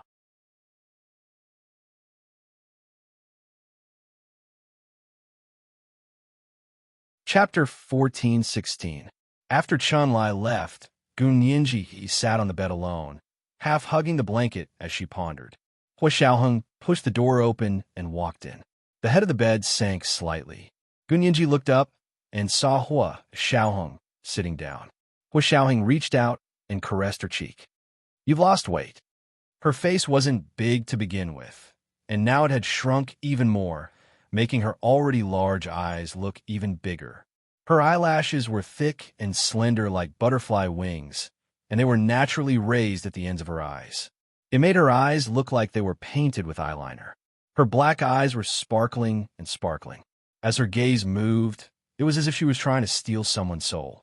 Hua Xiaoheng seemed to be bewitched and leaned in to kiss her. First, his lips pressed lightly against hers. Then he tossed and turned on her lips. He kissed her up and down, inside and out before letting her go. Gun Yinji looked at him tenderly, her eyes filled with love and infinite affection. Hua Xiaoheng couldn't resist Gun Yinji's longing gaze at all. He had never felt her feelings for him like at this moment. He pulled her into his embrace and pressed her head against his chest, letting her feel his heartbeat that was more intense than usual. He whispered, "What's wrong? Are you feeling unwell?" Gun Yinji wrapped her arms around his neck and leaned into his arms. She thought about it and whispered, "I'm not feeling unwell. It's just that I keep having the same dream over and over again. I'm very tired." She could still see the color of the bluish-purple seawater in front of her eyes. Everything seemed to be covered in a layer of soft blue light. Hua Xiaoheng rubbed his cheek against the top of her head and asked, "What dream?" It could be repeated over and over again. Gun Yinji repeated, "It's the seawater, the bluish-purple seawater, just like the seawater I saw in the blue hole in the Caribbean." Hua Xiaoheng secretly breathed a sigh of relief. So she had only dreamed of the seawater in the blue hole. It seemed that what Chen Lai had said just now was not without reason. He picked her up along with the blanket and sat her on his lap, saying, "Your mood swings are too big. It's inevitable, no." Gun Yinji suddenly wanted to tell Hua Xiaoheng how she felt, regardless of whether he understood or not. "It's not like that." Gun Yinji shifted back and looked up at Hua Xiaoheng. "The strange thing was my perspective in the dream. Sometimes I feel like I'm in the water, but other times I feel like I'm a bystander watching the water." Hua Xiaoheng frowned imperceptibly. Different perspectives? That wasn't strange, right? When I dream, I often see things from different perspectives. Gun Yinji hung her head and answered lazily, "Maybe." She yawned. "I'm sleepy. I'll sleep again and see if it makes a difference." Hua Xiaoheng put her on the bed and said, "Aren't you hungry?" "You haven't eaten anything since yesterday." "I have no appetite." Gun Yinji rubbed her eyes. "Give me a glass of water." Hua Xiaoheng went out for a while and brought in a glass of milk for her. Gun Yinji drank the milk with Hua Xiaoheng's hand and went back to sleep. This time, she slept until 8 o'clock at night. When she woke up again, she found that she didn't have a dream this time. The blue-purple seawater in her dream in the morning was like a distant illusion that was getting further and further away from her. She lifted the blanket and got out of bed. She went to the bathroom to take a shower, washed her hair, and change her clothes. Hua Xiaoheng came in to see her and found that she was already awake and had gone to the bathroom to take a shower. He immediately went out to order a table of food and waited for her to come out. Gun Yinji came to the living room and couldn't help smiling when she saw the seafood on the long table. There was a bowl of steaming seafood noodles. There were shrimp, abalone, small squid rings to enhance the freshness, and small vegetables to enhance the color. There was also stir-fried mantis shrimp, crab roe vermicelli, and sea cucumber soup. She was full after eating the seafood noodles. Hua Xiaoheng forced her to drink another small bowl of sea cucumber soup and ate a small sea cucumber before letting her go. Hua Xiaoheng ate the rest of the dishes by himself, along with a large bowl of fragrant white rice. After eating, Hua Xiaoheng took her to the submarine again. This time, Gun Yinji didn't feel dizzy. However, when she followed Hua Xiaoheng into the cabin where she had seen Gu Xiangwen's holographic portrait last time, she couldn't help feeling sad. Hua Xiaoheng held her hand and stood in front of the sofa in the corner. He said, "The computer system here has been dismantled by Little Zay and sent back to the imperial capital. You can look at it whenever you want." Gun Yinji nodded and whispered, "Thank you." She could give up on other things, but she couldn't give up on the holographic portrait computer system that her father had left behind. "Why are you thanking me?" Hua Xiaoheng pinched her chin. "Go look at the music box on the desk." Gun Yinji had long noticed the cylindrical object on the desk. She remembered that Gu Xiangwen's holographic portrait had said that the cylindrical object was a music box. He had also said that his greatest research results were in this music box. He had also said that the music box had a self-destruct mechanism. People who didn't meet the requirements didn't have to try to open it. Gun Yinji followed Hua Xiaoheng to the desk and reached out to pick up the cylindrical object. She had thought it would be heavy, but she realized that it wasn't as heavy as she had imagined. She held the music box and looked it up and down. Then, she pressed a round button on the top of the music box. Hua Xiaoheng stood beside her and looked at her quietly.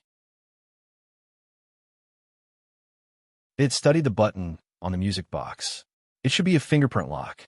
Their fingerprints didn't work, so Gun Yinji should work, right? Just as he was thinking, he heard a click. The lid of the music box opened. Gun Yinji, it really was a fingerprint lock. As soon as the lid of the music box was opened, 3 beautiful ballerina dolls began to twirl and dance on a pink crown. At the same time, a very beautiful music flowed out. It was Beethoven's Moonlight Sonata. Then a gentle baritone said slowly, "Hey, little girl needs daddy. A little girl needs daddy for many things, like giving her love that is kindersiving deeper soaring is showing sfindum there." It was the voice of the holographic avatar, her father, Gu Xiangwen. Gun Yinji quickly covered her mouth with her hand and looked up at the ceiling. Only then did she swallow the tears that almost fell. It was this poem. She had seen it on the wall of the Das Clinic in India. Was this the clue left by her father? Were they worried that one day they would suddenly disappear? So they left these clues so that Gun Yinji could find them when she grew up? Gun Yinji held the music box and looked at it for a long time. After the poem was finished, the 3 ballerina dolls sank. The pink crown turned around and split in the middle, revealing a tray. On it was a high-energy physics problem to calculate the energy of a magnetic field. Gun Yinji, was this thing really prepared for her? Didn't her father know that she wasn't a physics genius? Gun Yinji's face fell. Hua Xiaoheng pinched her little face and smiled faintly. What's with that expression? You don't know how to solve this problem, but Ms. Song does. Gun Yinji thought that he was right, but she felt a little guilty. Is that cheating? Hua Xiaoheng seemed to know what she was thinking. He gently hugged her from behind and said, "Your father is indeed talented, but did he predict that you would lose your memory?" Gun Yinji shook her head and said lightly, "My father isn't a god. How can he predict everything? Besides, even if he could predict it, he didn't escape from those people." She turned around and waved her fist at Hua Xiaoheng. "If I find out who betrayed my father, I won't forgive him." Hua Xiaoheng raised his eyebrows and said calmly, "I've already avenged your father." Gun Yinji immediately thought of the pirate base that Hua Xiaoheng had gone on this mission to destroy. She couldn't help but be surprised and delighted. Really? The one that was scolded on Twitter by the Japanese cabinet and military? That base? Hua Xiaoheng lowered his eyes slightly. Yes, they like to use pirates. I can't tell if they're real pirates or fake pirates. Gun Yinji was touched and held his hand. She snorted. The Japanese were pirates in their early years. Back then, the Japanese had harassed our coast for hundreds of years and accumulated a wealth of experience as pirates. To be honest, what are Somali pirates? They're not even worthy of carrying shoes for the Japanese pirates with a long history. Hua Xiaoheng saw that she was in the mood to mock them and knew that she was in a much better mood. He patted her head. "Everything else here has been taken away. If you agree, this submarine will be left here for them to study. If you don't agree," Gun Yinji interrupted him and said with a half-smile, "I even donated the money I recovered from the foundation to Ms. Song for research. Why are you being so distant? You can't say that. They're your father's inheritance, so of course you have the final say." Hua Xiaoheng brought her out of the submarine and went to the military port to complete the handover procedures. Gu Xiangwen's advanced cement submarine became the darling of the Navy's equipment experts. Gun Yinji hugged the black music box and boarded the plane back to the imperial capital with Hua Xiaoheng and the others. Xiao Yi, Chen Lai, and Song Jining boarded Hua Xiaoheng's private plane with them. In Shixiang took Gun Yinji's parents' coffins and boarded another large transport plane. On the plane, Gun Yinji took the opportunity to give the high-energy physics question she had seen in the music box to Song Jining. Song Jining was fascinated when she saw it. She immediately opened her laptop and began to calculate. She said emotionally, "This question is such a coincidence. I've recently encountered a bottleneck in my research on high-energy magnetic fields. This question is simply enlightening." Gunyinji, this was today's second update. Chapter 1405. Is this thing really prepared for her? Today's second update was to remind everyone of their monthly votes and recommendation votes. Good night, dear ones.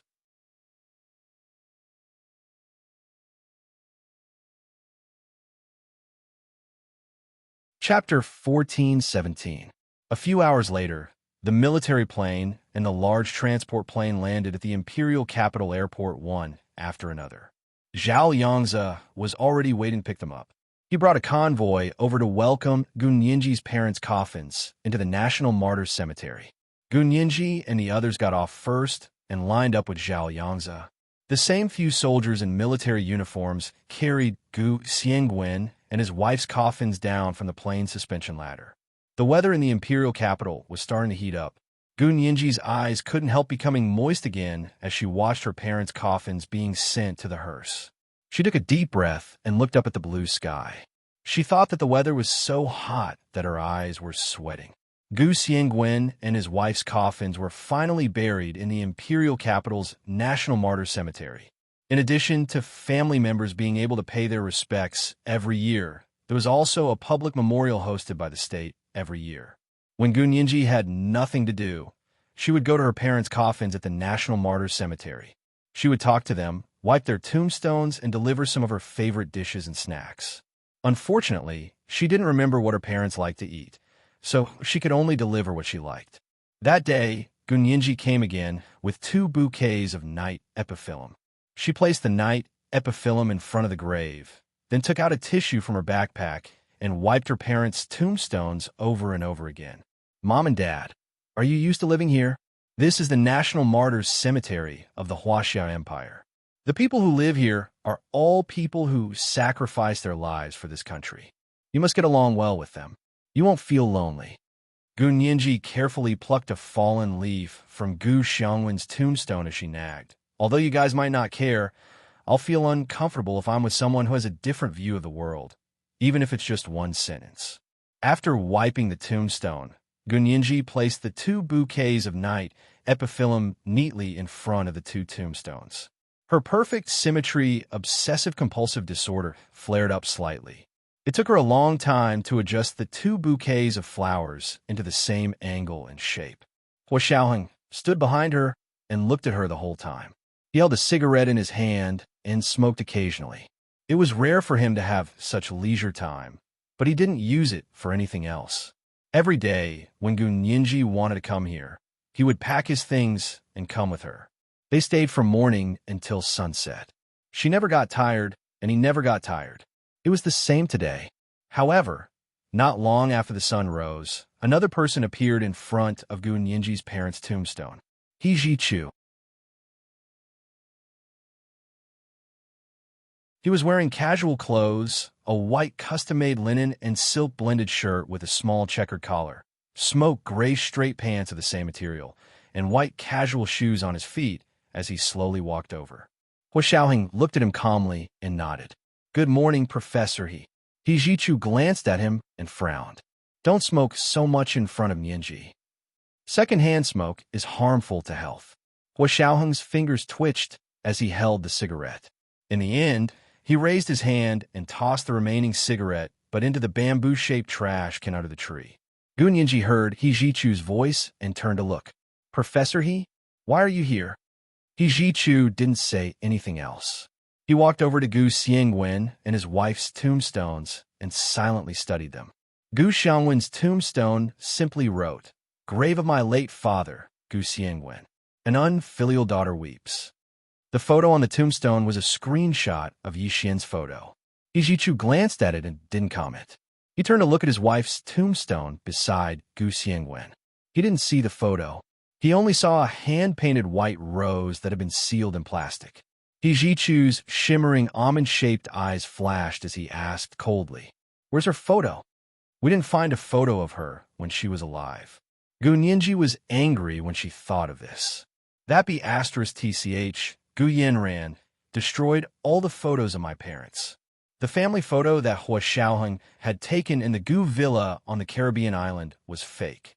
The man and woman in it weren't Gu Xiangwen and his wife at all. When they finally saw Gu Xiangwen and his wife, they had already passed away. Although their bodies were well preserved and lifelike in a pure nitrogen environment, they were what they looked like when they were alive, so it wasn't appropriate to use their deceased photos as the photos on the tombstone. Fortunately, Yi Xian's photo of Gu Xiangwen had slipped through the net, so it was captured. However, Gu Xiangwen's wife wasn't so lucky. Therefore, Gu Nianji suggested using a hand-painted white rose as her photo.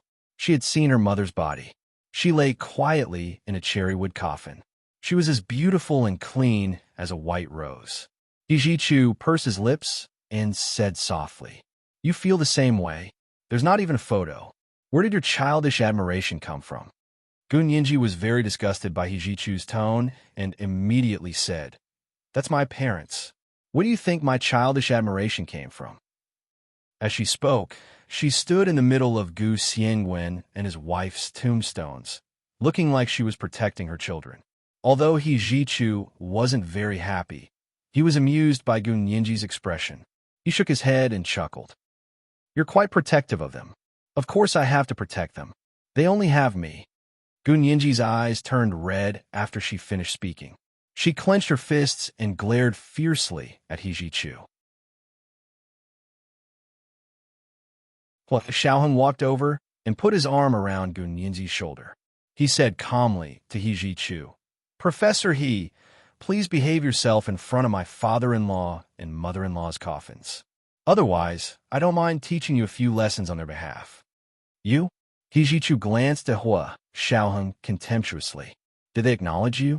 Without waiting for Hua Xiaoheng to retaliate, he immediately turned to Gu Nianji and asked with concern, "Where have you been these days? I couldn't get through to you on the phone." Actually, he knew where Gu Nianji had gone. The GPS on Gu Nianji's phone constantly showed her coordinates.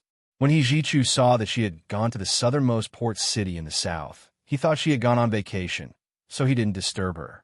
It wasn't until she came back that she ran between Hua Xiaoheng's official residence and the National Martyrs Cemetery every day that she curiously came over to take a look. "I went out to pick up my parents a few days ago." Gu Nianji combed her hair that had been blown away by the wind with her hand. She was feeling down. "They're here now, so I can come and accompany them every day." With that, she picked up the small broom that had been placed there for a long time and started sweeping the two tombstones back and forth.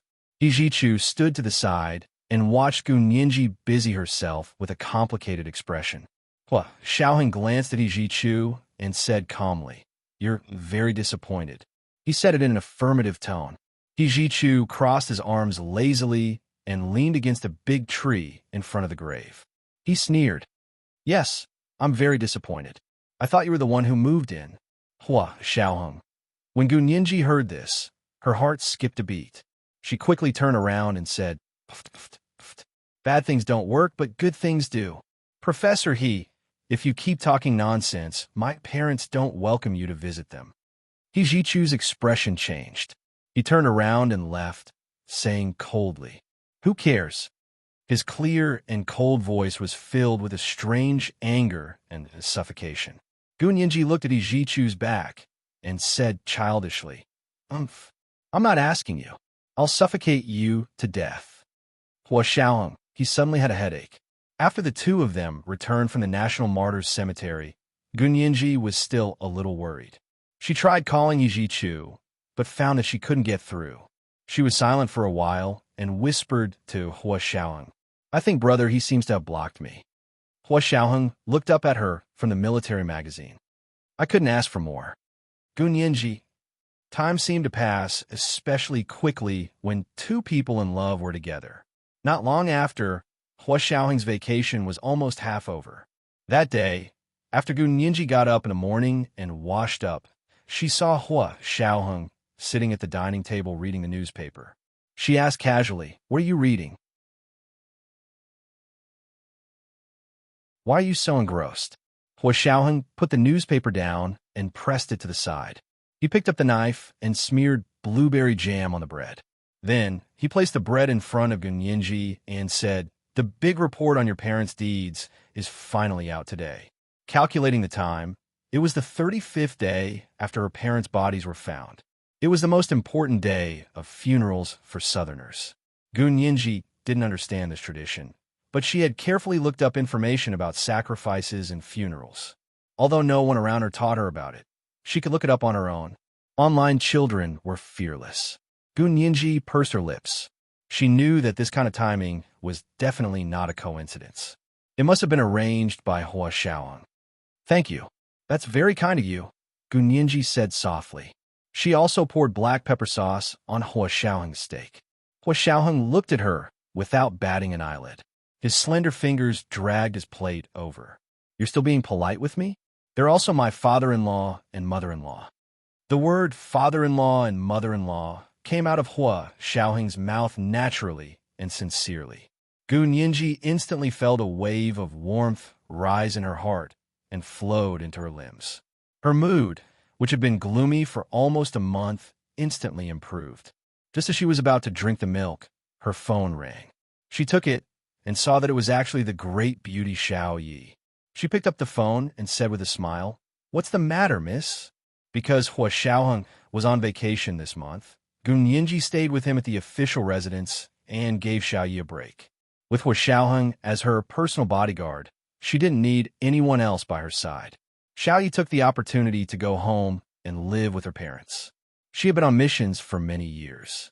From a young girl who had just graduated from university, she was now almost 30 years old. Her parents were extremely anxious and started to arrange blind dates for her. Xiao Yi had been very annoyed these past few days. She called Gun Yinji early in the morning to complain. She wanted to cancel her leave and go back to work as soon as possible.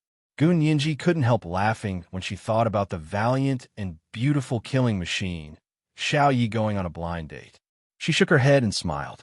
"No, Mississippi, you've been working hard for so many years, and it's not easy for you to get a big break. You'd better spend more time with your uncle and auntie. Don't be like me, who can't even be with my parents if I want to.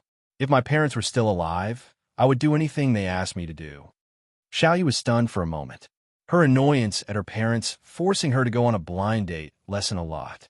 She sat cross-legged on the bay window of her room and smiled. What if your parents asked you to go on a blind date? Would you be willing to let Major General Hua go? Gun Yinji stole a glance at Hua Xiaoheng and saw that he was focused on cutting the steak.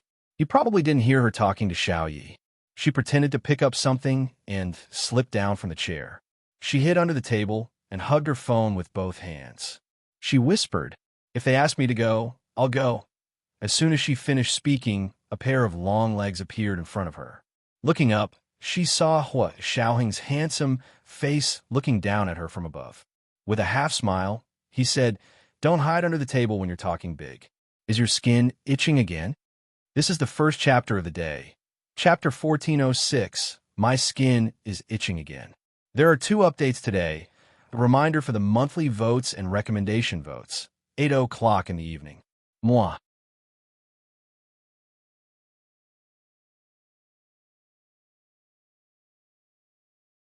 Chapter 1418. Gun Yinji had never expected that Hua Xiaoheng would still hear her, even though she had hidden under the table and lowered her voice. Although she was just bragging, she actually felt guilty for being caught red-handed by Hua Xiaoheng on the spot. Still not coming out? Hua Xiaoheng tilted his head and put his hands in his trouser pockets. He took a step back and looked at her under the table with his deep eyes. Gun Yinji blinked and pounced forward with her phone in her hand. She half knelt on the ground and hugged Hua Xiaoheng's leg. "What are you doing?" Hua Xiaoheng still had a serious expression on his face as he gently raised his leg. "I'm hugging his thigh," Gun Yinji said confidently. If my parents saw that their son-in-law was Major General Hua, they definitely wouldn't have let me go on a blind date. Hua Xiaoheng shook his head and reached out to grab her arm. He pulled her out from under the table and said helplessly, "Why are you so naughty?" He then took her phone from Gun Yinji's hand and found that it was still on the line. He quickly hung up the phone. On the other end of the phone, Xiao Yi was caught off guard. She heard about her boss and his fiancée's sweet daily routine. Her face suddenly heated up as if she had spied on some big secret. She held her face and jumped down from the bay window. She paced around her room a few times and found that her heart was still beating too fast. She had no choice but to rush downstairs and run around the field in the courtyard. Gun Yinji was dragged out from under the table by Hua Xiaoheng. Hua Xiaoheng let go of her hand, and she quickly held it again. She looked at Hua Xiaoheng fawningly and smiled sweetly. Her entire body was like high-quality lychee honey, emitting a sweet fragrance. Unfortunately, Hua Xiaoheng didn't want to eat sweet things right now, so he didn't fall for her tricks. He lowered his head and looked at her sideways. "You want to go on a blind date?" No, I was just bragging to someone." Gun Yinji was so nervous that she even spoke in Xixiang's hometown dialect. "Sure, what kind of man do you want? Make a list." Hua Xiaoheng looked at her without batting an eyelid. He had to put an end to her little thoughts. He continued lightly: height, weight, family background, appearance, personality, temper, and specialty. Write them down in detail. I'll find them for you. Gun Yinji was dumbfounded. "Hua Xiao, so excited that you can't even speak?" Hua Xiaoheng slowly leaned over and whispered in her ear, "Although we're already married, if Mrs. wants to go on a blind date, I can accompany you to the end." One side of Gun Yinji's ear was about to melt from his melodious voice. Her face was flushed, and her usual sharp tongue was completely useless now. All she knew was to grip the corner of Hua Xiaoheng's shirt tightly with one hand. Hua Xiaoheng looked down at her hand, gripping the corner of his shirt. "Let go." "No." Gun Yinji shook her head. Hua Xiaoheng looked at her for a while and suddenly reached out to unbutton his shirt. Gun Yinji was shocked and thought he wanted to do it. She instinctively retracted her hand and took 2 steps back. Her face was red as she said, "Why are you taking off your clothes in broad daylight?" When Gun Yinji let go, Hua Xiaoheng stopped unbuttoning his shirt. He brushed his sleeves with a half-smile and turned to leave. Gun Yinji finally understood that she had been fooled by him. He didn't want to do it with her at all. He just wanted her to let go. He was too cunning. Gun Yinji spaced out in the dining room for a while before chasing after him. However, she had been dawdling in the dining room for a long time, but Hua Xiaoheng had only reached the spiral staircase. How slow was he? At a snail's pace? Gun Yinji's dark eyes darted around, and she finally understood. She ran over with a smile and held Hua Xiaoheng's arm from behind. "Hua Xiao is going upstairs. Why are you walking so slowly? Are you waiting for me?" Hua Xiaoheng replied calmly, "Someone just knocked into my leg in the dining room." Gun Yinji was speechless. She had only pounced on him and hugged his leg. How did she break his leg? Gun Yinji rolled her eyes in her heart. However, she was indeed in the wrong today, so she couldn't be stubborn.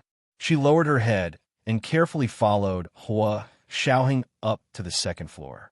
When they reached the corridor between their rooms, Hua Xiaoheng didn't even look at her. He pushed the door open and entered his room.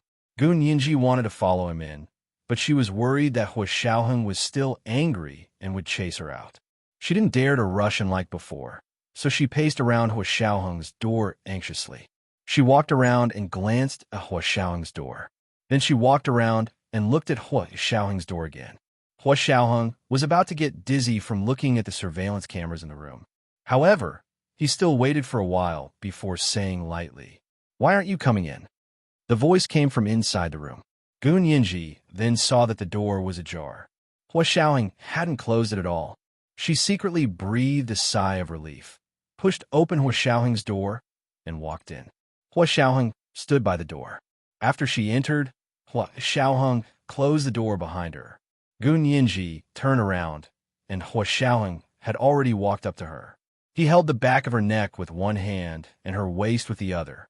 She was forced to raise her head slightly and accept Hua Xiaoheng's kiss. After the kiss, Hua Xiaoheng pressed his forehead against hers and said in a low voice, "Don't say things like that in the future. You can't even joke about it." His voice was deep, and there was a hint of imperceptible panting. It was incredibly sexy. Gun Yinji was stunned and bravely retorted, "It was just a joke. Don't you men like to joke about this kind of thing?" She had often heard Yin Shixiang and Zhao Liangza argue with each other. No, I don't joke about this kind of thing. Hua Xiaoheng cupped her face. Her palm-sized face was as delicate and beautiful as a rosebud in his hands. He rubbed his thumb against her rosy lips and said calmly, "Jokes that hurt feelings can't be made, no matter how small." His words immediately hit Gunyinji's heart. She quickly nodded and was sincerely convinced. "Hua Xiao, I was wrong. I really won't do it again." Hua Xiaoheng smiled slightly. His original solemn demeanor melted a lot with his smile. He looked extremely intimate and wanted to kiss her. Gunyinji couldn't help standing on her tiptoes and taking the initiative to kiss Hua Xiaoheng's lips. Hua Xiaoheng kissed her back gently. It wasn't as forceful as usual, as if he wanted to swallow her whole. However, this kind of extreme care and gentleness was what women yearned for. Gunyinji almost melted into a puddle of spring water from his kiss. Hua Xiaoheng was only kissing her. This wasn't the time to take it further. However, Gunyinji didn't know that her tactful way of taking and demanding in front of him made him unable to stop. Before he lost control, Hua Xiaoheng used his strong self-control to move his lips away and press her in his arms. He changed the topic and asked, "What do you want to do today?" Gunyinji dizzily fell from the clouds. Only then did she remember the serious matter she had been preparing for. She leaned into Hua Xiaoheng's arms and panted for a while before saying, "I want to go to the cemetery to see my parents today. I also want to burn that newspaper for them to see." It was the newspaper that published their deeds. "This is the last time to see them this month. From now on, it'll be once a month, okay?"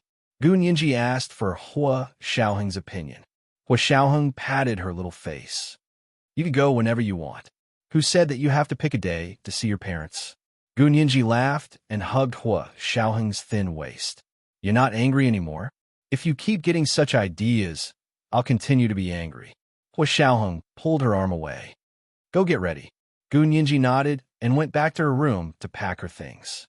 She brought the newspaper that published her parents' deeds, 2 bunches of night epiphyllum, and some snacks to the National Martyrs Cemetery with Hua Xiaoheng. However, when they were about to reach her parents' graves, they found that there were more and more people there. Looking ahead, there were many people crowded in front of her parents' graves. Some people were laying wreaths, while others were giving speeches.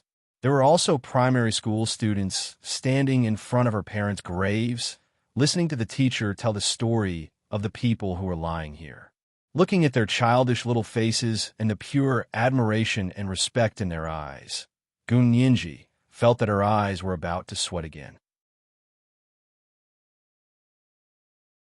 She hugged the flowers and stood under a big tree by the road, not far away. She didn't walk forward. Hua Xiaoheng stood beside her with a bag of sacrificial items and said softly, "It should be today's report, and it happens to be a festival, so there are more people here. Look, no one will forget them." This was the best way to repay her parents.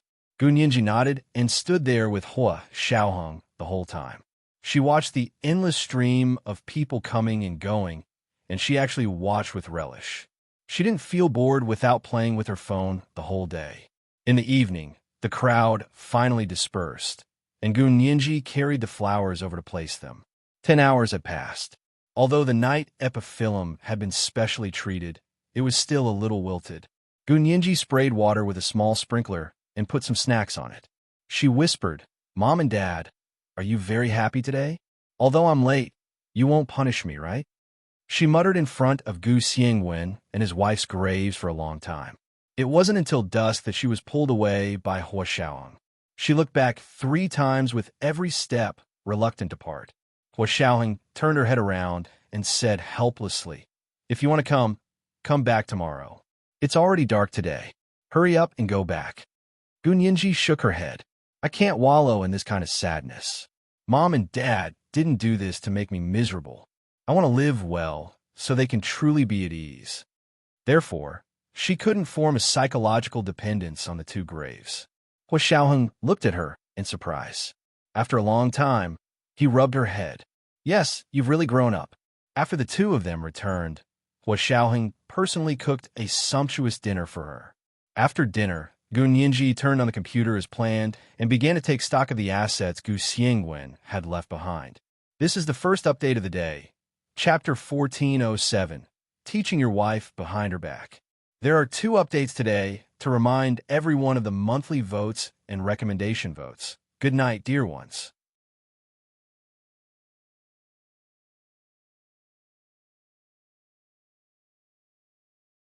Chapter 1419.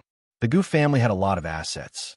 On his own, Gu Xiangwen had accumulated an astronomical amount of wealth in just over 30 years. When Gu Nianji and Gu Yanran were fighting for the estate, they had already tallied it up. On the surface, their assets included savings, patents, jewelry, antiques, paintings, company shares, trust funds, and so on. But in reality, most of these assets had either been squandered by Gu Yanran or donated to the Angel in the World Foundation. The things that Gu Nianji had recovered from the Angel in the World Foundation in the lawsuit were clear at a glance, so she didn't need to spend too much effort on them. What she was most concerned about now were other assets, especially the finished technology that she still didn't know about. For example, the submarine that Hua Xiaoheng and the others had just found. Serious. The matter regarding this submarine had not been mentioned at all during the property dispute with Gu Yanran. Gu Nianji even called Yi Xian to ask about the submarine.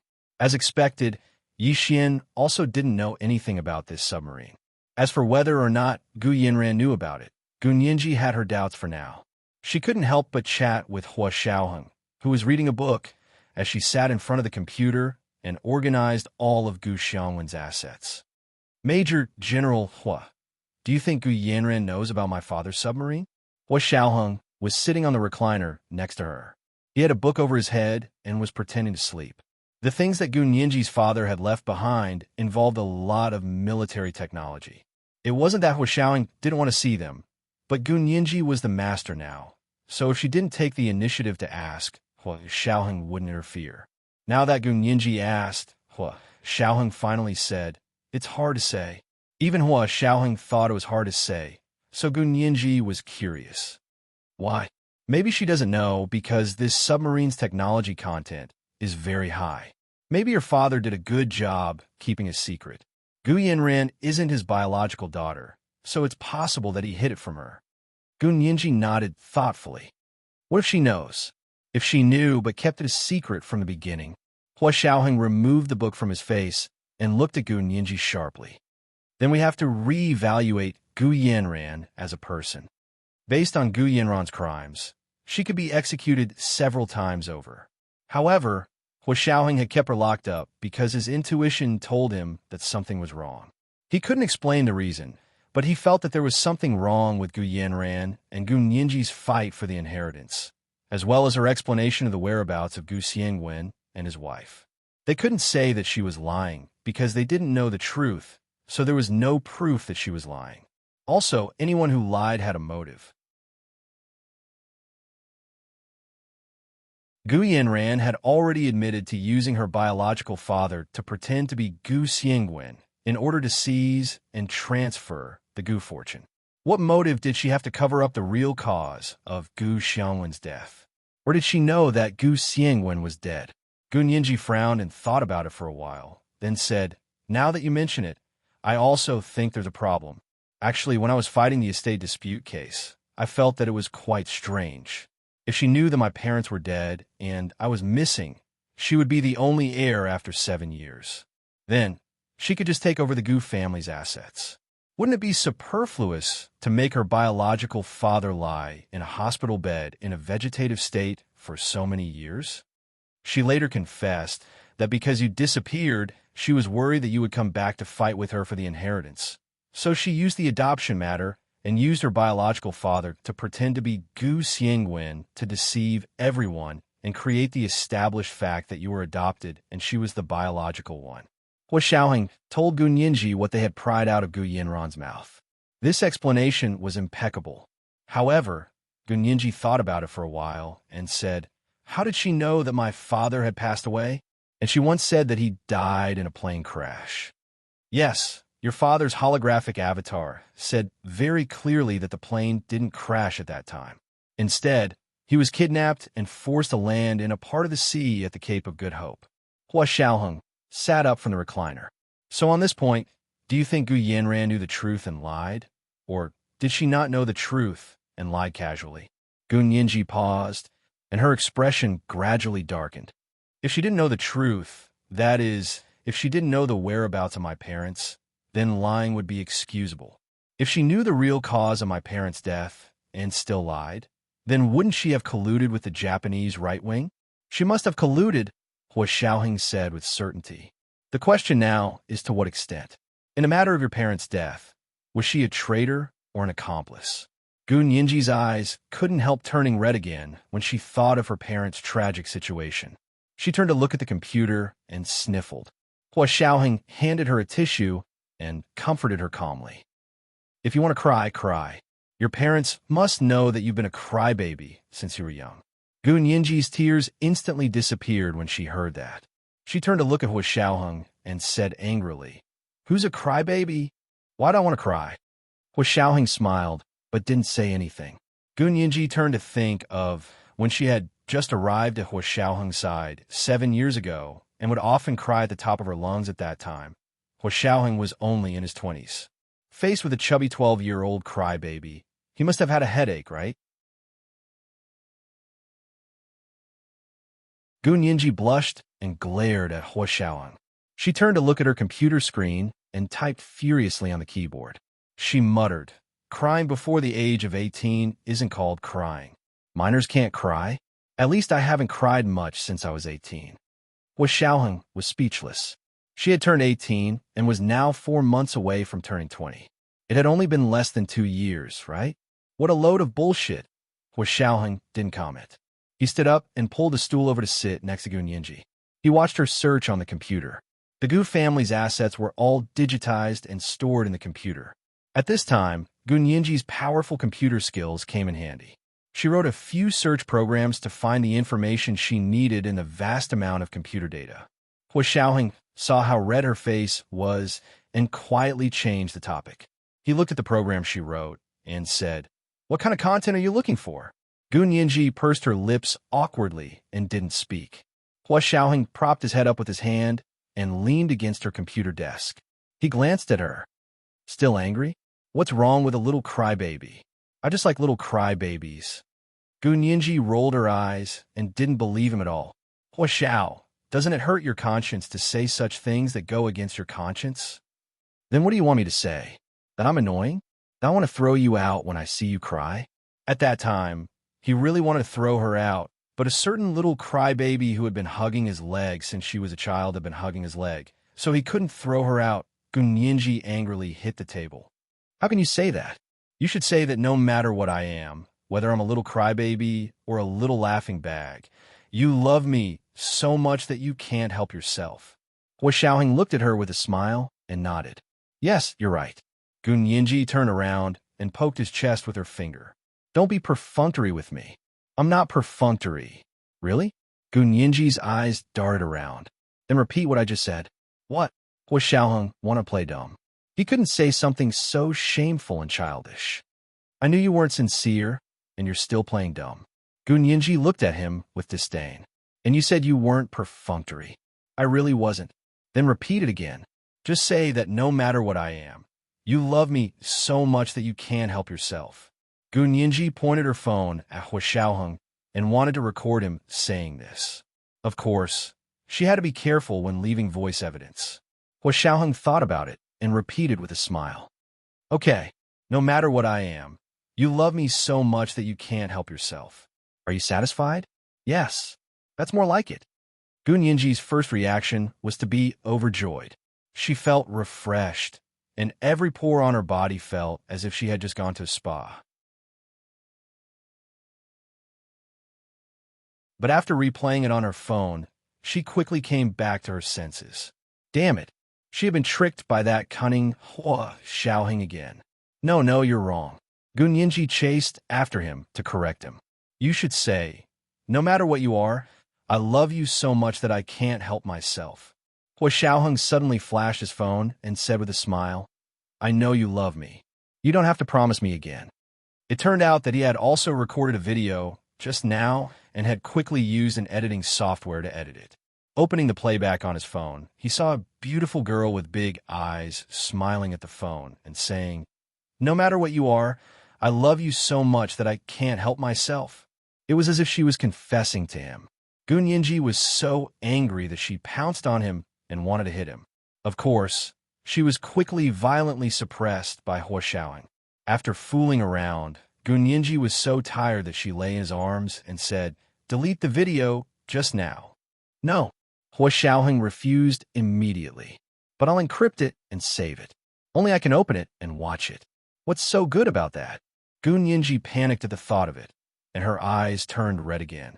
"You've never said something like that to me." Hua Xiaoheng picked up a tissue and gently wiped her eyes. "I said it. Record it." Then, he picked up Gunyinji's phone and opened the video recording. He said, "No matter what Nianji is, I love you so much that I can't help myself." This was probably the first time Hua Xiaoheng had ever confessed his love to her. Although his tone was flat, and it wasn't as thunderous as she had imagined, it wasn't easy for him to say the word love. What's more, he had said, "Love you so much that I can't help myself." This was the first update of the day. Chapter 1408. Love you so much that I can't help myself. There were 2 updates today. A reminder for everyone's monthly votes and recommendation votes. The second update was at 8 p.m. Mwah.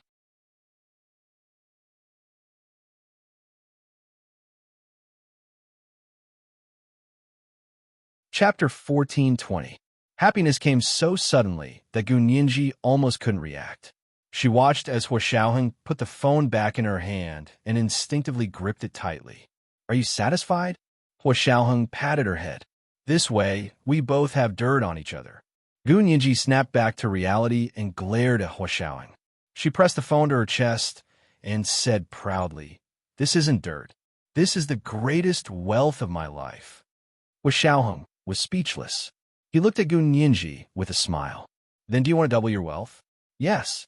Gunyinji's eyes lit up, and she nodded like a chick pecking at rice. "Give me the phone."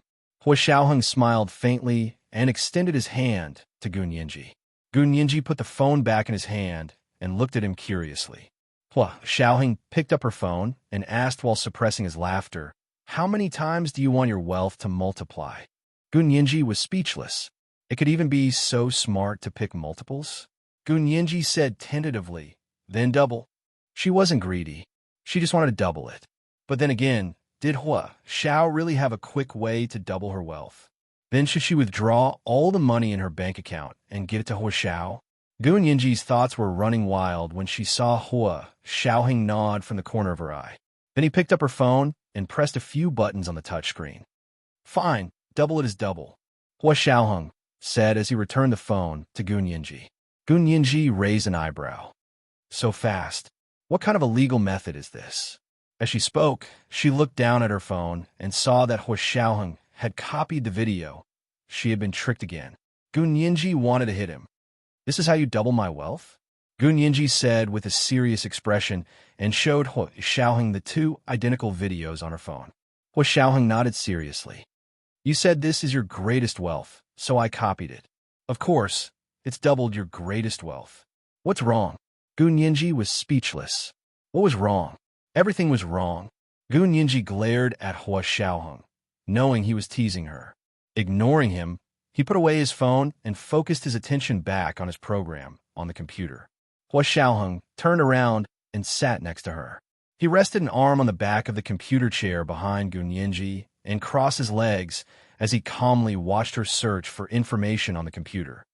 "What are you looking for?" Hua Xiaoheng looked at her for a while. The data flashed past his eyes so quickly that he was dazzled. Gunyinji didn't even turn around. She replied dryly, "Look for information about Sirius." Information on I. This time, even with the help of the search program, it still took her more than 10 minutes to find Sirius. Some clues related to I. Hua Xiao. It turns out that my father bought a house with a dock in Cape Town a long time ago, but that house has already been sold by Guyan Ran, Gunyinji said regretfully. Her fingers moved the mouse as she flipped through the information she had found. After the Gu family's assets were categorized and stored in the computer's database program, it was indeed much faster to search. This time, she used a regional search and a keyword search. Hua Xiaoheng looked over. One of his arms went around Gu Nianji and held her hand that was holding the mouse. His two hands overlapped as he manipulated the mouse wheel to scroll up and down. Hua Xiaoheng quickly read through all the information Gu Nianji had found about Sirius. Information on I. Although the specialized information could no longer be found, he could still make out the connections from some clues.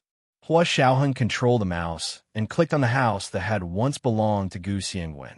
He said, "This location is the best harbor in Cape Town. The houses there are very expensive because the people who can afford the houses there all have yachts and need a good dock. To have a bay and a private dock in that place was indeed extraordinary." Gu Nianji sighed. "Unfortunately, it was sold cheaply by Gu Yanran. My father bought this place for close to $10 million, but she sold it for $3 million. Do you think she's short on money? Is that why she's so obsessed with money?" Hua Xiaoheng curled the corners of his lips. "There are many people who are short on money, but there aren't many people like her who are desperate for quick success." Gu Nianji nodded and said, "That makes sense. Also, it turns out that my father discovered that the magnetic field at the Cape of Good Hope was abnormal, so he docked the submarine there for academic research." Hua Xiaoheng looked at the time and immediately remembered the time when they had investigated the establishment of the Japanese secret overseas military base. His eyes flashed, and he said, "The Japanese secret overseas military base happened to be established after your father docked the submarine there." Gu Nianji's heart skipped a beat. "Does this explain why there happened to be a submarine in the Cape of Good Hope?" Hua Xiaoheng patted her head. "You're a promising child." Gu Nianji pushed his hand away and played with it as she said, "So this is why the Japanese found someone to hijack that plane and forced it to land there. But why didn't they fly directly to the secret Japanese military base?" "According to our speculation, there are many reasons."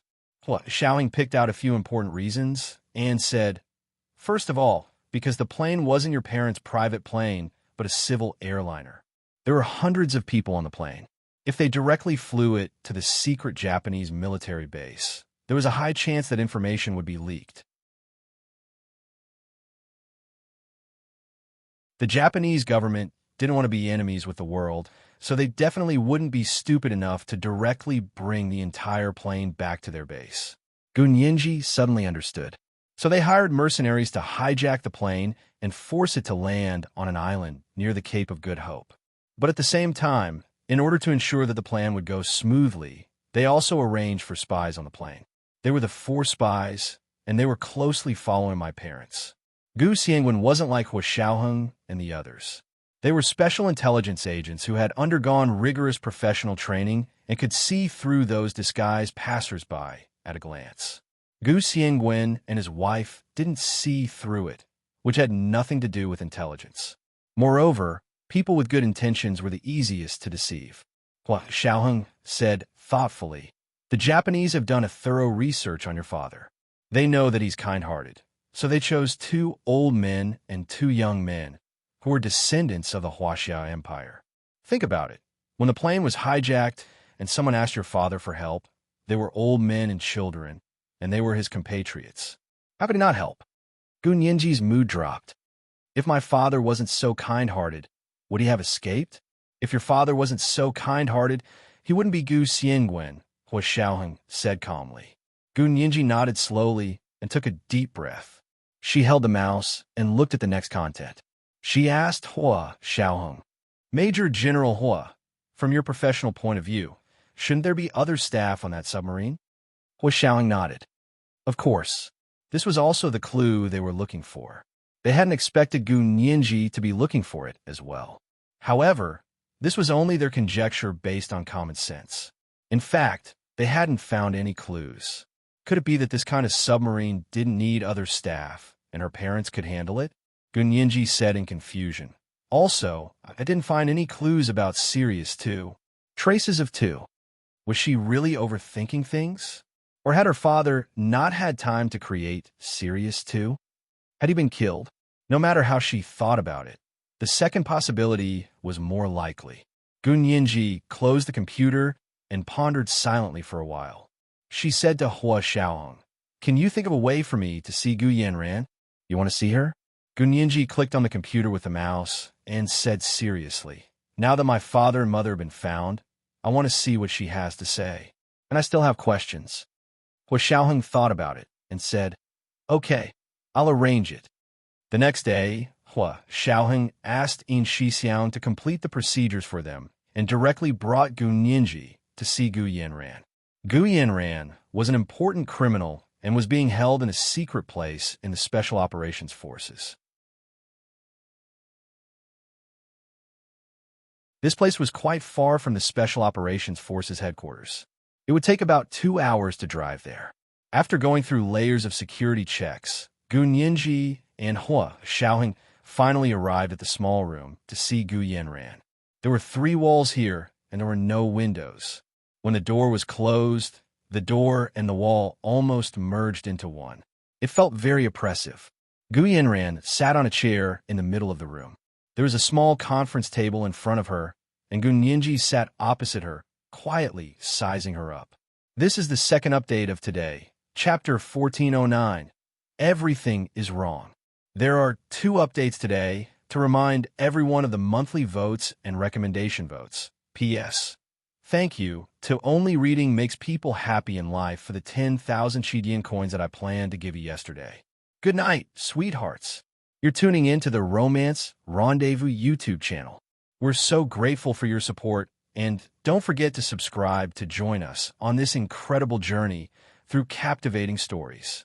Your generosity through donations truly makes a world of difference, as it's the primary source of revenue that allows me to expand and enhance this channel for you. Thank you from the bottom of my heart for being a part of this adventure.